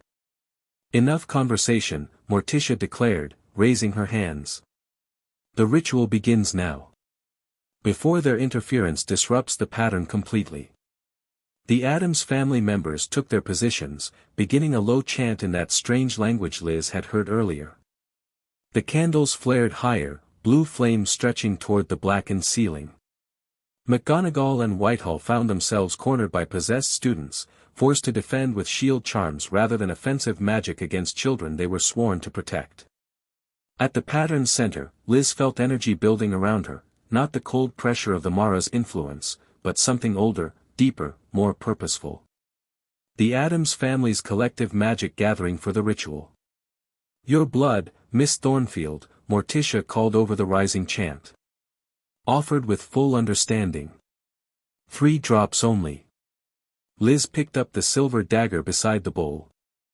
This time, the action carried weight beyond symbolic commitment. This blood offering would create the focal point for whatever doorway emerged, banishment, controlled access, or complete manifestation. The possessed James watched with evident anticipation, black eyes gleaming. Yes, the entity hissed through his mouth. Complete the connection. Bring me through. Doubt flickered briefly in Liz's mind. Was she being manipulated again? Were the Addams family truly containing this entity, or facilitating its entry under the guise of control? Luna's words echoed, intentions matter, but so do actions. Blood freely given differs from blood freely offered. Understanding crystallized with sudden clarity. The difference lay in consciousness, in full awareness of consequences and purpose. Her previous blood contribution had been given with partial understanding. This offering would be made with complete knowledge. Liz raised the dagger to her finger, but paused before cutting. I offer this blood, she stated clearly, not for manifestation, not for banishment, but for balance. Something shifted in the hall's atmosphere, the building energies hesitating, recalibrating to her declared intention. The possessed students paused in their counter-ritual movements, James's face showing confusion. What are you doing? The entity demanded through him. The doorway must open or close. There is no middle path. There's always a middle path, Liz replied with newfound certainty. Balance rather than dominance. Relationship rather than control. She pressed the dagger to her finger, blood welling at its tip. 3 drops fell into the silver bowl, each striking the surface with a sound like distant bells. The ritual pattern blazed with silver fire. The candles flared blindingly bright, then extinguished completely, plunging the great hall into total darkness. In that moment of absolute blackness, Liz felt her consciousness separate from her physical form, not violently torn away, but gently lifted as if on rising water. When awareness returned, she stood in a landscape unlike anything in physical reality. The ground beneath her feet appeared solid but was composed of constantly shifting shadow. The sky above whirled with patterns resembling galaxies and nebulae, yet distinctly alive and watching. In the distance, impossible structures rose and fell, their architecture defying Euclidean geometry. The in-between, came a voice both inside and outside her mind. Neither your realm nor mine, but the threshold between. Liz turned to find not James Blackwood's possessed form, but the entity's true appearance, a vast, shifting darkness that periodically resolved into almost human shape before dissolving again. No longer borrowing a vessel, the Mara manifested as itself, ancient, hungry, and undeniably sentient. Why have you brought us here? Liz asked, surprised by her lack of fear before this primal entity. Your intention created this meeting ground, the Mara replied, its voice like wine through empty spaces. Neither manifestation nor banishment, but negotiation. Unexpected. The Addams family has maintained balance with you for generations, Liz said, remembering Morticia's words. That balance can be restored. They have served as gatekeepers, yes. The entity's form rippled, momentarily suggesting a massive face with countless eyes. But circumstances change. The magical population grows. Technology thins natural barriers between realms. Old arrangements require updating. Liz considered this perspective, finding unexpected reasonableness in the entity's position. What exactly do you want? Beyond fear, consumption. Recognition, the Mara answered immediately. Acknowledgement of my existence beyond superstition and children's nightmares. A place within your magical understanding rather than dismissed as mere myth. And in exchange, regulated access rather than chaotic manifestation. The darkness shifted again, forming something resembling a humanoid shape. Controlled fear harvesting from willing participants rather than forced consumption from the unwilling. Liz raised an eyebrow. Willing participants? Who would volunteer for nightmare harvesting? Many seek controlled terror as entertainment or challenge, the entity observed. Your Muggle horror films demonstrate this peculiar appetite for regulated fear experiences. Similar arrangements could serve both our purposes. The proposal was bizarrely reasonable coming from an ancient nightmare entity. Liz sensed genuine desire for sustainable relationship rather than merely destructive consumption. The currently possessed students, Liz pressed. Peter Chen and the others. They would be released. Upon agreement, yes. The entity's form stabilized further, becoming almost solid. Their minds returned undamaged, with minimal memory of the experience. And James Blackwood? He's been your primary vessel. The ambitious one requires special consideration, the Mara acknowledged. His willing participation complicates matters. His mind has adapted to my presence in ways the others have not. Liz frowned. Meaning? Meaning separation may cause him psychological damage, the entity explained. His consciousness has intertwined with mine through repeated dream contact and voluntary possession. This presented a moral complication Liz hadn't anticipated. Saving James might mean harming him in different ways. Yet leaving him possessed was equally unacceptable. He must still be released, Liz insisted. Whatever damage exists can be addressed through healing, but continued possession is not an option. The entity seemed to consider this demand, its form shifting through various configurations before stabilizing again.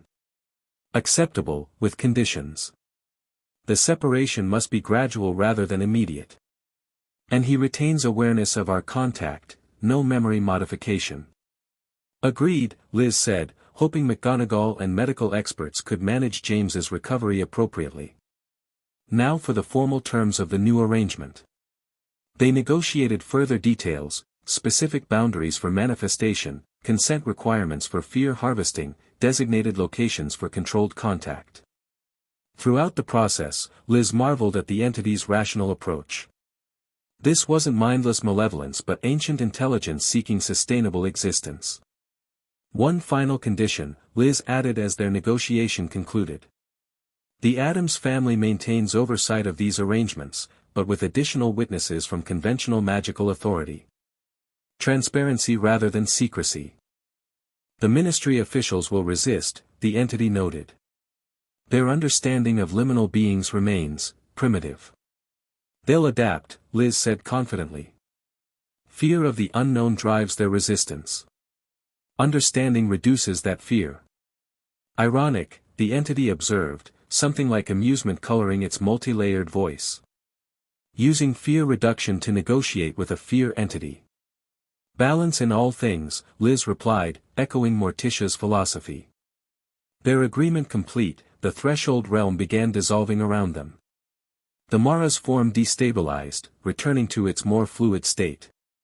The connection ends, it stated. When you return to physical consciousness, the possessed will be released. The barrier restored to appropriate permeability rather than breached or sealed. And you? Liz asked. I return to my realm, maintaining contact only through agreed channels. The entity's voice grew distant. Until Samhain next year, when renewal occurs through established ritual. One last question, Liz said as the dissolution accelerated. You've existed for centuries, feeding on human fear. What do you fear? The entity hesitated, its form momentarily freezing mid-dissolution. Extinction, it answered finally. To be forgotten entirely. To fade from human consciousness until not even nightmares remember my existence. The admission struck Liz with unexpected poignancy. Even ancient entities feared meaninglessness, the same existential dread she had confronted in her preparation. You won't be forgotten, she assured it as consciousness began returning to her physical form. The new arrangement ensures remembrance. Negotiated well, Elizabeth Thornfield, were the last words she heard as the threshold realm dissolved completely. Liz gasped awake on the great hall floor, the ritual circle still blazing with silver fire around her. The Addams family continued their chant, though the rhythm had changed to something more celebratory than summoning. Around the hall's perimeter, the possessed students had collapsed like marionettes with cut strings. Medical staff rushed to attend them, Madame Pomfrey directing recovery efforts with brisk efficiency. She's awake, called Uncle Fester, pointing excitedly at Liz. And still sane. Mostly. Probably. Morticia knelt beside her, dark eyes searching Liz's face. You negotiated, she said, not asking but confirming. Rather than banish or submit. Liz nodded weakly, accepting Morticia's help to sit up. Balance seemed the most sustainable solution. The family has attempted negotiation for generations, Morticia said, something like pride in her voice. The entity always refused, demanding either complete access or total banishment. You achieved what we could not. Because I wasn't bound by family history or established patterns, Liz realized. I could approach it without preconceptions. Fresh perspective often succeeds where tradition falters, Morticia agreed, helping Liz to her feet. Though tradition provided the framework for that success. Around them, the ritual patterns were fading, their purpose fulfilled. The formerly possessed students were beginning to stir, confused but apparently unharmed. Peter Chen sat up with Emily's assistance, blinking in bewilderment at his surroundings. Only James Blackwood remained unconscious, his breathing regular but his features still showing traces of the possession, grayish skin gradually returning to normal coloration, black veins receding slowly. He'll require specialized care, Morticia observed, following Liz's concerned gaze. The separation progresses gradually, as you apparently negotiated. Will he recover completely? Physically, yes. Mentally. Morticia considered carefully. His willing participation created deeper connection than the others experienced. Recovery will be more complex, but not impossible. McGonagall approached, looking exhausted but relieved. Miss Thornfield, are you all right? What exactly happened? Liz explained the negotiation in terms as concisely as possible. McGonagall's expression shifted from concern to surprise to cautious acceptance as she absorbed the unprecedented arrangement. The Ministry will have questions, she noted when Liz finished. Many questions. Let them question, Gomez declared, bounding over to join them. Marvelous opportunity for educational reform. Adding negotiation with ancient entities to the curriculum. I volunteer as guest lecturer. McGonagall's lips twitched despite her exhaustion. Perhaps we should address immediate concerns before curriculum revisions, Mr. Addams. Madam Whitehall approached tentatively, clipboard conspicuously absent. The normally rigid inspector appeared fundamentally shaken by what she'd witnessed. She began, then stopped, clearly struggling to reconcile events with her regulatory framework. The Ministry protocols have no provisions for negotiated arrangements with liminal entities. Perhaps they should, Liz suggested gently. Understanding reduces fear. Isn't that preferable to perpetual conflict? Whitehall studied her with new consideration. You've changed, Miss Thornfield. Since my initial interviews with you. I've grown, Liz corrected. Through confronting fear rather than avoiding it. The inspector nodded slowly. My report will reflect nuanced considerations regarding Professor Addams's teaching methods. Coming from Whitehall, this represented extraordinary flexibility. Morticia inclined her head in acknowledgement of the concession. As medical staff continued tending to recovering students, Emily and Marcus rushed to Liz's side, bombarding her with questions and concerns. She reassured them of her well-being while explaining the negotiated arrangement in simplified terms. So you're telling me, Marcus summarized incredulously, that you basically created a peace treaty with an ancient nightmare monster? More of a regulated relationship than peace treaty, Liz clarified. Sustainable coexistence rather than conflict. That's... Emily shook her head in amazement. I don't even know what that is. Incredible. Terrifying. Both? Both, Liz agreed with a tired smile. Definitely both. Wednesday approached their group, her solemn face showing rare animation.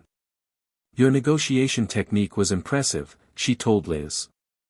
The family archives contain no record of successful communication with the Mara beyond basic pact maintenance. Coming from Wednesday Addams, this constituted effusive praise. Thank you, Liz replied. Though your preparation made it possible. The existential void confrontation was illuminating. You should consider specialized study in liminal communications, Wednesday suggested. The Addams Institute for Paranormal Research accepts external applications in exceptional cases. Liz blinked in surprise. There's an Addams Institute? Naturally, Wednesday replied, as if everyone should know this. How else would we document our encounters with entities beyond conventional reality? Before Liz could respond to this unexpected career suggestion, Morticia rejoined them. The recovery progresses well, she reported. All possessed students are regaining consciousness with minimal disorientation. Except James, Liz noted, glancing to where medical staff continued monitoring the still unconscious Slytherin.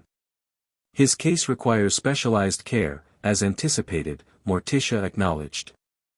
Arrangements have been made for treatment at St. Mungo's Hospital's paranormal possession ward. That's a real department? Marcus asked skeptically. Created after Voldemort's first rise, Morticia explained. Many victims of severe Imperius Curse exposure required similar deprogramming therapies. As they discussed recovery prospects, Headmistress McGonagall called for attention. The Great Hall had been partially restored to its normal configuration, though evidence of the ritual remained in scorched patterns on the stone floor. Students will return to their dormitories for rest and recovery, she announced. Tomorrow's classes are cancelled to allow medical assessment of anyone experiencing residual effects from tonight's events. She turned to the Addams family. Hogwarts owes you a debt of gratitude for your assistance. Though I confess, the nature of the resolution is unprecedented in magical education.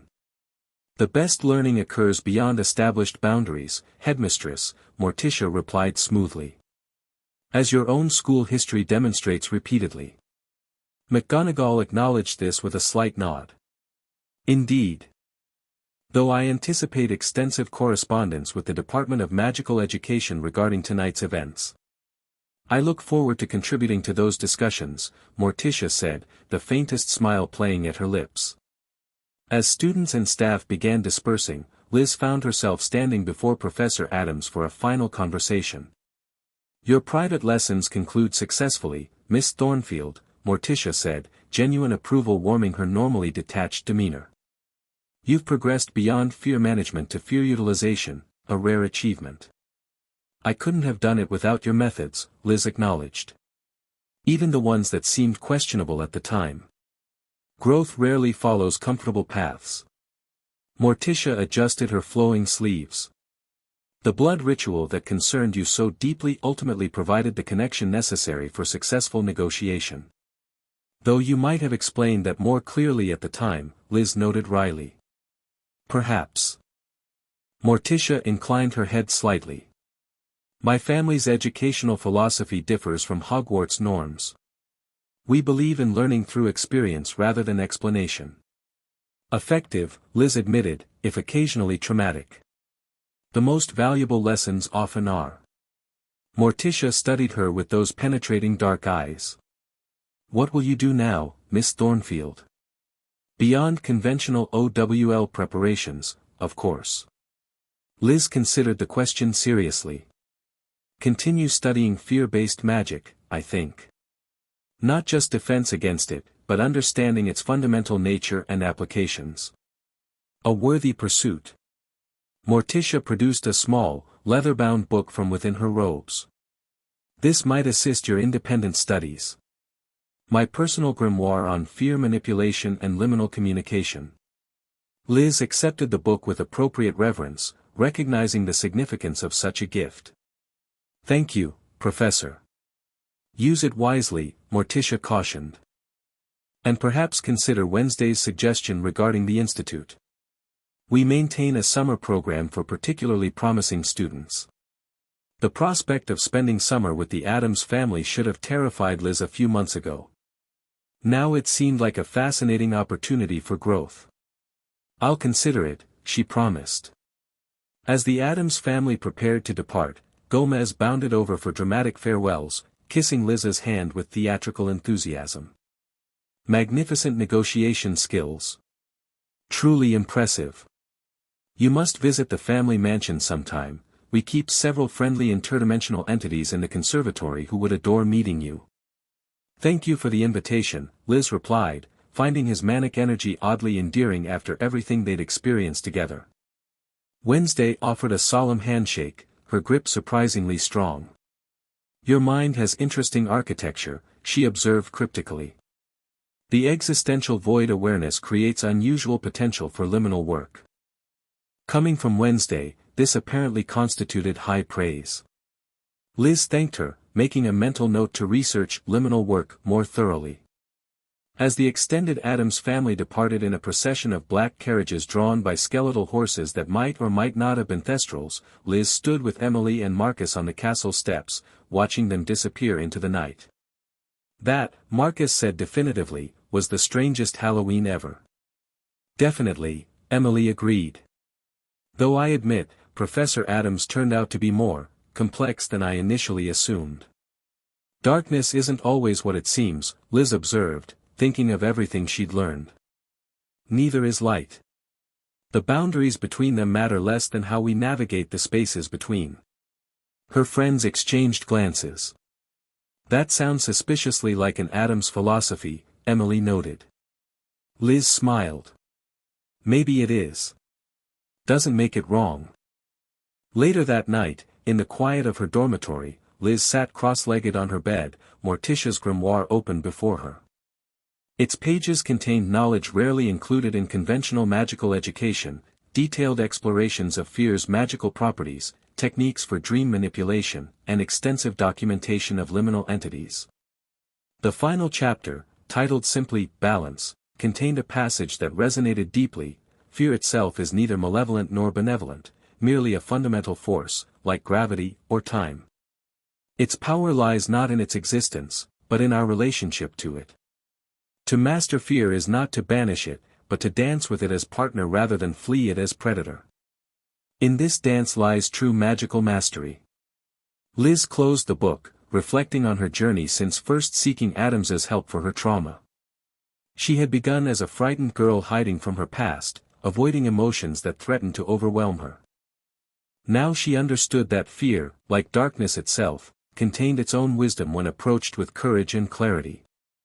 Outside her window, the Halloween night continued, stars shining brilliantly in the clear autumn sky. Somewhere beyond conventional perception, the Mara had returned to its realm, their negotiated arrangement establishing new patterns of interaction for generations to come. And within Hogwarts, a precedent had been set, not merely fighting darkness, but understanding it. Not merely defending against fear, but embracing its teachings. Professor Morticia Addams had indeed terrified every student, but in doing so, had taught them something far more valuable than conventional defense against the dark arts. She had taught them to recognize the darkness within themselves, not as enemy but as teacher. Liz closed her eyes, practicing the meditation techniques Addams had taught her. As her consciousness expanded, she sensed the thinned barrier between realms, not breached or broken, but permeable in precisely controlled ways. The negotiated balance holding firm. She smiled into the darkness, no longer afraid of what it contained. The most terrifying defense professor in Hogwarts history had ultimately taught the most important lesson: true courage comes not from banishing fear, but from embracing it as guide to our deepest wisdom. The end. Thank you for watching this video. Please be sure to subscribe to our channel and like this video.